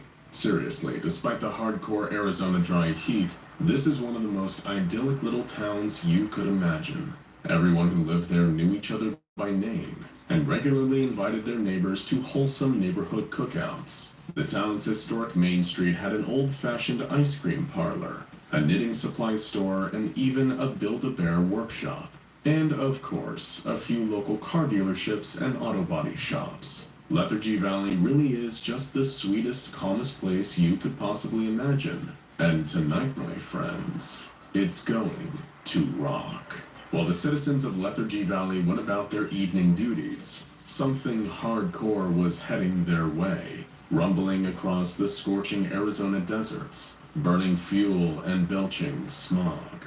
The hottest hot rods this side of the sun. Wheels so fly they're ready to take off, with riders so badass their own reflections are scared of them.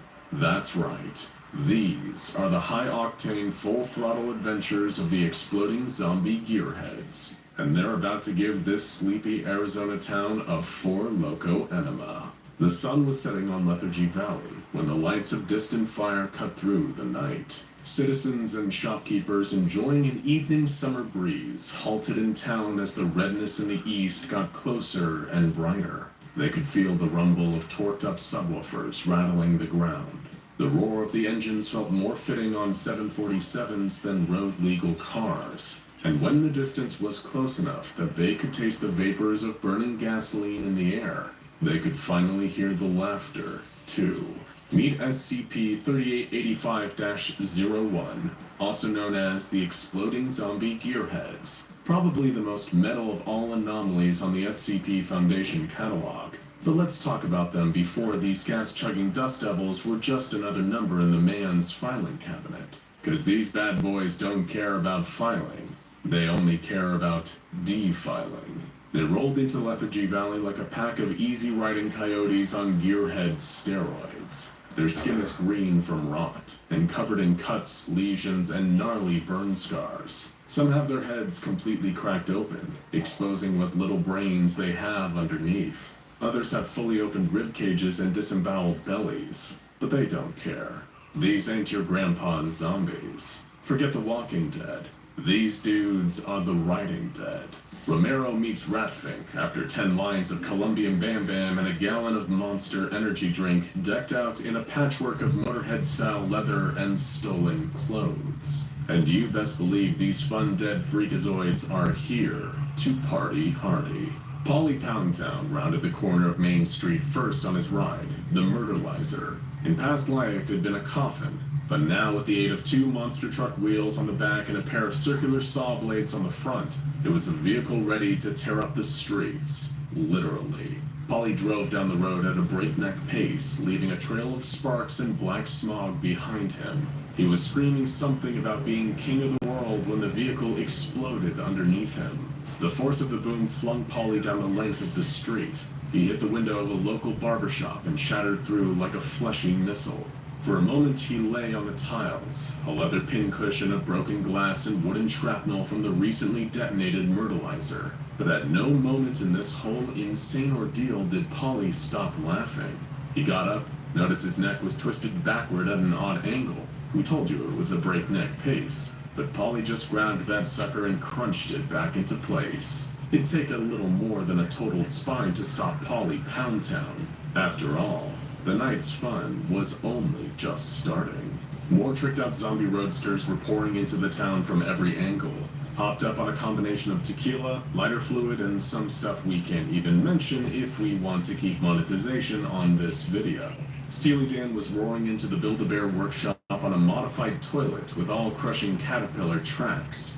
Once he busted through the facade, he dismounted his porcelain throne and began incinerating walls of teddy bears with a custom flamethrower, powered by a tube going into his stomach cavity. Once he was done burning 90% of the bears in the store, he used the remaining unsullied parts to make a grungy-looking bear in his own likeness. He strapped it to the front of his terrifying mobile toilet, and then burned that too, just for the fun of it. Bareback Boris was making a beeline for the ice cream parlor, riding what would look like a bull to the untrained eye. It was actually a taxidermy bull, gutted and fitted with a nightmarish configuration of motorcycle parts that would function better together as a method of execution than a workable vehicle.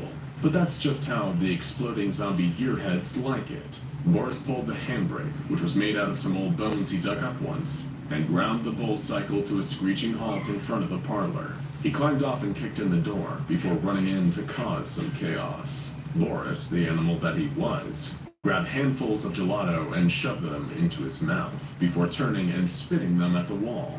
He pulled out a bottle of 90% vodka and took a long swig before taking a court summons out of his jacket and shoving it into the bottle.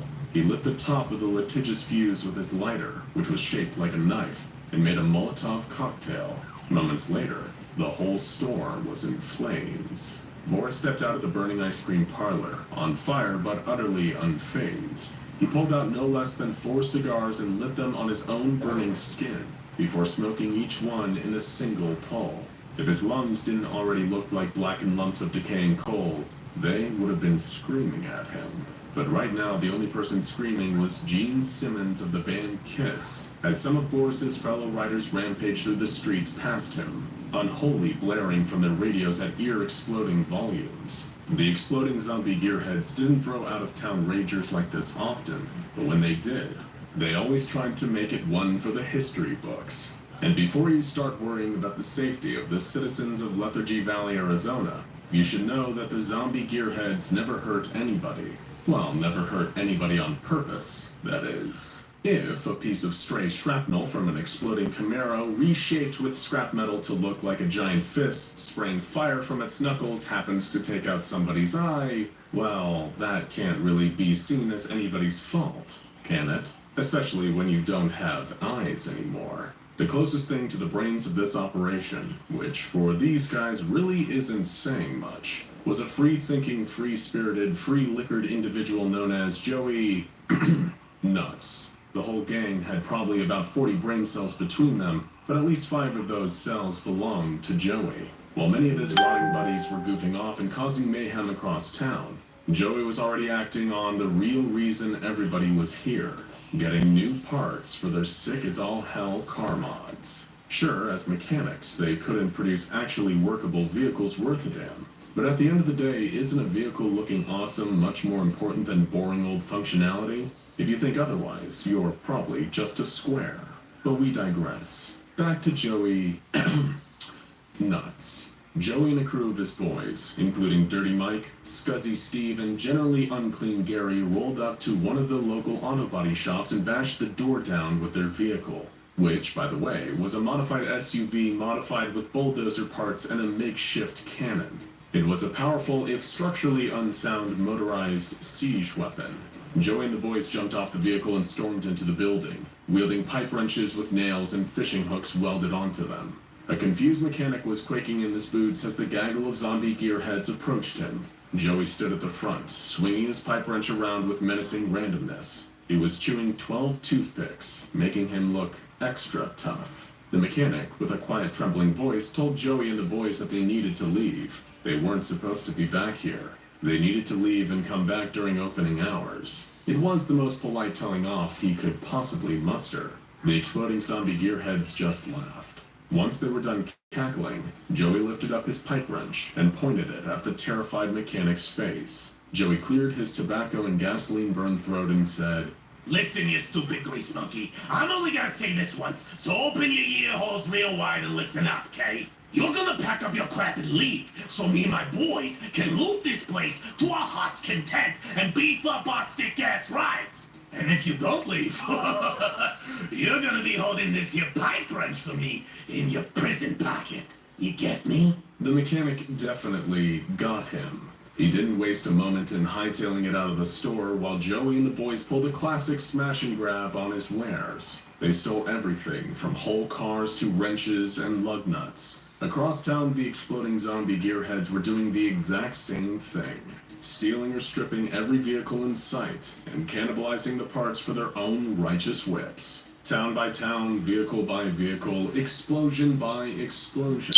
they one day figured this whole mechanic deal out. With the night's revelry finally concluded, it was time to return home and get to work on the next set of rides. This legion of awesome, unkillable morons piled back into their stylish death traps and rode off into the misty dawn, leaving hundreds of thousands of dollars in property damage behind them, but not a single death. As hyper-destructive anomalies go, they're honestly pretty benevolent, or at least too self-centered to be truly malevolent. They tore up the desert on their way back to the real SCP-3885, Vulture Gulch, the home of the exploding zombie gearheads. It's a desert shantytown that's officially been abandoned since July 9th, 1973 due to high volumes of dangerous radion gas being emitted from the uranium deposits in a nearby mine. But these intense joyriding mutants hardly mind a little bit of radiation in their sweet pad.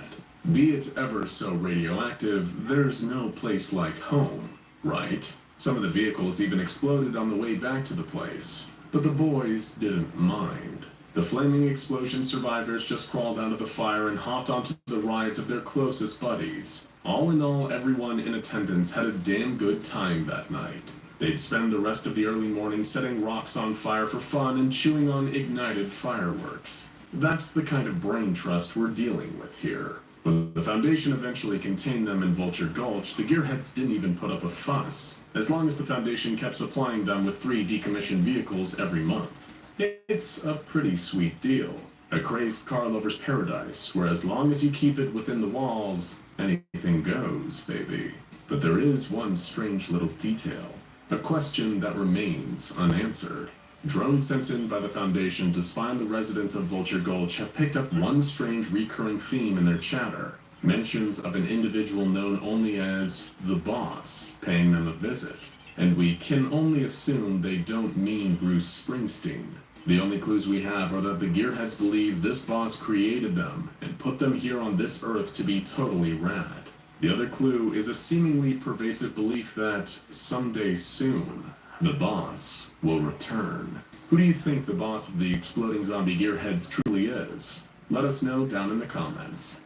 Man, it's even better on the 15th read.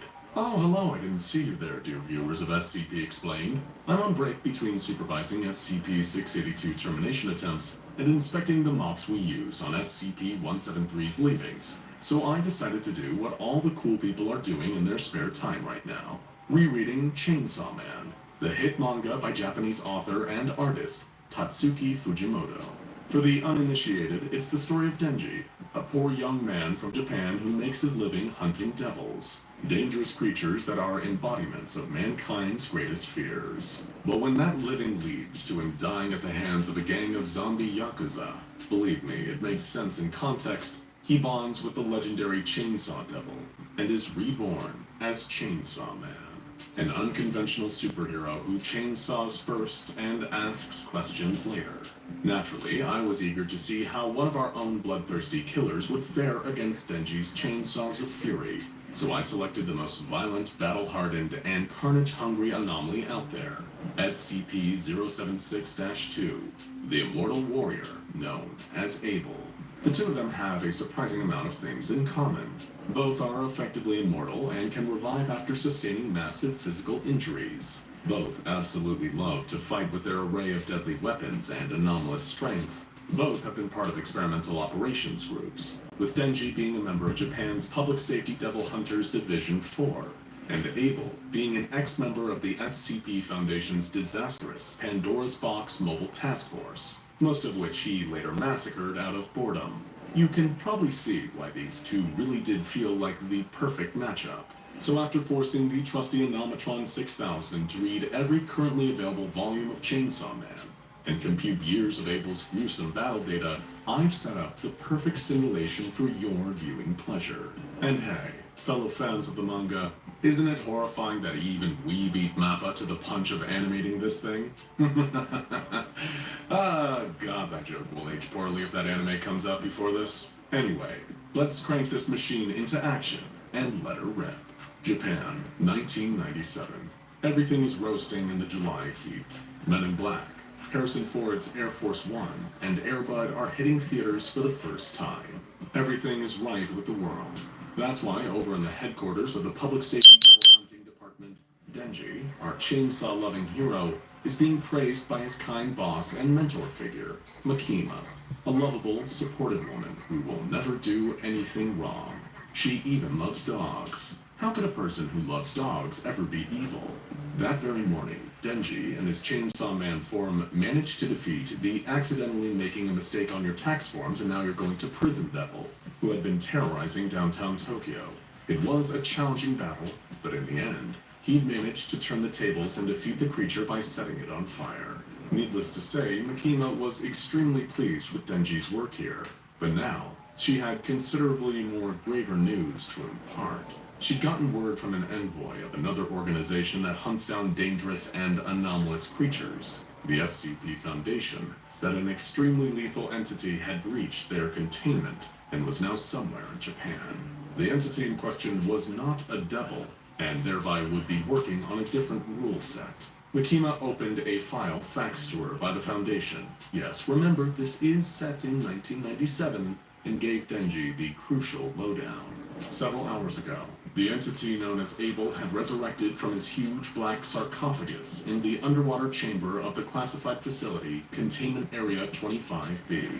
After waking up, Abel had slaughtered his way through the entire base, killing every SCP Foundation operative in his path, and then swimming out into the Pacific Ocean. Sometime after that, he infiltrated a Japanese cargo ship and murdered all the workers on board, before steering the ship back towards the land of the rising sun, where he hoped to claim even more victims. Makima told Denji that it would fall to him and his associates to stop this Abel, with a little help from the SCP Foundation's intelligence. But be warned, Abel is an incredible combatant with extreme physical strength and durability, as well as surprising tactical intelligence. It wouldn't be an easy fight, but Makima promised that if Denji won, she'd hug him and go to a nearby karaoke bar with him.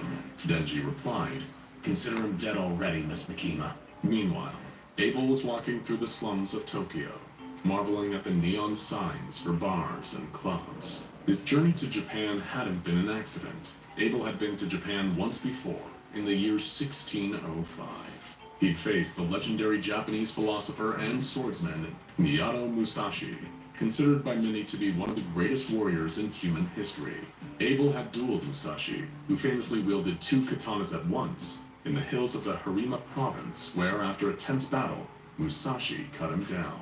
Abel would not resurrect again during Musashi's lifetime, but the battle gave him a deep and abiding respect for the legendary warrior. Abel knew that if the opportunity ever rose again, he would return to Japan in hopes of experiencing such a brilliant battle yet again. But the industrial and technological boom had changed so much. It was no longer the quiet and pastoral Japan he'd experienced, but a booming epicenter of trade and commerce. He found it all strange and perplexing.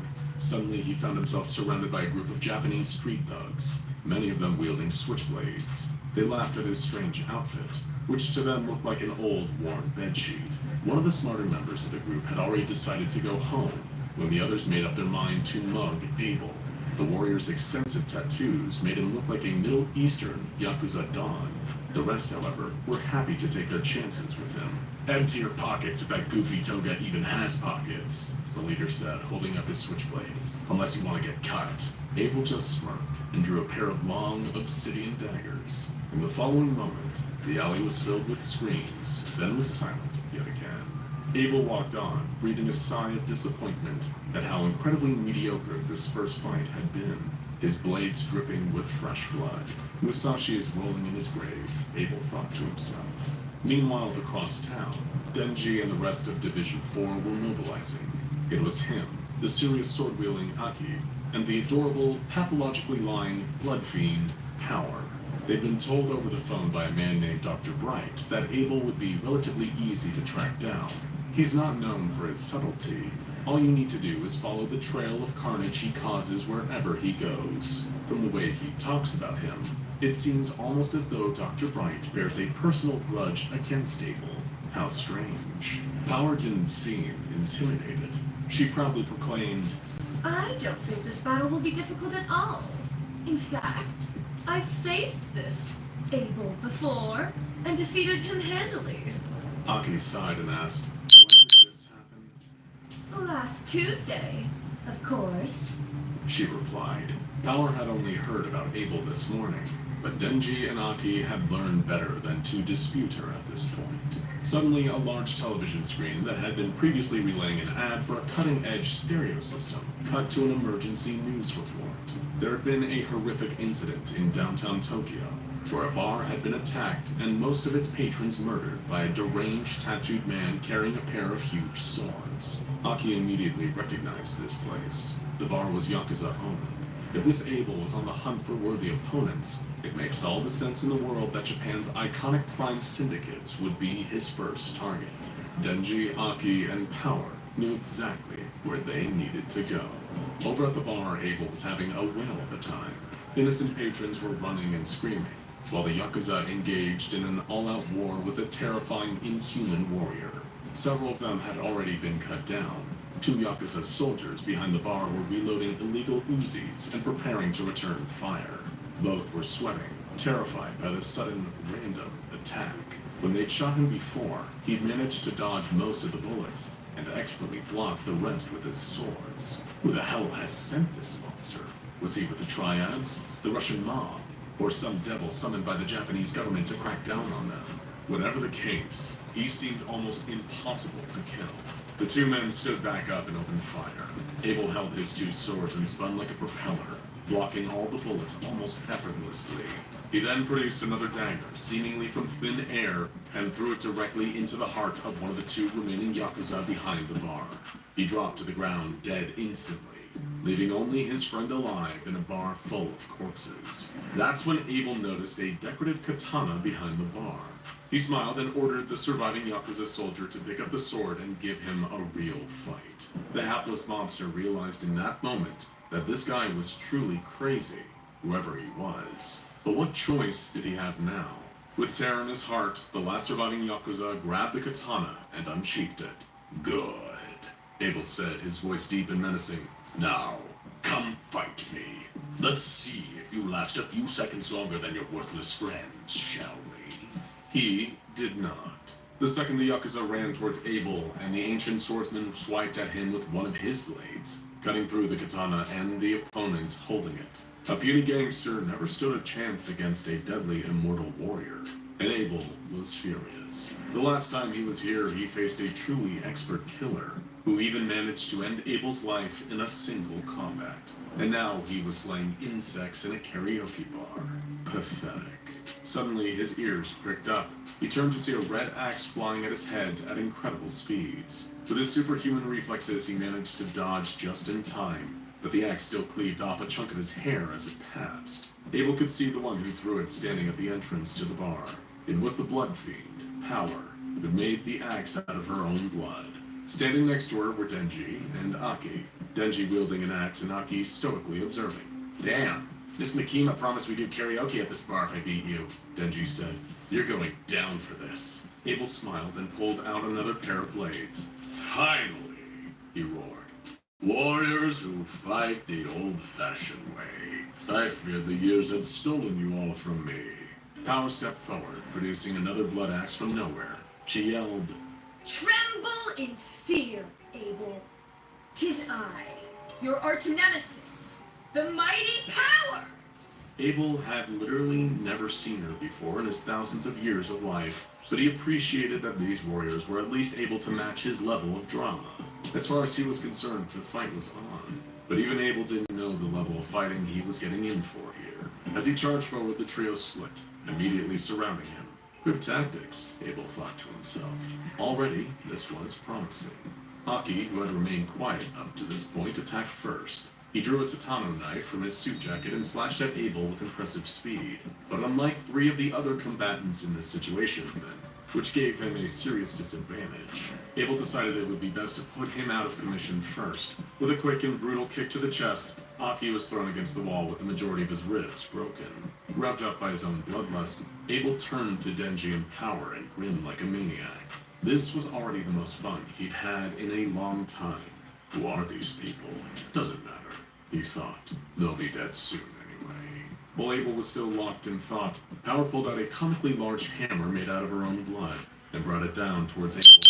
He was surprised by the sudden attack, Did this girl have the same weapon-producing powers as him? This just keeps getting more interesting. "'Tis the end, Abel! Power screamed as the hammer came down. You have once again been defeated by the mighty power!" Again, just to clarify, these two had never met each other, but it was already too late. Abel punched upwards, his clenched fist colliding with the hammer. He hit it with such terrifying force that Power's blood hammer shattered against his knuckles. In that same instant, Abel noticed Denji running at him with an axe from behind. Abel produced another obsidian dagger and threw it into Denji's forehead, dropping him to the ground immediately. Pathetic. Power tried to produce another weapon, but she used up too much blood already. Before she had a chance to make anything substantial, Abel sprung forwards with terrifying speed, trying to land a killing blow. But even weakened, Power was freakishly fast. She was able to dodge his blow and kick him in the ribs, momentarily stunning him. Of course, she took the time to gloat, putting her hands on her hips and laughing victoriously. Need a second to catch your breath, Abel. It is to be expected. None can keep up with me. She grandiosely announced. Perhaps you should just give up and agree to become my servant. I might even teach you a thing or two about fighting. Suddenly, Abel was standing right in front of her, squeezing her throat with his iron grip. He smiled, flashing teeth, and said, "If you want to kill, kill. Don't talk." With a surprisingly minimal amount of strength, he squeezed and heard a crunch from Power's neck. He dropped her limp body to the ground. Lucky for Power, Abel wasn't aware that a fiend like Power can survive an injury like this as long as she's fed some more blood. Instead, he just sighed in disappointment. "Is that all you weaklings have to offer?" he bellowed. Hockey, barely conscious after being kicked against the wall, remained just conscious enough to activate his contract with a powerful beast known as the Fox Devil. He twists his hands into a strange gesture and whispers the word, "Come," before falling unconscious. But that's still enough. Suddenly, a gigantic demonic fox claw burst through the wall of the bar, spraying dust and rubble everywhere. Abel was definitely not expecting that. He dodged several times as the claw swiped for him, often barely missing him. For its last strike, it lunged forward and raked 4 claw marks across his chest. Abel was shocked by the sudden pain. It felt fantastic.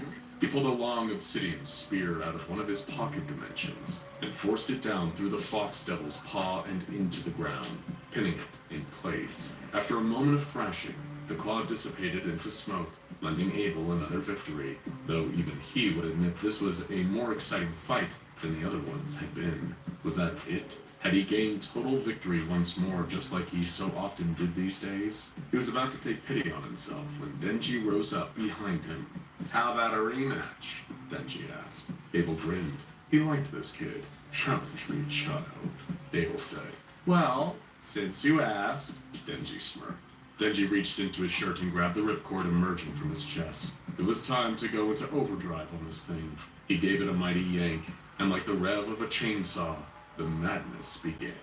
Denji transformed, giant blades emerging from his arms, and his head transformed into a toothy saw blade nightmare. He gave a mechanical roar that spewed smoke. This wasn't just Denji anymore. This was Chainsaw Man.